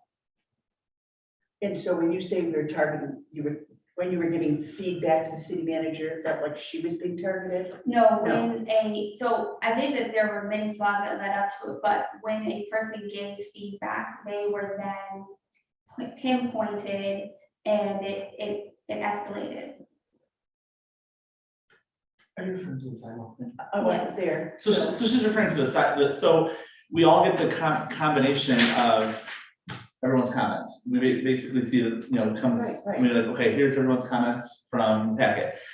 I had noted that there was one of the council members had, and I can't remember who, but had graded Haley down, and in the comments, they were upset about a certain sidewalk or going around park. And and that was something that had taken place before Haley was city manager, and I had thought was not supposed to be in her evaluation because it was part of her, this is where we're supposed to be. She's been city manager for 6 months, so we graded her on the 6 months and what we Yes. tasked her with in that 6 months.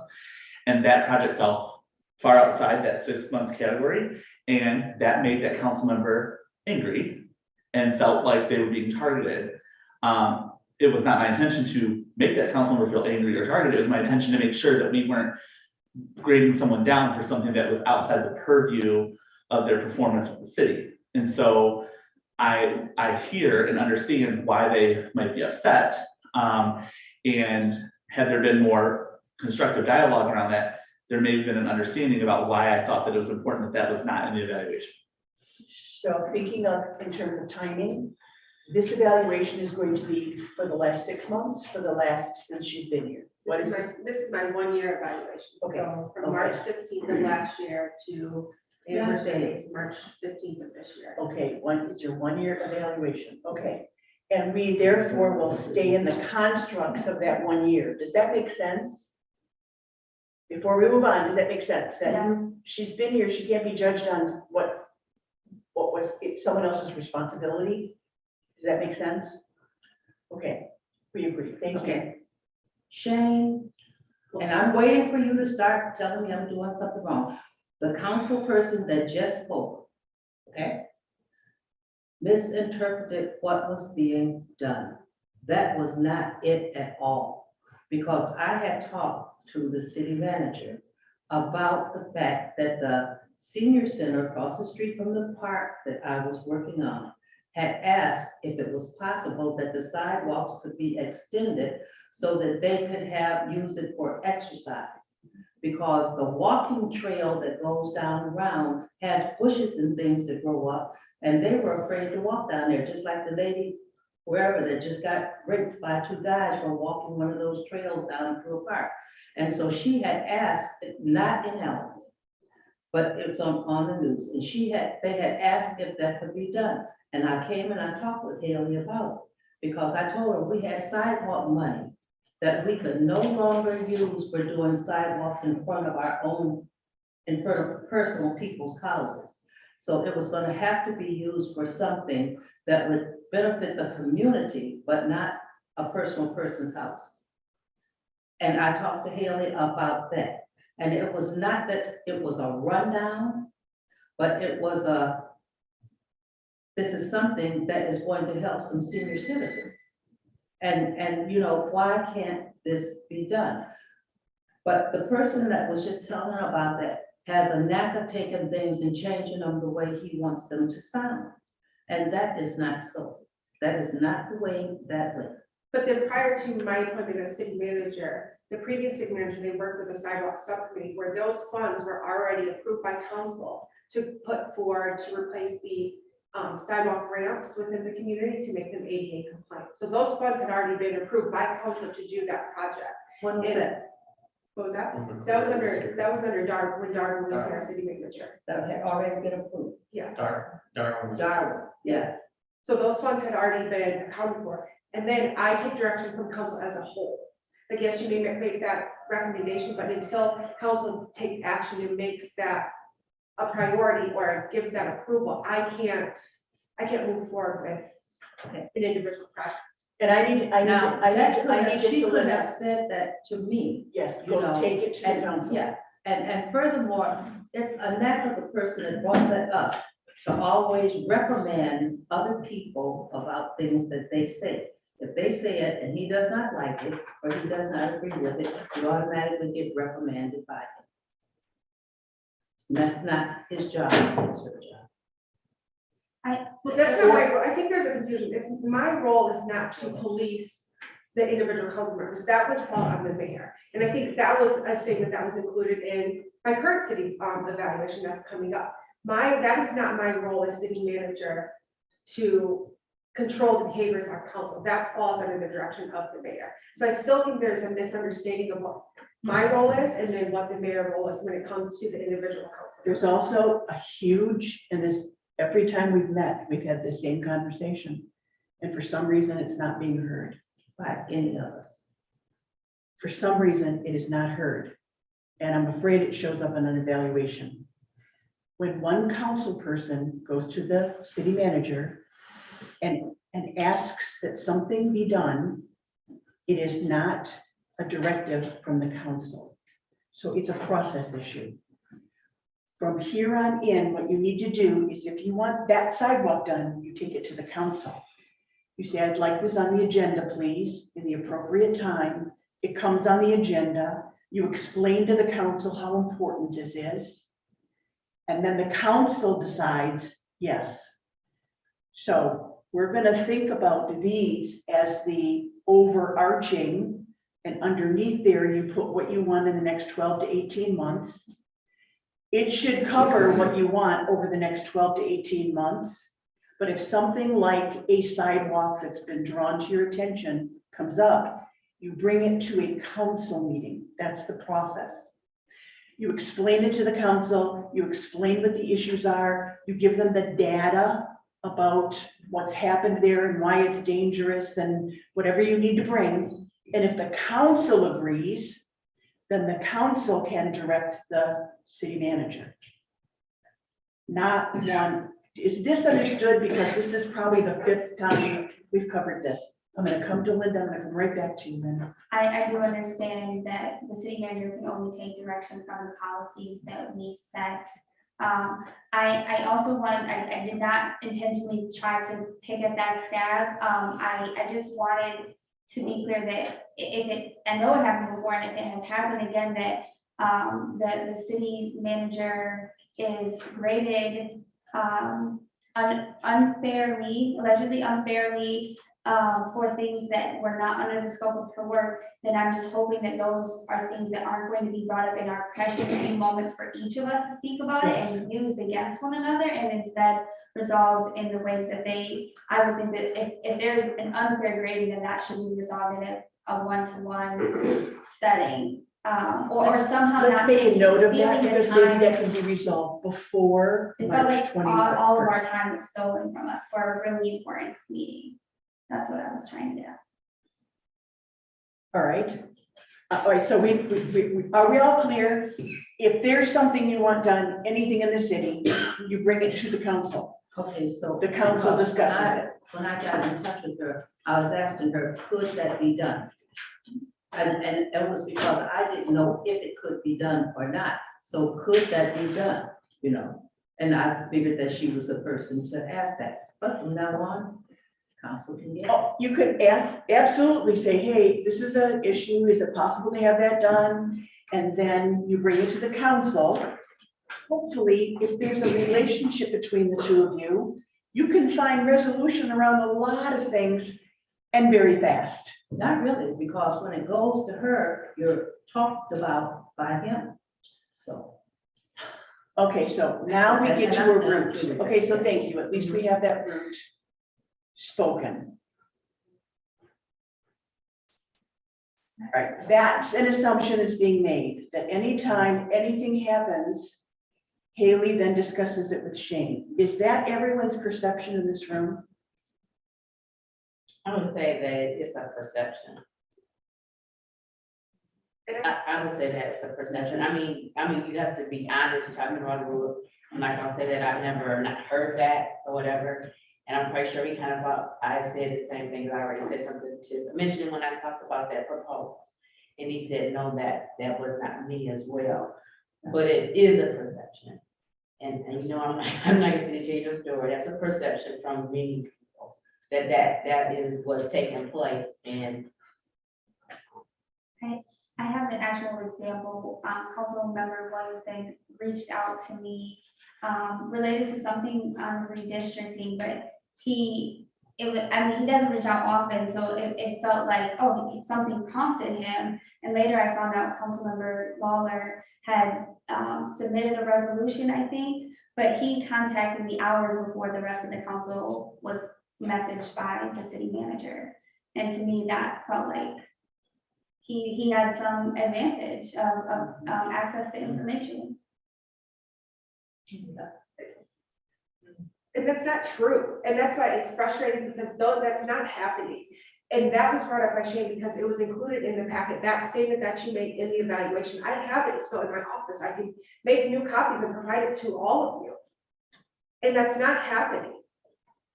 And I shared with you why that was shared with me, because the funding that you requested, we don't have it available in the rec funding anyways. I wanted to make your program come to life. So as the director of the Community Foundation, he stated he had a meeting with you to discuss funding. So I shared that proposal with him, the budget section. That's the only thing that he was provided with. but when I went with him, when I talked to him, I gave him that place. So no one needed to give him any information is what I was saying. But you explained to me why you did it. So, yeah. Can I speak to this real quick, Marilyn? Hang on one sec, Colin. So before council continues, as Yes. an outsider looking in, I would just offer this observation. You started your day in a rather rough and rocky manner. And it progressed, and it seemed that progress was being made. And I think you're on a precipice of undoing all that in the direction that you're heading at this moment. And so I would just offer that as an outside observation and caution you as you move forward. I appreciate that comment, because that's exactly my thought. But Linda was sharing with me during lunch and in breaks. I do have a role outside of council in the community that is generally a really great role. I'm the executive director of the Community Foundation. I've made no secret of this. I've asked people for money all the time to support initiatives that the foundation's working on. And the other thing I like to share, and maybe there needs to be some more clarity for people to understand this, is that I don't actually have control of any money at the foundation. The only control I have at any level at the foundation is getting more proposals to grant committees. Because grant committees and fund committees make all of the decisions that eventually go to the board. And I don't recommend them. The committees recommend them to the board. And so when Haley shoots me over the proposal for Nora's program, which Nora had already showed me, I left a copy in my office. I want to get her in line for funding through a grant committee, right? So it's like, let's get you signed up with the grant board. That's my day job. That's my day job. That's what I do. I would do it for any member of council. If they had a program, if they had something that fell underneath something in my day job, which has a wide encompassing mission of making the greater Albion area a wonderful place to live, I would offer that to anybody, difference makers, the FOR group that Marcola is putting into place. I've had many meaningful conversations with Linda about other initiatives that we want to do at the foundation around higher education access and things like that. Why wouldn't I, in my role as the executive director of the Community Foundation, communicate with all of you who are the leaders in this community about what you want to see done so I can help find funding to support those things? You know, I'm not going to go quit my day job. I guess the board can fire me, sure. I'm not going to quit doing the good work I'm doing. But if I can be more clear with you all, if there are questions, Haley and I met a lot in 2021. I had a donor who was excited about giving a major gift to this community that was going to make things better in parks that weren't touched yet. Of course, I had to reach out and do that. There was no special secret mission or operation. It literally was, I could not talk about the donor because that's a development piece of where I work until they were ready to announce what they were going to do.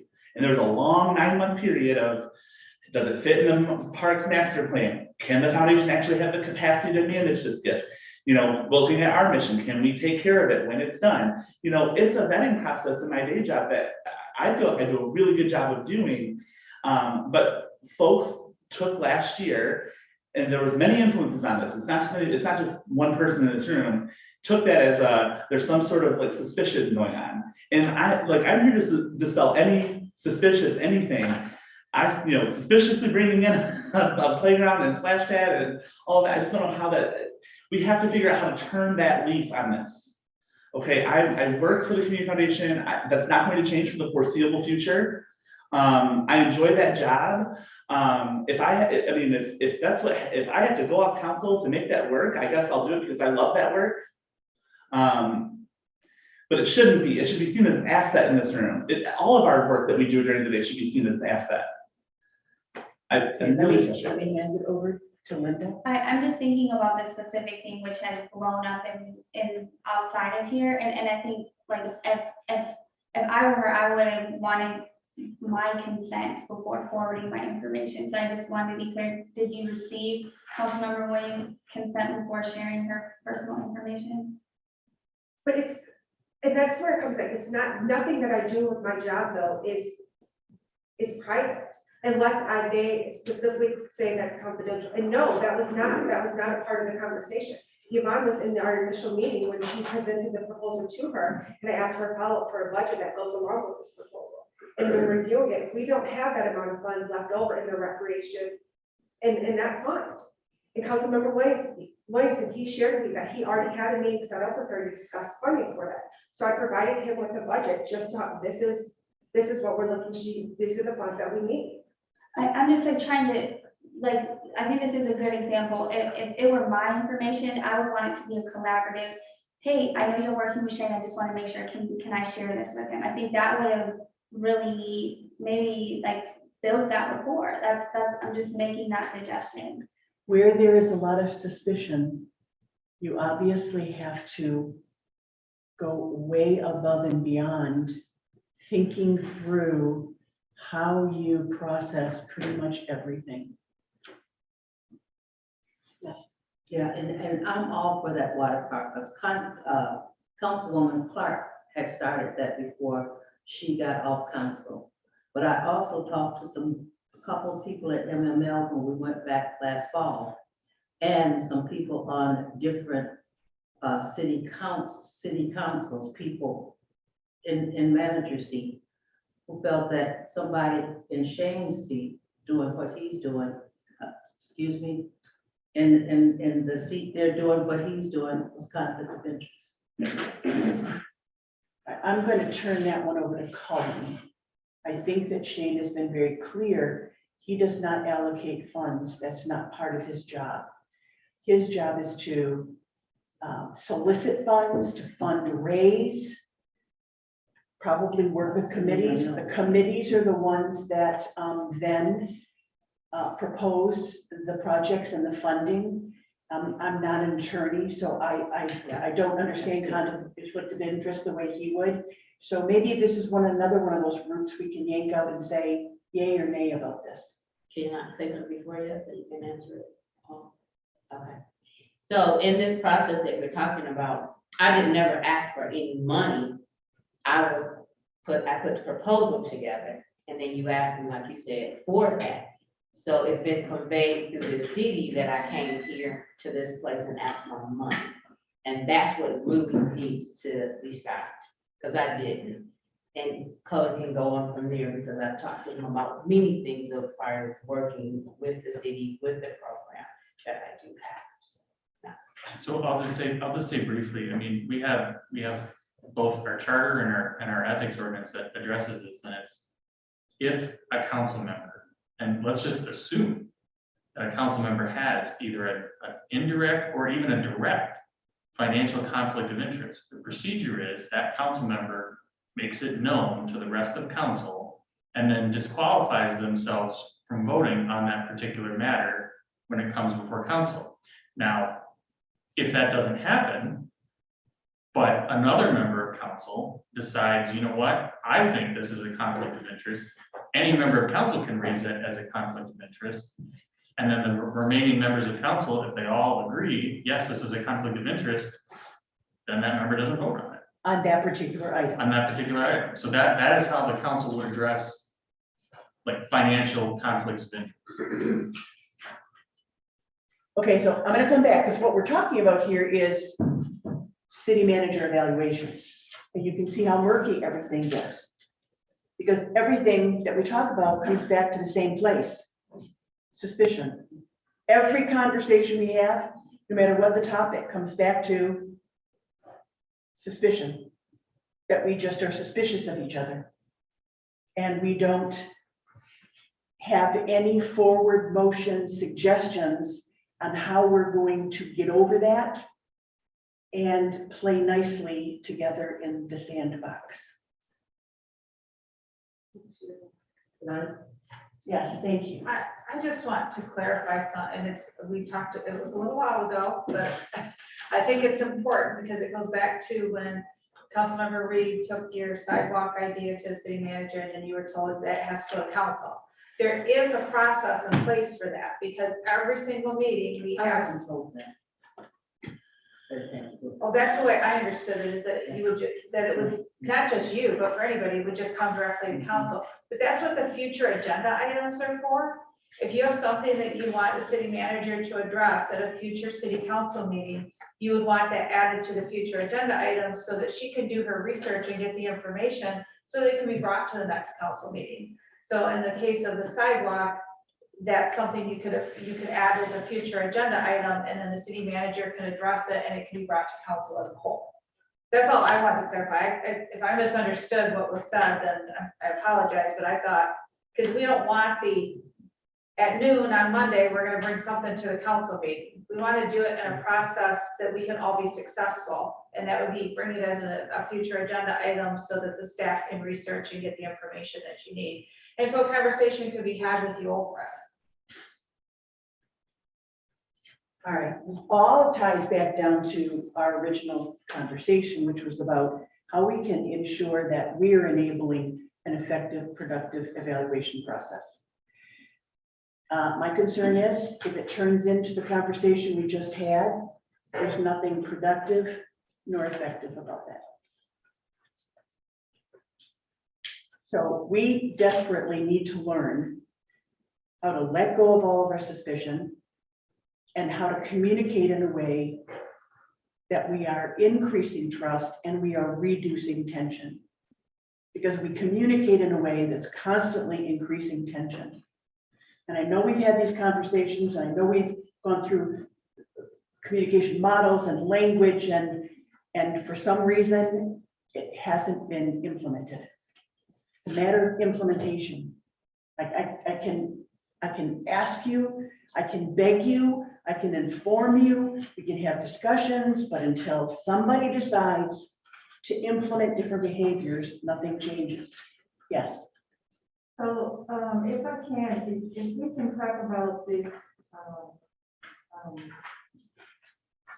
no surprises, about things being the law, but the law not always right. There is, there's something that says that a council member has until 12 on Monday before the meeting that they can submit something.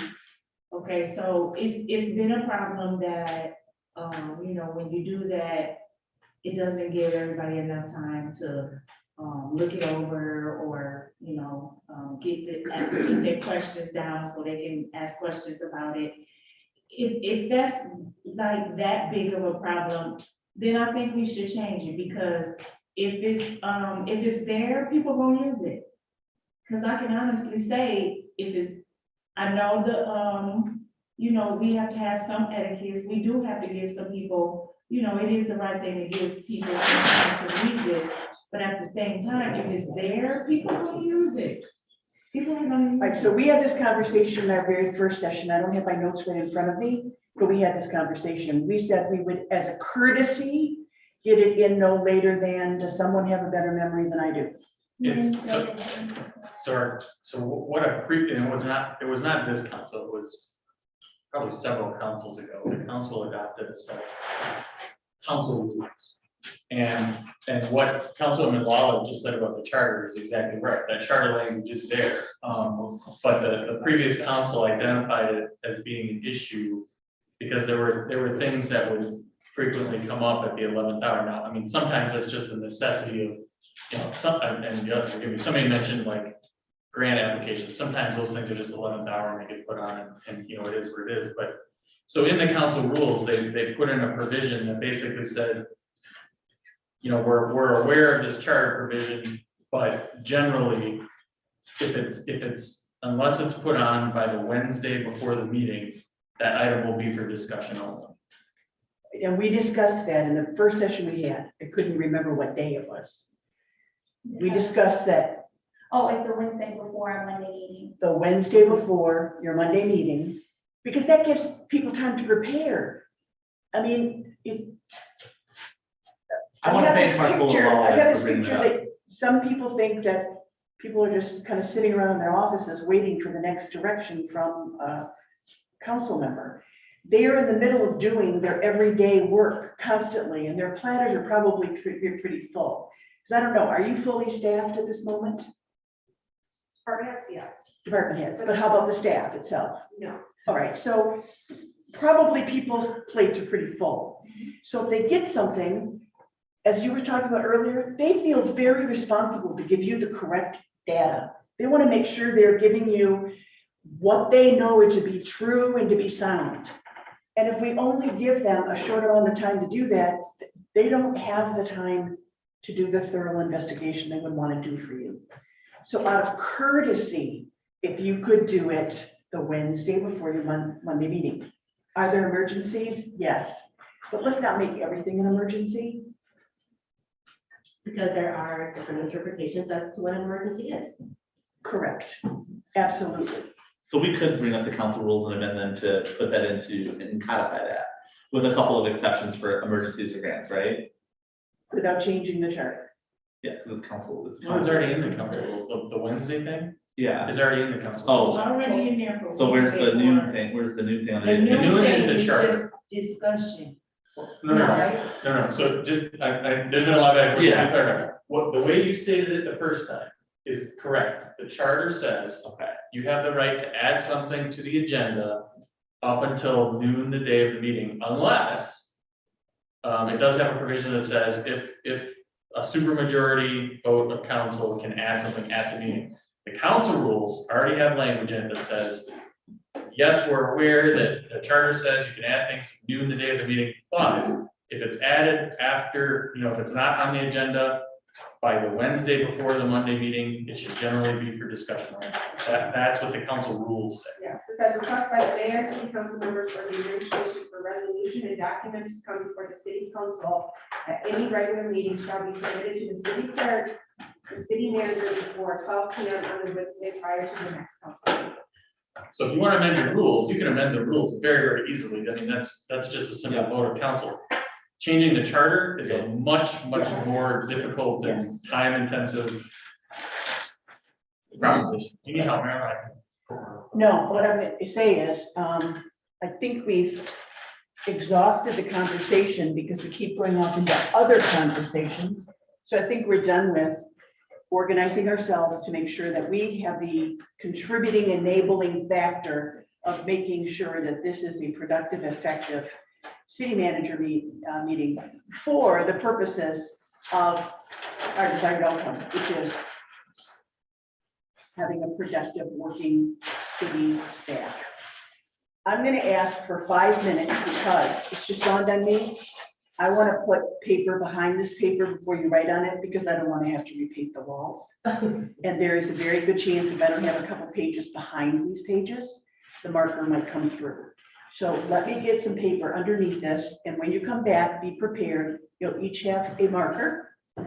You can discuss, you don't have to discuss. But this is individually in city services, what we deliver in terms of services to the citizens, in terms of community development, infrastructure, parks and recreation, and the last one is public safety. Those are core strategic areas that every staff needs to get results in every single year. In those areas, whatever you want probably falls in one of those areas. So what are your priorities for each one of those? You can take a pen and you can write as many priorities as you want in each one of those.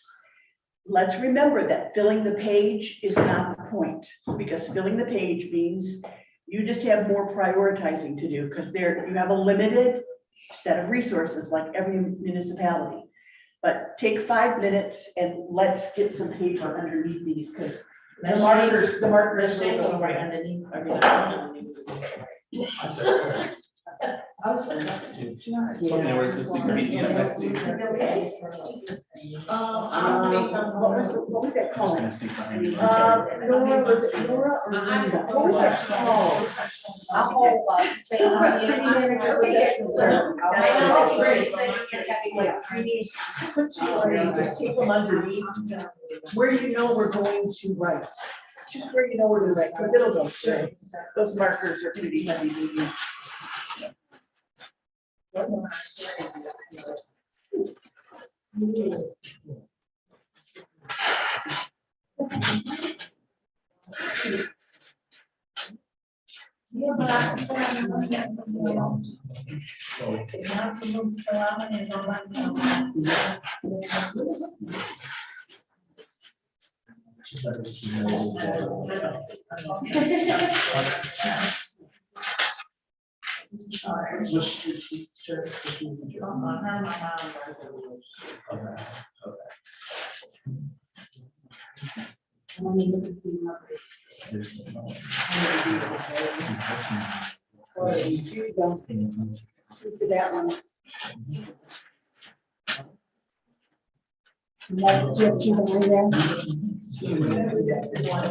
Legally enough, yeah. I would feel terrible.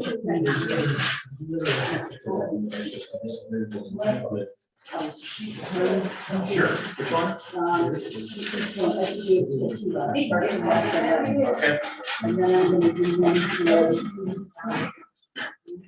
All right, do we want professional development or is it just manager professional development? I think it's both, because I think. No. Or, I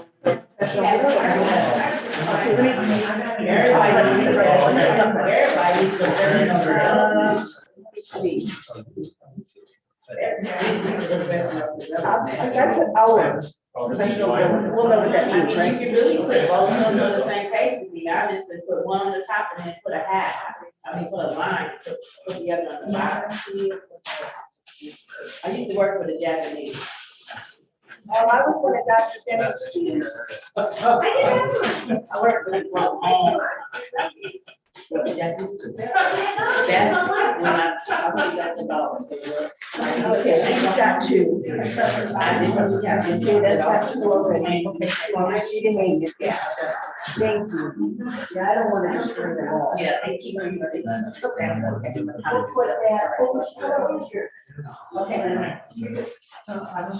She's got the page, we can see that as like you. Yes. That's why I said. I would just go. do we, oh, we do get rid of markers. Yeah, I got markers right there. I just wanted, Valley Creek as well. they were brother and sister. I have a quick question. Maybe a sister came from. I know these are Kelsey recommendations, Hayes. but in terms of like our actual process, will anything like that be facilitated? For this group. Okay. What she has done is try to find at least I can't leave. Oh, okay. And so. I think it's just a number though, I don't think it's the actual. We're gonna try to facilitate somehow that they can, but you see what happens. You're supposed to know. You're supposed to put up your ideas. Okay, there's a marker. Yeah. There's a marker. She's like. Feel free to go to each, take a magic marker. Gretchen, there. Yeah, take a magic marker because we will not be able to read your ideas. So take a marker and put what you want in each. And we added this over there, our professional development. That means council professional development as well as city manager professional development. What would you like? Where would you like resources allocated? Where would I like resources to be allocated? So over here. Yes, goals, yeah.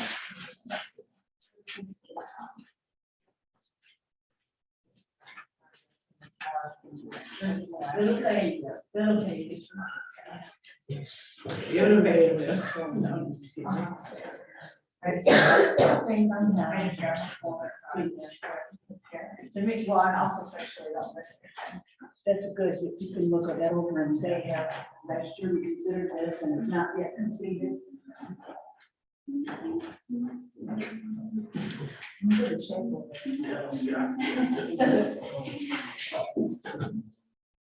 Hour. I don't know about anybody else.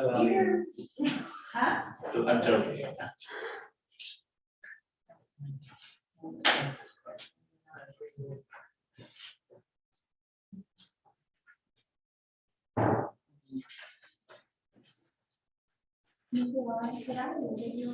Oh, right here. I can make a copy. I don't have mine, oh, You want me to make a copy? I don't have, I don't think it was like that. Well, one of the pages is there, it's really tiny. Got one. Oh, this is like a matrix.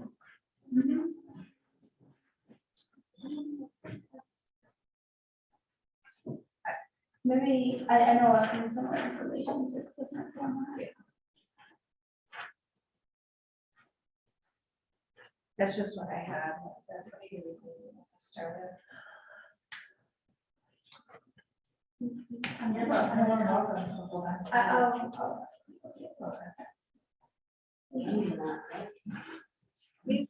These are last year's goals, if anyone who wants to take a care of too. Big darn. That Fix the darn. helps. Oh, man. More detail. I just get marker. Can I write too? I think you should write.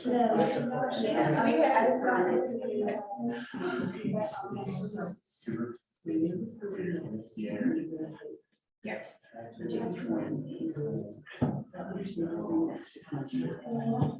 I know what you mean. What was that, Ursula?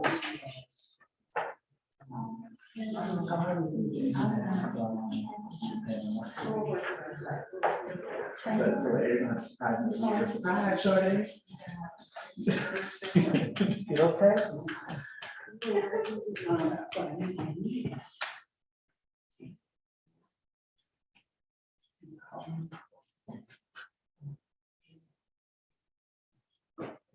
You want to come and visit someone I think we need new high back leather chairs in You see council how it's chambers. trying to- With the big armrest Yeah. and couple. And iPads. And we. Where'd they go? I was just joking. But it was, that's not right. Okay.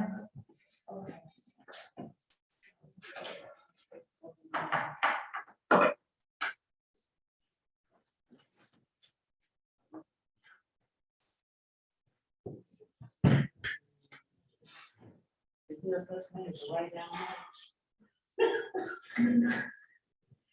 But just write down.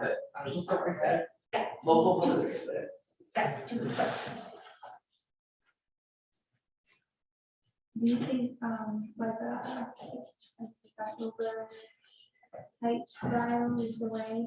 No, I think more like how do we, I guess, partner with other individuals to create some kind of like a similar, like, yeah.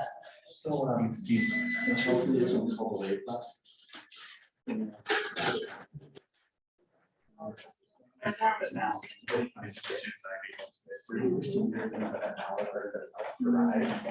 and that bus just has, it's got a normal stop, but then for a lot of people. So it stays in the Chelsea Dexter area, which is So really close. that is something that's in the talks.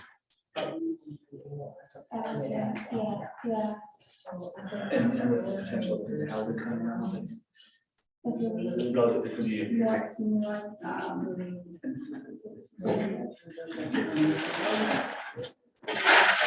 Oh, yeah. I read that. Yeah. Yeah, not yet, because then that's all the focus. I know, I want to say, take care of the.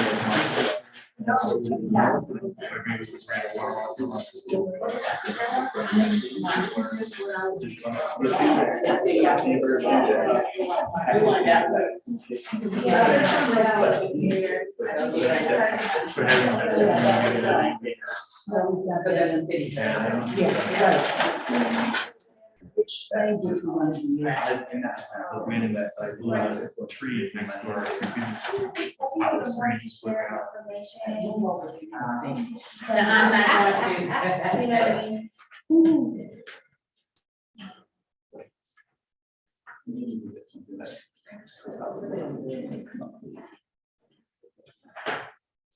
don't know.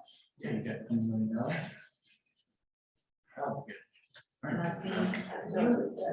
I'm the only one that has like 5 people come to knock on. Nobody comes to me.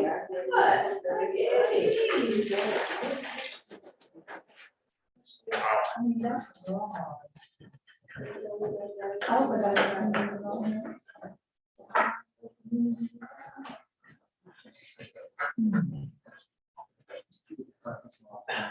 That's what my shirt for.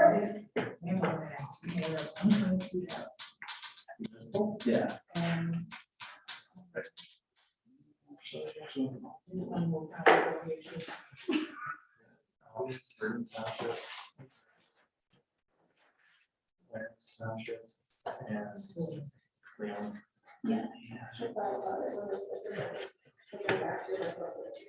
I took that practice outside now, but I think I'm gonna do.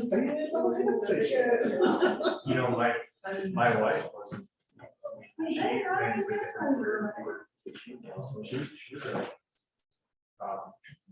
Deputy Sheriff with Genesee County. And grant funded elder abuse programs working a lot. But, really cool. We're gonna join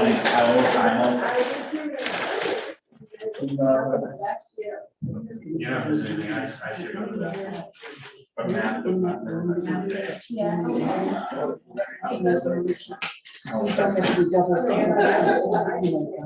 Oh, yes. I'll tell you, I just said.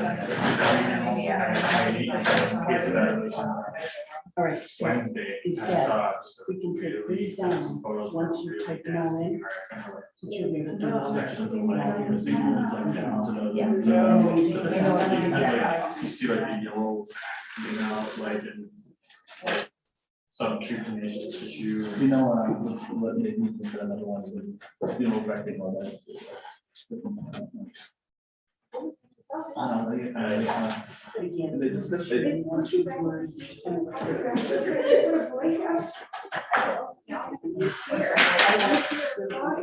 Would you put? Yeah, and if you're in the middle of playing. I tried to, this is the way this mother put all that. Thankfully, we were, hadn't even taken off yet, but I was sitting there like, think I saw this person, there's a plane. Roll.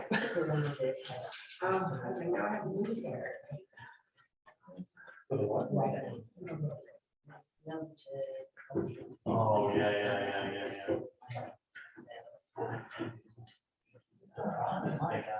Anything like maintain.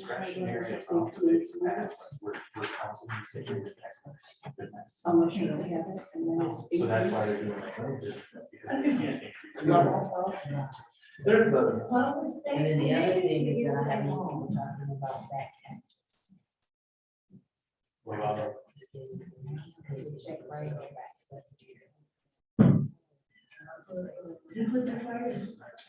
there's a safe city accreditation that actually, So, yeah, so what happened, I can fill you in. that's, came outside us at the foundation, it's like a great opportunity, and it's like, that'd be really cool to get that. Because once you get that accreditation, you turn around the story around. That we know aren't fine, like they send like the emergency letters and say. Hey, they're having- Okay, we're rounding up here. It looks like if you something surfaces, you can definitely, say, hey, you just surfaced something for me, I want to add this. But your assistant city manager is going to be typing in every one of these as you say them. So just understand, she may wordsmith just a bit so that 5 months from now, we knew exactly what we meant. Because it's too easy to put down 2 words, so we all know what it means today, but that's when we know, we remember what it meant tomorrow. No, let them walk away. So while you're finishing it off, once we report these out, then we'll give a couple minutes to make copies of all of ours. And then we'll break into groups.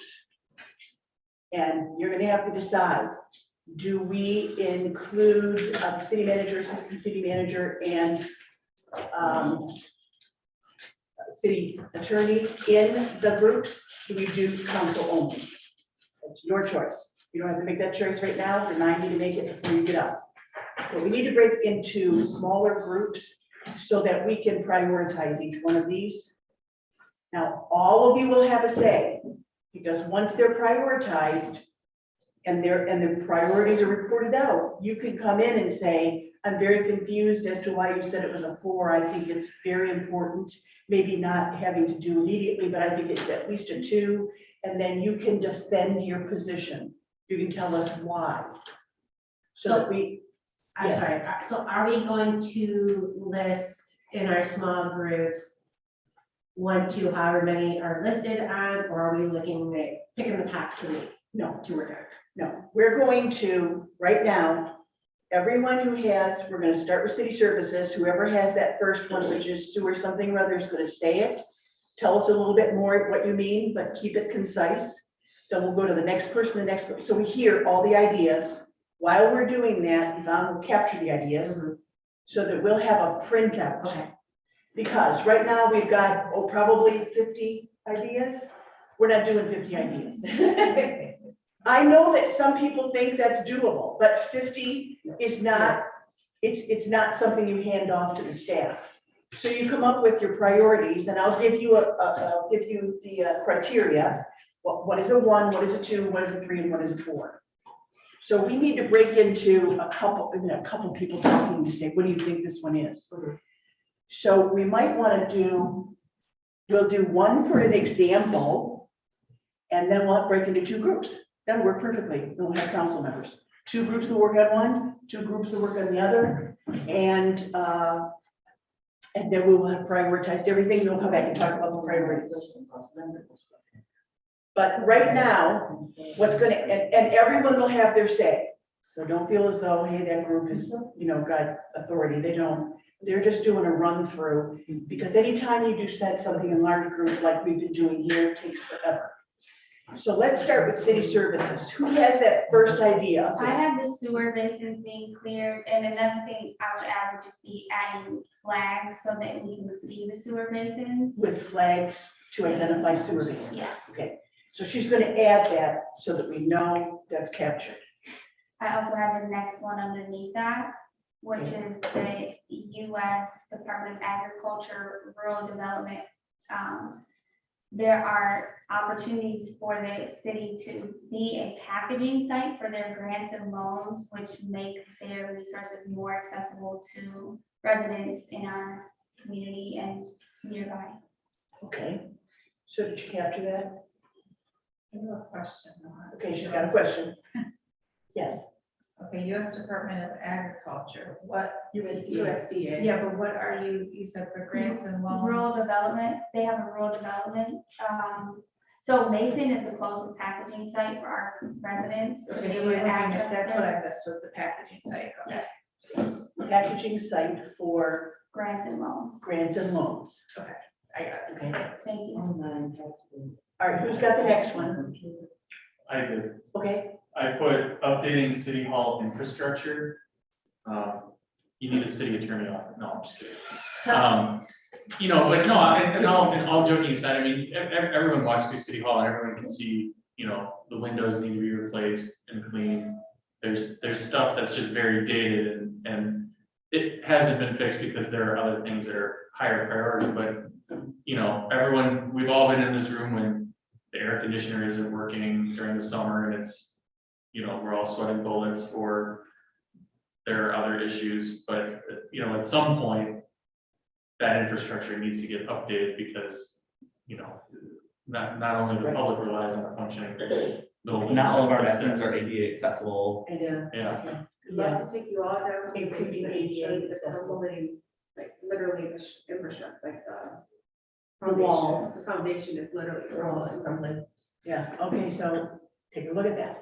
All right, the next one says, Public transportation, in regards to a city service, I think somebody had brought up about, Councilman Lawler brought up the fact that she had a precinct member who was looking for a way, affordable ride. I was stating that there are current conversations going on right now in regards to countywide transportation. So if this is something that we truly see as a need, we all need to kind of be informed and be able to talk about this to our constituents so it can get approved. Because this is definitely a need that we all need to be aware of. could I ask that we think in terms of, this might not be the correct language, but something like explore public transportation options? Simply because I don't want someone coming back a year from now saying, we don't have public transportation. Options, yes. Public You see what I mean? Mhm. Too often we say public transportation, we think that's gonna happen in a year. It's not. You might be able to explore your options, do some studies, figure out, benchmark with other cities, that kind of thing. So are we exploring the option of just for the city? I know we got like countywide, but I don't know like the specifics of what that means to say countywide as a whole, like from here to Battle Creek or Yeah. just. So like here to Marshall, here to Yeah. the Creek, or are you kind of looking more like just within the city transportation? Also, you put a couple options in there.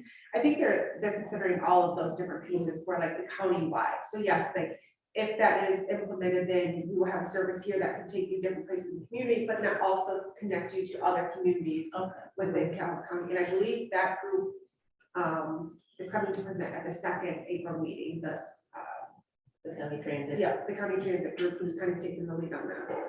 Good, okay. And the next one, I said online tax payment, and that's kind of overarching for as much online interfacing we can do for the citizens. So I can do my tax payments online, I can pay my parking tickets online. We can already do the water bill online, but it'd be really interesting to see if there could be a whole like portal where you can just go in, oh, I got paid my taxes this year, I got a parking ticket last night. Whatever you need to do, file paperwork to rent a park structure, whatever that is, getting it online so we can easily capture revenues, and then we can make it easily accessible for people to know what's available for them to use in this all city. right, And I did the asterisk there as retweet because I've had many people complain to me. One, about having that option of doing it, but two, for the options that we do have, they get charged a large percentage or service fee to do it online. So finding a way to make it an affordable option to do that. okay, affordable online, So okay. I checked it also, there's mine, which was right there, but, I just want to keep in mind, that a lot of people, don't use banks and debit cards. They use a lot of cash back. So, This is just for people who want it as an option. Yeah. Right. So if we can think about it, I don't know how far the conversation will go, but. Mhm. Okay, the next one, It says clarity about back taxes. So I've had many people come up to me about tax per se for the last 7 years, and I was just looking to call, I said I hadn't talked to Haley because it just continues to come up daily, basically, about what we're doing with back taxes. Why does this information continue to keep coming up? It's so they are paid. And I said, okay, I don't know what's going on, but I do know you do have to have your taxes paid up for 3 years. But then if you're not, if you're 3 years behind, they're coming for you to find out this, but they're saying, no, it's been like since 20 something, that they're coming at me from like 7 years of taxes. So I don't know what's going on. And then many people are speaking of that now. So clarify back taxes as far as notifying the public? How do we notify the public? thank you. Yeah, see, that helps because you could read this easily in a couple months and not remember what you meant. All right, next one. So I guess that's a good example, because I remember, I think Eric came and shared information with us about letters that were going out and trying to help us be informed, but having a newsletter to like give those little official blurbs that we can then use as our talking points, but also promote the services that we have available. I saw the city does have an actual page for that. I try to highlight that to my residents. But then context for rate increases, our sewer has increased, our water rates are anticipated to increase, people still have questions about Granger. So getting that information out to people, but then also highlighting our city staff and celebrating them. I think that those would all go a long way. Similar to that, the last one was the social media outreach. I think if we get things in the form of a video and really promote our strengths and invite more collaboration, that would be really impactful for folks who might not be reading everything that comes out or listening to all of our council meetings. Just having little short clips, I think would be really engaging. Okay, so let me ask, first of all, you don't currently have a newsletter. We started to, and then with transition within my office, which is the position that led that, we no longer have that. So no, we have not released one since last summer. Okay. So here's a, thank you, right there. Think about, the resources that will take. We're gonna have to have a staff member who's attached to newsletter, a staff member who's attached to social media. That's a huge one just in itself. Just think about those things. Yes. That's what I was fixing to say too. I had told her because Linda was there and I didn't know you had put that on there.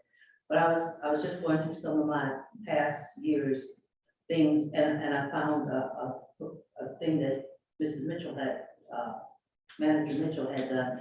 And every month she highlighted someone as the person for the month. I think they got a couple hours off early and stuff like that. They got it right at the bottom of what they do. And that would be good because then when people in the community see them, they would know them. They could tell them, thank you. It's a good benefit. Okay, so that was city services. Yvonne, if you can just start, the next one is community development. All right, They'll still be numbered. If there were 20 in city services, then community development will be 21. They'll still, the okay. number flow will just continue. I'll go back. I have a number. We don't have a number until the end. Yeah. Okay, so community development is the next one. Tell us a little bit more about what you mean by cleaner city. Mine is personally cleaner city. And I am still asking that now that COVID is over, we get the city van, ride around and look. I was riding around the other day looking, I saw you there, riding around the other day looking, and there is so much trash. I mean, old trucks and cars and boats and just garbage and trash laying all around people's houses, and people comment about that, how junky Albion looks. And if you can see that, then when we get somebody who does code or whatever they do, they could probably have something lined up for doing that. And I had been asking for 2 years that we get the van. When Mrs. Mitchell was here, that's what we did. We got in the van, John Tracy drove it, and we rode around each precinct. We took 2 days and went each precinct and just looked at the precinct. We looked at the streets.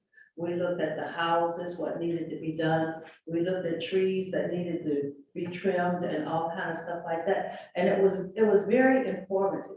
So were these like volunteers who went around and helped? No, these were council. It was the council people. And we had 2 people in there so that we wouldn't be just by ourselves, you know. And we went around, rode through every precinct and looked at what was going on in that. And then precinct. who did the cleanup? Pardon? Who did the cleanup? Were these volunteers? Were these? No, well, okay. It's just like the house that I passed the other day. That's got several old raggedy cars up Okay, on. I understand. You've got houses. So that it have- was the responsibility of the person. So, okay, so it's the person. Yeah, that's why I said, then when we get a code enforcement officer, we know what's going on. Like in my precinct, there's old house that should have been torn out 20 years ago. I mean, it's just sitting back in a thing and it's just falling down. No doors, no windows, no, and it's been like that as long as I can remember. But nothing's been done.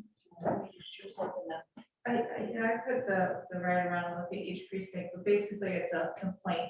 Basically making the complaint on that property and getting it over to the code enforcement person so they can follow through on that complaint. But you're saying council members to each do their We own got precinct? in, the city has got fans. Okay, her question is, are you suggesting that each council member work their own precinct on this? We did it all together. Okay, So- all right, so you all understand what that option is, okay. None of them was on. Then the next one is, I think that might be yours as well. Councilmember Reed, better street repair. To the street. Yeah, until the street plan is implemented. There's a street plan that's coming up, but until it's implemented. My neighbor was complaining. They brought out stuff the other day and just threw it at the hole. And as he backs out, it started flying all over everywhere. He's got a new car. And he was saying, can't they do a better job about patching these holes than what's being done? A better street repair until, so you The want it done street plan has before? been implemented. There's a street plan that's coming up. But our street is not the 2024 is when ours is supposed to be done. So what my question is, the word until, does that mean before the implementation of the street plan? Yes, I think that's what she's Yeah. saying. Until it's time for them to do our All street. right, so, Now till then. all right. All right, the next one is, Housing option, oh no, better street repairs, we just went through that. yeah, housing options. Okay, the housing option specifically mixed income development, so I'm very excited about more options coming online. And I understand there will be, at least the plan is to have some mixed income development, but making sure that that's a continued priority in the new housing that's being put online. Okay. And the next one, I put down there funds for the right now project, and Cullen was saying that there was a problem with dollars and cents, just being too much money. What's the right now? What was it? funds for the right now. And what Councilwoman Jackson was saying, when she said, and correct me if I'm wrong, right now project meaning like projects that need to be done immediately. Yes, if we can have And- money set aside to just, And so I was telling Councilwoman Jackson, the reason why we don't, like, by way of example, raise our mills right now, and Haley can correct me wrong, I think we're maxed out on our millage Yeah. without voter approval. Yeah, so that's why with this potential street millage, that's why we have to take it before the voters, because we're at the max capacity that we can leverage for a millage, no dollars. So the impact of that means we don't really have the funds for right now projects. Is that what I'm hearing? We'd have to come up with alternative ways to raise funding for it, by way of example, doing, if you do it as like bonds, so there's a way to do it where it's a debt instead of adding it to the millage, so you can still garner money, but it doesn't count towards your total mills. Okay, so the next one starts with 4 neighbors. For neighbors, I came up with this idea when I ran for council this term. There was a concern about, how our 4th precinct neighborhood was looking, so I decided to come up with an idea called 4 neighbors. And what that group would do would, people talk to me all the time about getting their roof repaired or their sidewalk, like from their steps. Maybe they may have like 3 or 4 steps before they get to the actual sidewalk that they might need repaired.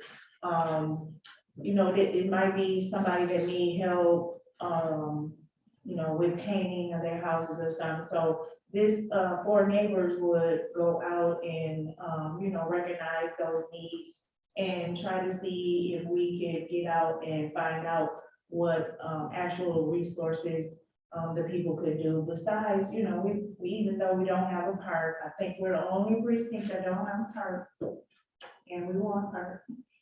And, we can plant some flowers somewhere, in a corner or something. And just to try to make it look nice. I have older people in my, I don't know if that's the right word, but. I don't either.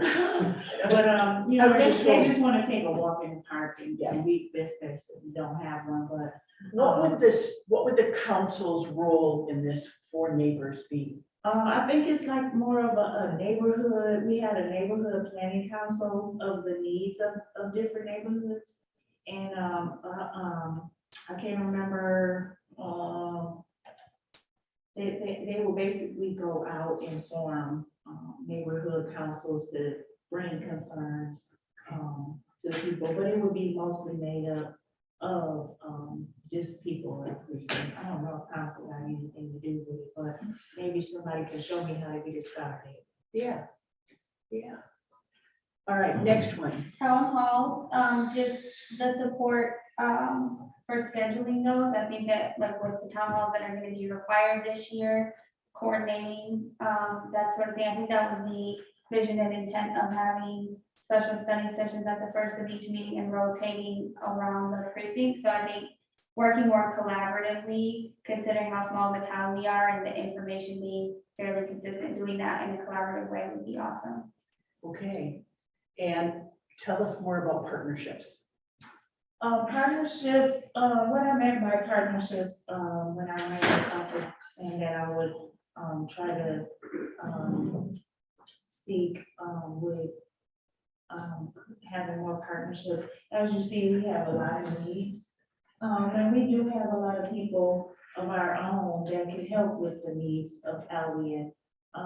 what we do have to do, I think, even though council, you know, is having their own training, is people on the outside that do have the resources that could come together to help us with the infrastructure of maybe City Hall, or you know, they have to come together too, just like we try to get together. So it's a couple partnerships in here that can make their city as well come together and do better for our city, for everyone.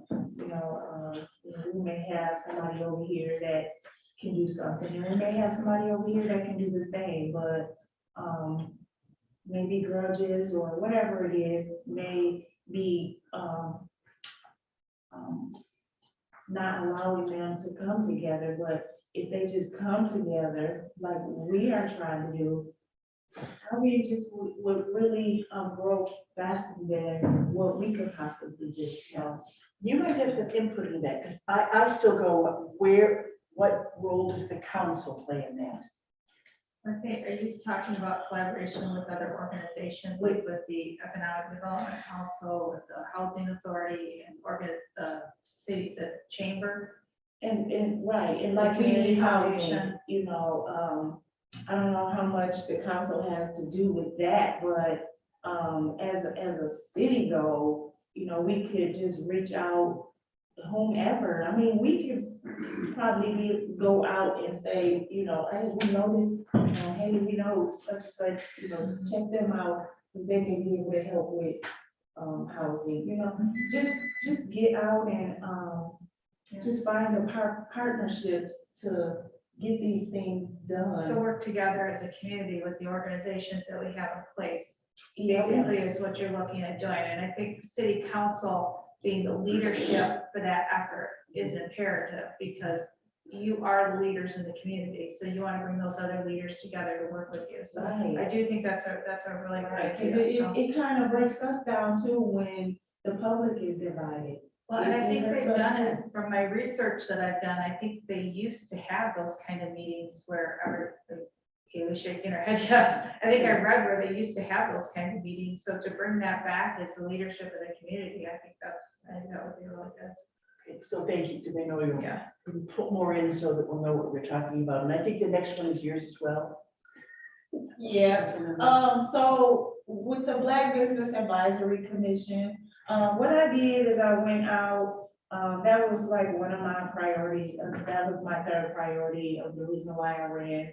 I went out and gathered information, to see what, Black businesses were struggling with, because they are a part of our community also. And, I got a lot of information that was, I shared with, the council, and was just trying to seek, you know, people to get on this board, if it would be a good idea to do some footwork just to see how other communities was doing, which I did. I reached out to other communities to see what they were doing for their Black businesses and things like that, the neighboring cities, and just did some footwork to see what they were doing, and maybe we could do the same. We do have some programs here that do target minority programs, but I decided to make it more specific because it's really a struggle for Black businesses. I mean, I know it's a struggle for everybody, but I just decided to target that to say, you know, there is a need for Black businesses. So let me ask you, is it already established, or would we say It's not assist established. in the establishment of? We That makes can, sense? we can say. Assist in the assist establishment of in. Black Business Community Commission? Right, Okay. Because now we're more specific about what we're gonna do. So if we okay, can help establish that, all right. all right. The last one is a statement on civility. There's templates of that came out in the midst of the different social movements that emerged during the beginning of the pandemic. I think that our city's commitment to equitable redevelopment, that was a previous goal, could be something that we also further unpack and outline. And then, Councilmember Williamson and I are, really talking about like, how do we pursue accountability, ethics, and something. But the point, what is that last word?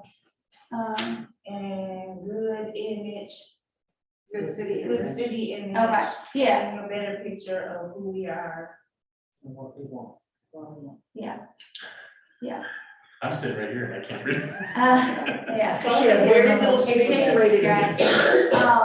I think that there's lip service, and then there's the outcomes that we want to see being guided by shared written statements. And so putting things in writing, I think, is important. All right. I also have this on my calendar only until 2:30. And so I'm probably gonna have to be leaving, I'm sorry. And I think that's what Will was scheduled for, but just. Yeah, we got, so if we can like really explain these quickly, that would be very helpful. So in infrastructure, we've got put millage on ballot for roads. Okay, all right. Oh, that's me, put the 6 mils on the, put the 6 mil down on the roads. Okay, got that. And the next one is, Successful start of the water sewer project, the one you just have, the, The wastewater. yeah, wastewater, I knew I was gonna say it wrong, so okay, there you go. you have those? Yvonne, thank you. The next one is projects for community to, That's Nora's. Project for Explain. community to Just, explain more. just no more than just the projects that we're doing to explain better to the community. okay, so something around communications. Yeah, Communicate a success of projects within the community or something? yeah, that sounds good. Okay. I'm I want to make sure that we. fine, I'm fine. I probably got that wrong in the first place, but anyway. All right, I'm trying to figure out handwriting. Okay, yep, that's yours. Yeah. Well, mine was about blighted buildings and old houses that the roof is falling in on and the house is needs to be demolished, Okay, fixed or moved or torn down. Okay. There's a lot of it because there's a lot of animals and stuff. Now come this spring, there'll be animals all over everywhere because they're in those type of houses. And I really wish I could find out, or if it was known, I know if a person is paying their property taxes, that their property is protected because they're paying their taxes. But I don't know if it's the state or who should make a determination on if a person is not living in the house, keeping the house up to code, they should have to do something about it. okay, Because so many houses, like parents die, the house sits. And then before you know it, you see animals, you see roofs falling in, you see windows broke out and things like that, and they're just left. And the city looks like a mess, so. well, let me move on and ask that. Fix the D question mark roads. What's that? I think that's following. Oh, our I just was saying what Rachel. Oh, said. gotcha. Gotcha, okay. Good on you, gotcha. Fix the roads, okay. So Rachel. can I put that in with the road millage then, or do you want it separate? I think just fix the roads works. Okay, that works. Unless you want to put in quotation marks. then No, it's not her then you word. just say fix the roads. I get it. Okay, now we're gonna move on to parks and recreation. Incremental progress on master plan. What, Oh, that was me. So we just approved the new parks, we just approved the new parks master plan, got sent to the state and was approved. And so, what are this year's projects that are gonna get done and what's gonna be done in the following year? So just kind of have an idea of what those are and be good. able to report on them. So you have a long-term plan, and now every year you'll return and say, we've done this, okay, what are we gonna do? What are we gonna do to work toward that? Okay. Stop, Solidified contract for rec, / increase participation. So right now there's an open RFP for the rec contract. Okay, I don't know if there have been any responses yet. But I think it's really in the city's best interest. We collect that millage. We need to make sure that someone's doing rec programming and that's reaching most people. Close our Friday, we did. to see what- okay, and the next one says park rules, more policing of park and things happening there. Yeah. So more policing of park events. Yes, well, okay, the park rules, one thing, they've got the big things at the park as you go in, it tells the rules, those really need to be updated. Okay, all right, so update park rule, park Update rule signs. Updated and the signage Okay, updated too. And then the next is, I've asked several times for either cameras put in the park that I'm working on, there are kiosks that have the history of the park. And kids go out there and they try to tear them up, but it's almost impossible because even though they scratch them with a rock, it doesn't work. But they need to put up, they tore off the stuff on one of the smaller pavilions roof, and that had to be replaced. And then too, you have people who come out there, young people with marijuana. And so they're in the park around little kids. I've asked for cameras to be put up for more policing. so do we know in the master plan if there's any updating of signage or if there's any more policing, anything like that? The signage is included, that's one of the 13 projects. Yeah, that might be, yeah. And policing is a staffing matter, we've just been short staffed, you know, Chief Kip keeps. We're still down. Yeah. We're down 5 officers now. Yeah, so just, these are things we need to keep in mind when we start prioritizing. Last Last one one is, Jackson was talking Yes, about. they are working on Cameras. cameras, and yes, Deputy Chief Kern has been working on that for not only McIntosh Park, Holland Park, but Victory Park as well, so that is. Yeah, because I was there one day when the little boys were scraping on the thing, and I said, gee whiz, your mom's gonna be really surprised when she see that the pictures from that camera up there of you scratching on this, and that little boy threw that rock down and he took off. You know, so if there's something out there that could be used so that when eventually, you know, yeah, that's a, improve. think about that as a suggestion in that if it's not already in the master plan, also for litigious reasons later on, you know, if something happens in the park and you find a park for 4th Precinct. precinct. Find a Just park, give us a corner. just find a park. We're gonna go back to Explore the house locations, out or something. explore That's locations. probably not the last thing that will ever be. You know, even though you don't have a park, you could do placemaking events and make a park for a day. There's things we can do. Okay, now we're on to public safety. The first one, who's got that one? Continued training and development, who had that? Might have been Linda. It might have, it looks like, Oh, yeah, it looks I like know, handwriting. I say. Continue training and development, especially with mental health. I started not to. Yeah. Funding for mental health Response. response training, yeah. Well, that's about the same, right? Yeah.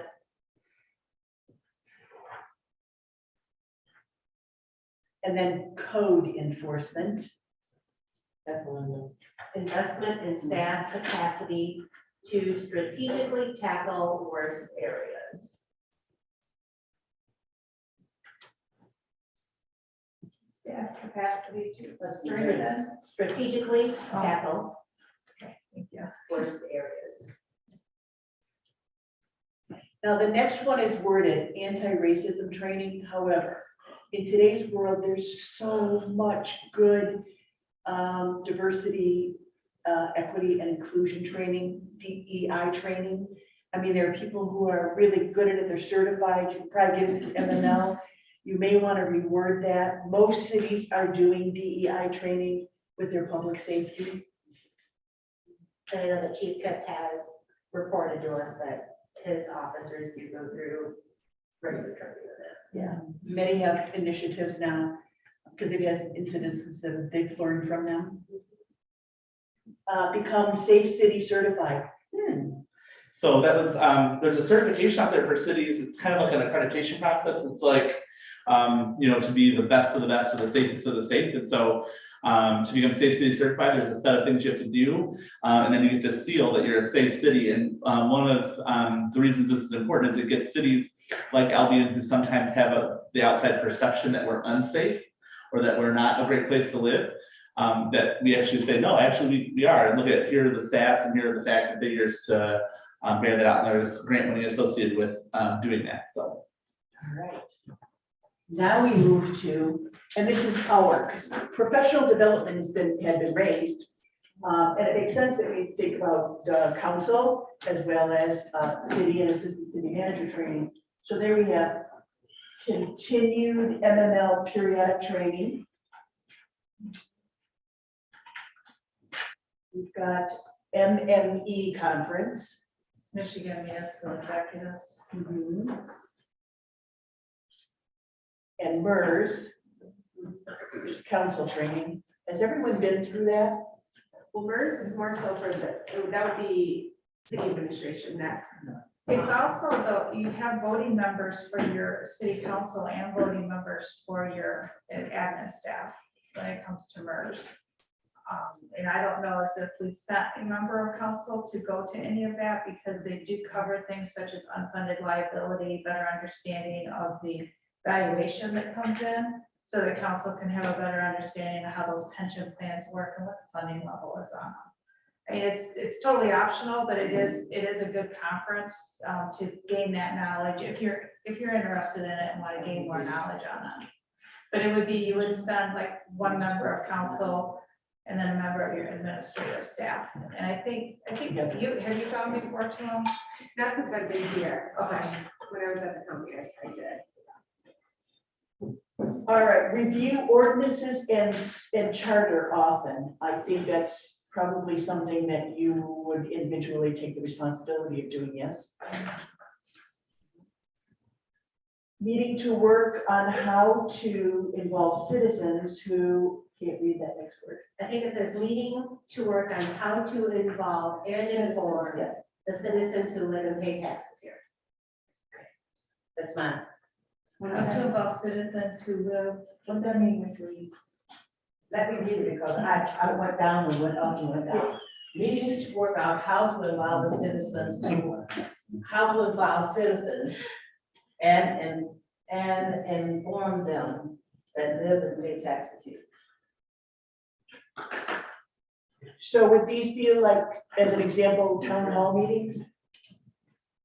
Or something different than? I think okay, I keep saying, because I know of people who don't know how to access computers, or who don't have one to access.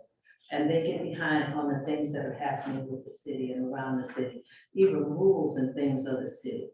And if there's some way we could better inform them on things that are happening rather than just put it on the internet, it would be helpful. If they can't get the internet, gotcha. Well, she do her. And the last one is, Well, one, so, there's one after this one. oh, there is. Listserv participation. So I don't know if we have any folks that are part of the listservs, like listservs, like you have a group of city managers who continually email, like if they have problems, how is the solution, how is your community handle this type of thing? I know when I went through an MML training, they say being a part of the listserv is just such a quick and easy access in regards to problem solving. So I don't know if that's something that you're already doing, but don't know that there's any council members who are on a listserv of any type along those functions. Something that we could look at.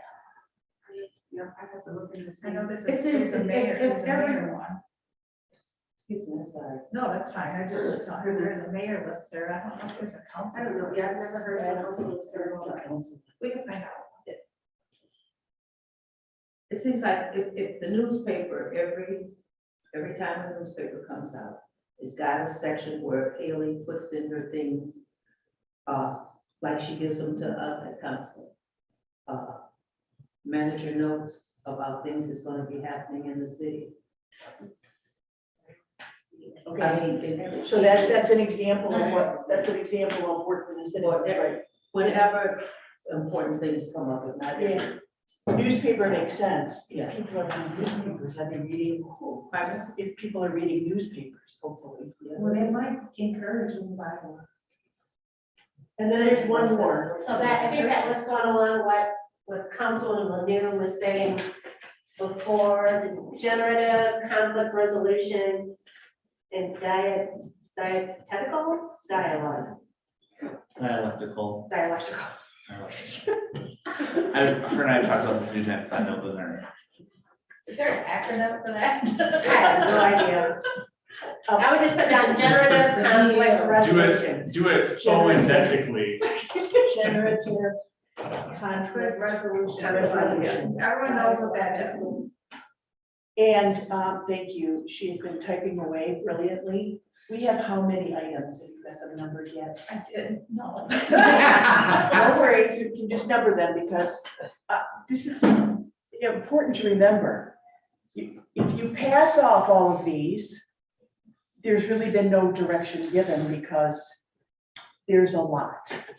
And this, in some cases, is on top of what staff is doing on a daily basis. So what we need to do is we need to decide, all right, as a team, what are our top ones? We want to make sure that we focus on the ones. If there are resources left over, we can go to twos. 1 is essential, 2 is desirable, 3 is acceptable, and 4 is, it's really deferrable. It doesn't really need to be done at this moment. Here is an explanation of those ratings that you can use to help you understand them. And what we'll do is, you have to take a minute to get those printed, so you have them in your hands.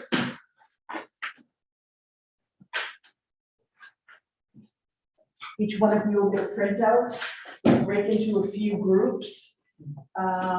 This is, I mean, I suggest that everyone in the room work on this just because it'll be a faster process. You're going to have a time to come back and say, wow, help me understand why you did that, because I think that ought to be much higher or much lower scaled. Because then we could have 4 groups and we could get this first iteration done quickly. Does that make sense? And I'm gonna have people like work who are across from each other rather than people who are sitting next to each other, just so that we have some mix up here. I'm kind of trying to buy some time so that Yeah, I'm getting closer. I know you are. I am going to pull down. Don't want to be a court stenographer, I'll tell you that. I am going to pull down those that are up there. And then this is going to be replaced for each one. Each one of your ideas will have a number. We'll try to break them up into, if we have 1, 2, 3, 4, 5. If we have 4 teams, then we'll break that in, divided by 4. If there's 40, you'll each get 10 items. So it won't take you that long to say of our 10 items, which ones are 1s, which ones are 2s, which ones are 3s, and which ones are 4s. And you're gonna all have markers. So let's say that I have, 36. we have 36. So 4 goes into 36. About 9 times, right? All right, so let's say that I have 10 to 20. I say number 18 is a 1. That's all I do is come up here and put number 18 as a 1. I go through my 9 ideas and I give them either, I put the number of the idea on a Post-it, and then I put that idea in a 1, 2, 3, or 4 space. Is that making sense? Every idea will have a number to it. Do you want me to start pulling these down? We'll pull those down and put these up. You want me to print? We need to print that. Yes, everyone needs a copy of that. We can do 1 as an example. Yes, we'll do 1 as an example.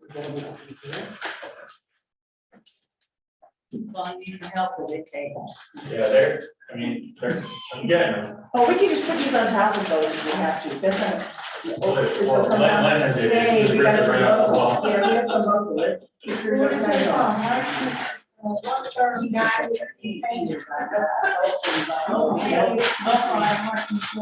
right, I'm done with that. Go ahead and ask me.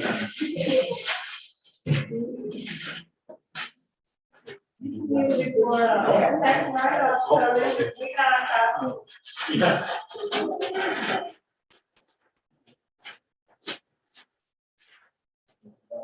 Okay, please, you can hang that one at the end.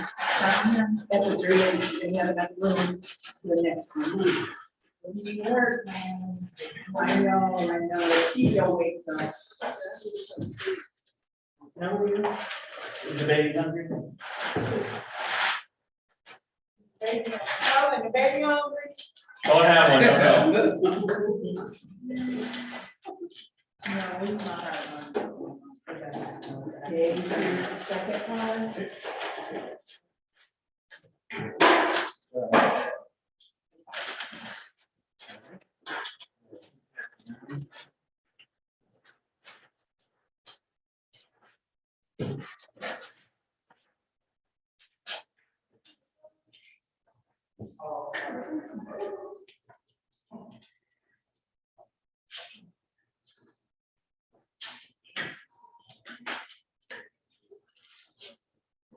All right, here's the others.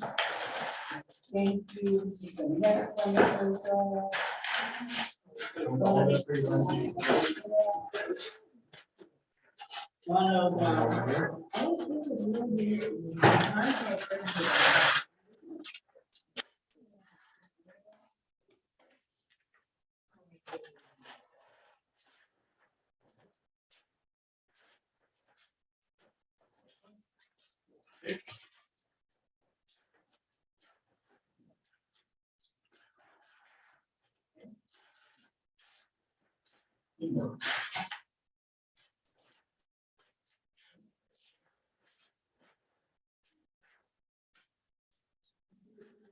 Now, that seems much easier. Okay, if I spelled something wrong or did something. That's all right. Sorry. All right. spelling right now. Wonderful job. I'm gonna see it. Wonderful job. Thank you. Okay, so. Yeah, each team will get some of these. Each team or each person? No, each team. Yeah, so like every other person. Okay, so. Wow, it was 24. I need one. 24 from 36. That's not even 12. Need one. Take some over here. All right, let's go across from each other. Let's have Marcola and Shane work with each other, Nora and Len, Haley and Cullen, and Vicky, and I should have broke you up though. I need you with a council person, so who can switch? Yeah, Shane, you go. I'll work with, You go with Shane. oh, I thought you said you wanted. I want a council person and I'd like a council Oh, person and okay. a staff on each. I can So, work for whatever. yes, there you go. Yeah, yes, I'll grab work it, with yes. Michael. And how about if you two work together then? Sure. And then, Which ones are each group doing? well, it's better if we have a council person and a, yeah, so Vicky, if you can work with Len, and if you can work with Nora, would that work? Okay, you all have markers. Marilyn, how do we know which ones are? Yeah, which one do you want us We're each to doing the do? number ones. All right, you're number one, so you get 1 through 9. All right. You're number 2, so you get 10 through, is it 18? Okay, so then each Or one is it of them, 19? 10 through 19. You get 10 through 19. You get 20 through 29, you get 20 through 29, and then you get 30 through 39, right? And So, then- okay, 30 to 39. 36, okay, everybody's got about 30 9. to 36, okay. Because everybody supposed to have, 9, so we get shorted for everyone. We're at 10. Oh, and so then we put the number. Yeah, it's supposed to be Oh, we 1. have to take 4. So the first one supposed to be 1 through 9, and the next one is 10. This is one of the most important ones. We're dispatched. Yeah, that's what we do. And put them in the category. And I just put. So which other ones do you think are? 36. Top? No, we 30 through 36. But you guys, we have all. We got 20 through 29. So you guys will be, oh, we're 20. Yes. Yeah, 20 through 11 is. 20 through 29, right? Yeah. So based on these 20 through 29, we have to figure out what's a 1, 2, 3, and 4. So 20 Cullen, projects Oh, sorry. People got some reasons. Gotcha. There's, yeah, there's like, so there's a USDA, facility in Mason. That does different. We're seeing that numbers 20 through 29. Because if you look at the. We have to, okay, yep, we have to rate each one of these as a 1, 2, 3, or 4. Okay. One would be. So 1, where's that? It was in this handout that she gave us. We got 2, 3, and 6 then. What do you want to do with them? I got 2 city services, but I don't have that. Here's one.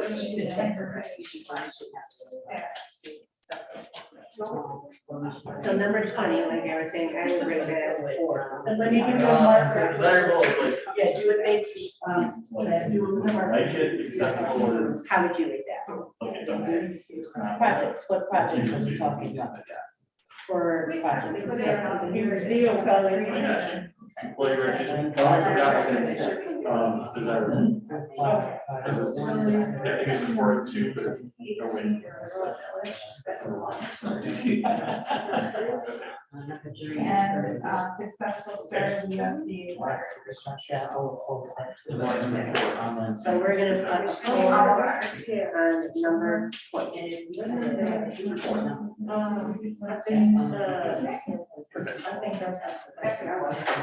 You can put it at 1.5. All right, we'll put it right in between there. All right, fair enough. Cross that one off. Okay, how about city hall infrastructure?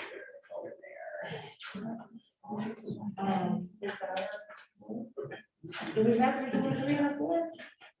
Not if you don't have any. Okay. But just remember, they have all, 1, 2, 21 lighted buildings, doesn't mean you're there. So how does it rate that? 450 director.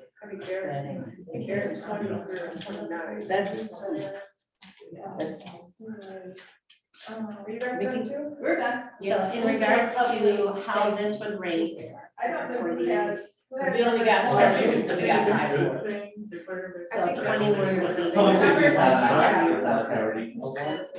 What numbers did you get? So light- I don't know if you guys houses. I think it's there.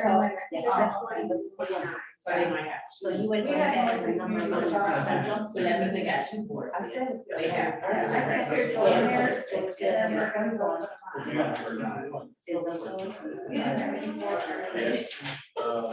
There's no safe community. It was only for listed for public safety. Right. It's only eight.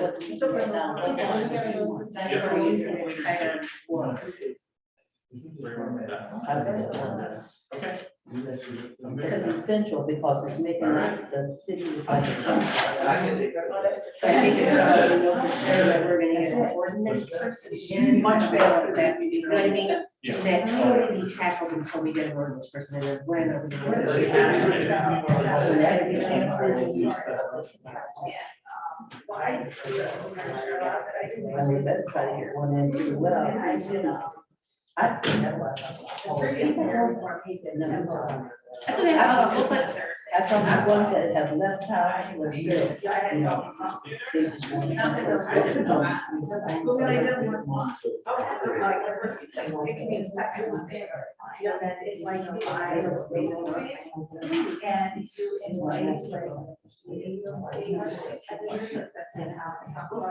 Oh, sorry. You talk about the road, you're here to talk about any bridge project. You have a big speaker. 22 for Parks and Rec. Think about the progress on master plans, how would you rate that? With you. And just so, but I think that's. All they really our master plan for, Is the mayor. Yeah, we because need, we're working on one for parks and recreation. Yep, we're working on, is this what it's? Yeah, for Parks and Recreation. Make sure no one takes those down. I feel like we missed They're doing theirs. two. Yeah, I know, but we still have public safety. They have it. I think they have 20. They just gotta put them in order. That's it. Everybody, all these of them. Yeah, man. They're getting there. Oh. Contract with reservation. Certified contract for recreation participation. That's the one. Yeah, all we need to do is do all this work and then. I know, I know, it's hard. Oh, you mean picking them up? Have you ever heard together? Have you ever heard? Yeah, these could easily fall off and tree. He runs the league. There you go. Whatever it stands for. He does it over at the Twenty-four, hard to Like on work. Instagram. Work I'm excited. It's already come together. Air notice in the morning. Number one. I can see the potential in that. But it's awesome. But you're putting all that money into the park and if they're not, once you're taken care of, that's just money wasted. He's in a great position. He's the only one that's on that board.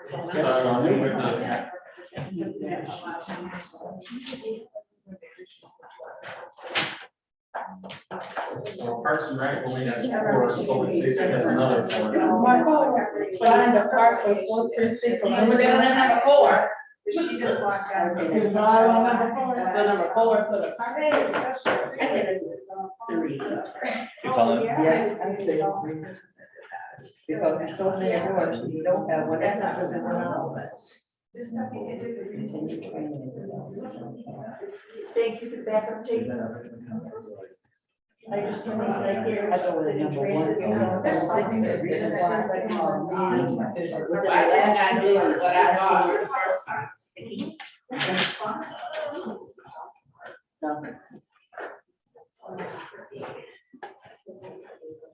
All right. I've seen people up at the corner of Parsons and Austin, this lady was just kicking the garbage can and beating it like she was beating somebody. I saw the same thing. I thought he was doing. I was thinking the same thing. Public safety has more and. I got a more for you. Oh, that's why. So have you seen, Just have have you seen more. all the ads What's for the it? other categories? Out of control now. Code So I saw a enforcement. really funny meme the other day. What number is It that? says, so I pulled into the gas station, the guy was working, before, she's not like, One for me. where was he driving? You're not gonna get people hanging up and fixing up. That sounds about right.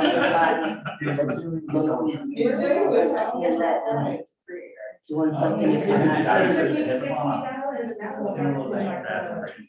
When it's on, it's like chlorine. It hasn't been as high since I was in law school. Over 15 years ago. No, I was telling my wife, I remember a long time ago, this was back when I still smoked. no, it's that talking Like, about. sorry, fill up a tank Not of for public gas, and get safety. a pack of cigarettes for $20. And all those entities. Not Yeah, anymore. where's The narrative changed. Well, I remember when gas was So they wanted. It was what, a gallon? 21 cents. Ideally, it'll be in the chambers. Yeah. And that was probably still high. In Detroit, oh yeah, Detroit, They do social media. late 70s. Press releases, things. I remember, I'm pretty sure it was at 18 cents. Yeah. So, Save City certification, But bread- Save City, like public I mean, people do recognition, that because. so that people. Man, and people think I'm dated when I talk about People just say whatever they want. Oh, Whatever. I remember the But if you people can state that this is truly for the Save City, Yeah. you All know, that's pretty relative. well, that's essential. All right. Want to go to the Chinese restaurant. That's a priority. I would say we're doing this well, too. Oh, sure. They have chicken wings. That's it, yep. Where's that? Okay, thank Chicken wings.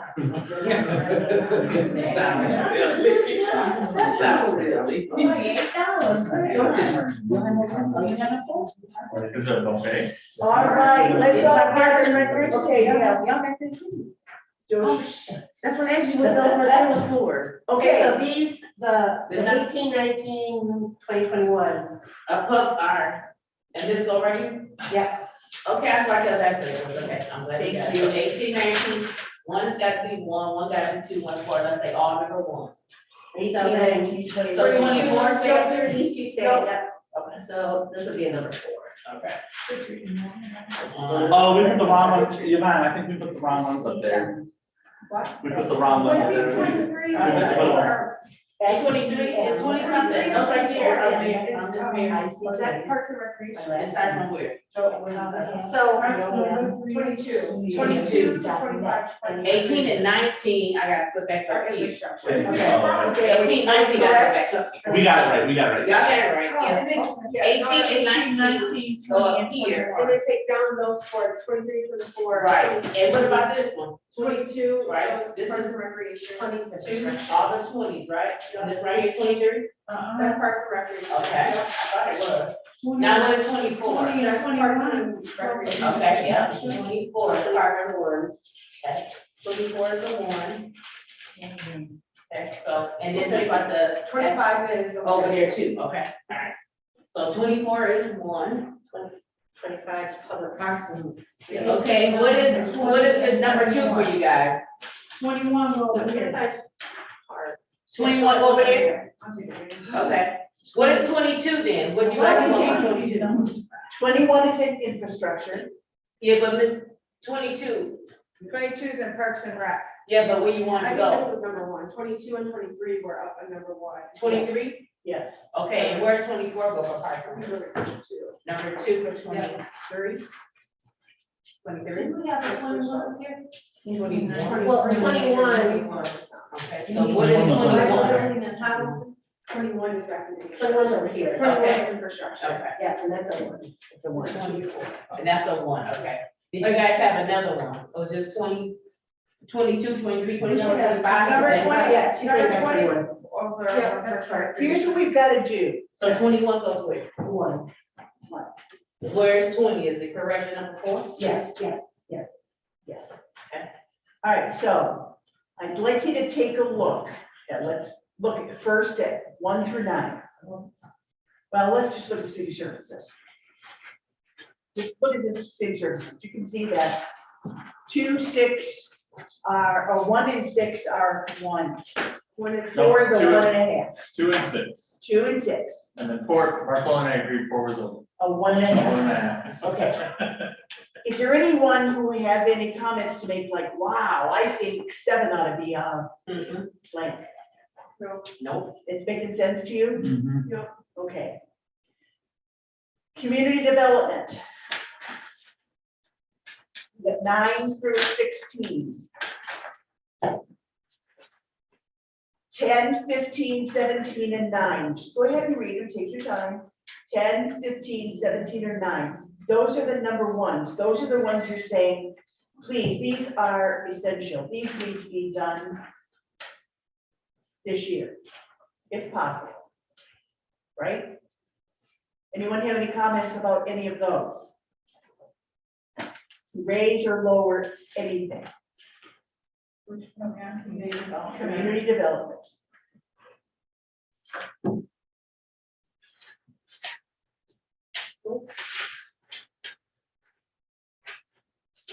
Those are making sense in the order they're in. Okay. How about infrastructure? We've got 18, 19, and 21. You can read in your list. 18, 19, 21, those are your ones.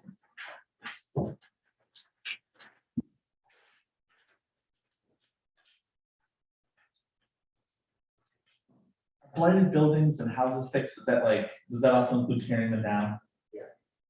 Yeah, that's all gonna go through code enforcement too. Cause I mean, it's cheaper to tear down a blighted structure than it is to fix that most of the time, right? But like I was saying, that's gonna be very determinant on when we get a code enforcement officer to tackle that. Yeah, okay. Well, that one's gonna be more on the side of Who owns the director of planning and building more than a code enforcement, so it's gonna, they're gonna work together on it. If there's already an ordinance in place, it'll be about enforcing the ordinance. Okay. Then we've got public safety, the 26 and 27. So you're talking about code enforcement. What's the difference here? Code enforcement falls under our public safety correct? So I think just getting that position staffed and really executing that work. Okay, so they just did it overlap, right? It's, right, and there will be. Okay, It does overlap. anyone who says, I'm kind of confused about public safety, why did you choose that? I would ask what you think, rethink, or are y'all comfortable with that? Public safety, 26 and 27 are your number ones. I like I like 29 being up as number one, because I think Safe City is huge for our city. Safe city certification. Before you can ask. Then I think about though we it. have to get the vacant positions filled before we can pursue the safe city. I don't know, I don't know what's involved. That's I know that's she a doesn't lot look for into it because. right now. That's a lot. I'm okay with being. So it would be number two because Number two, we the need to get next, the other things in order. yes, before we can Okay. go there. And then it seems to me next year when you review this, you say, that was one of our number twos because we knew we had to get these in order. Does that raise to number one now? All right, and Parks and Recreation. Then I see 22 and 23. 22 and 23 are your number ones.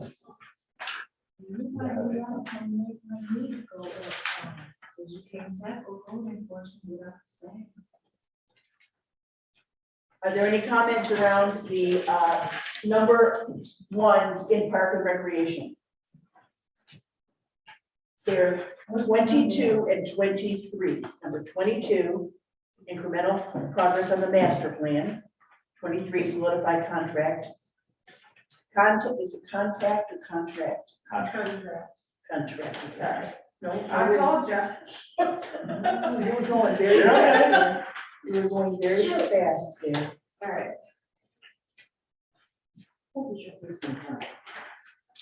Okay, everyone's comfortable with that? That seems to be your high priorities too? So for Marcola, I think we can get her pop-up parks in the summer. Pop-up parks in the summer? Yeah. Exactly what are you Let me talking kick about? it off first. A pop- We'll never be A together. pop-up park is when you don't have a park location in your neighborhood.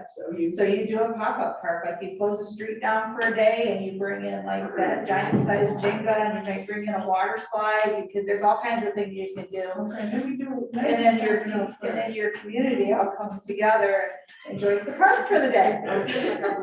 All right, our last one is professional development at number 30. Come on, we're rounding the bed now. Number 30 is the number one, continue MML training. Oh, that's not us. All right, now, because we said these are our priorities, doesn't mean the staff might not look at this and say, and I don't know, because I don't know how many resources they'll take.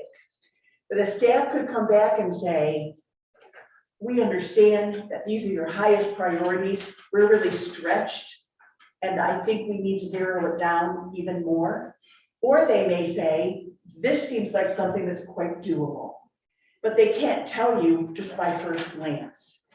This is where what you've asked for now goes to the staff. The staff takes a look and says, what would the budgeting be? Where is the funding? Can we approach all of these number ones? In fact, they could come back and say, I think we can tackle a couple of these number twos as well. But you see the difference if you give them all 36 items? That's not helping them in terms of focusing the resources. Now, some of those that may be number 3s and 4s this year could be up there in 1 or 2 next year. Or something else could surface between now and then. But you're setting this for the city for the next 12 to 18 months. Now, these are, any of these that go, these are council directions. Not any individual, this is the council saying, these are our highest priorities. So the next step is, I go and type all of this up, make sure that I put it in order so that you can read each one as a 1, a 2. And then when you read it through, figure out if you need any edits, like, we knew what we were talking about, but I think we need a few more words in there. so that that can really be communicated correctly to the staff. And then, as I said, city manager brings back to the staff, the department heads discuss, because these are aligned straight to some departments, and they can look at their resources, they can look at funding, they can give you feedback around, here's what is doable. And then what is doable, I mean, you can take the next step, then they start managing their budgets around it, right? Anything else that we need to add in terms of what the next steps are on this? Now, next year, it'll be really easy because you just come in, you take a look at your strategic areas, you ask yourself, are they still relevant? Are they still comprehensive? So as an example, in 1998, I worked with the city of East Grand Rapids. One of their key strategic areas was intergovernmental relations.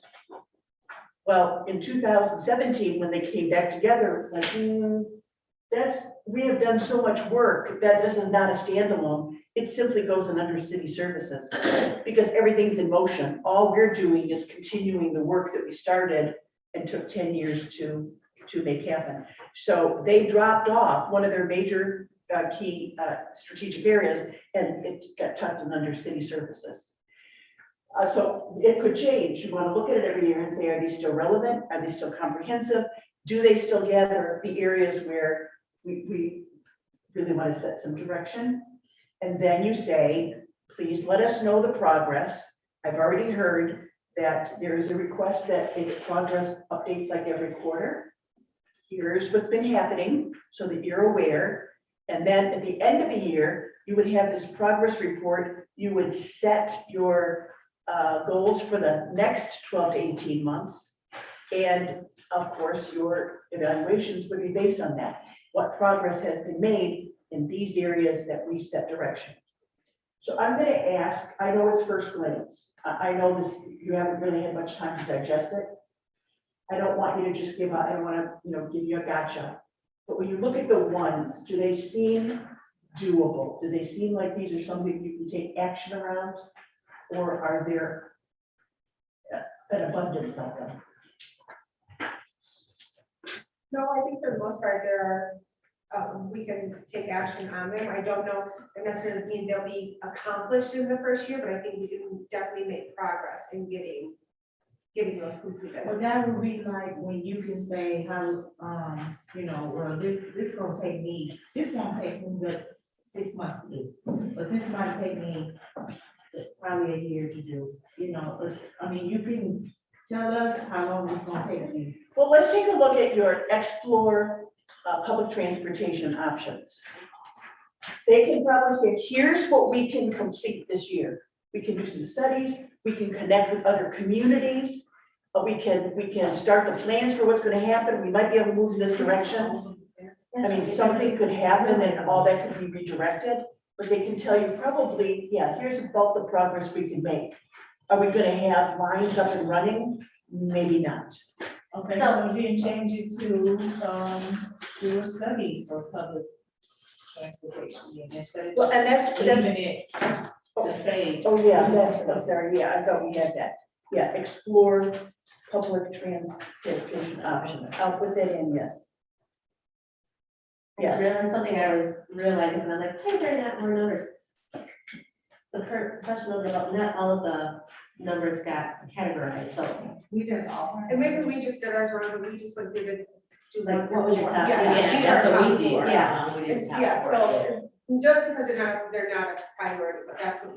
Yeah, and that's what I was, Yeah, because I think there was. We did.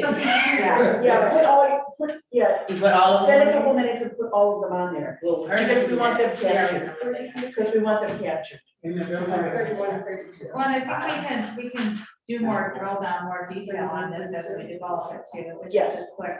Yes, Put it together. okay. All right, I know you have been very patient. You have stayed focused through this process. I appreciate that. Thank you. I wish the best for your city in the coming year. You have set direction and again, next steps. City manager will get back with you in terms of what this all looks like. Maybe call it, you guys, Tuesday or something. I'll be able to know me.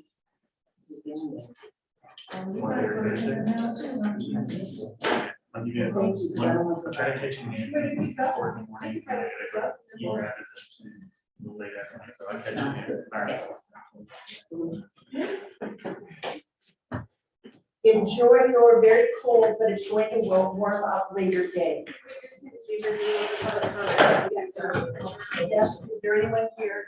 Thank you, yes, that. I do not, I just, no. So you calling you now, you gonna meet whatever. I'm gonna call them this week. I'll, We can talk. yeah. So I'll go ahead and call this meeting. Do I have a motion to adjourn? So moved. Support. Everybody in favor say aye. Aye. Opposed? Marilyn, do you want to? She said Marilyn. Meeting adjourns 3:20 PM. Something.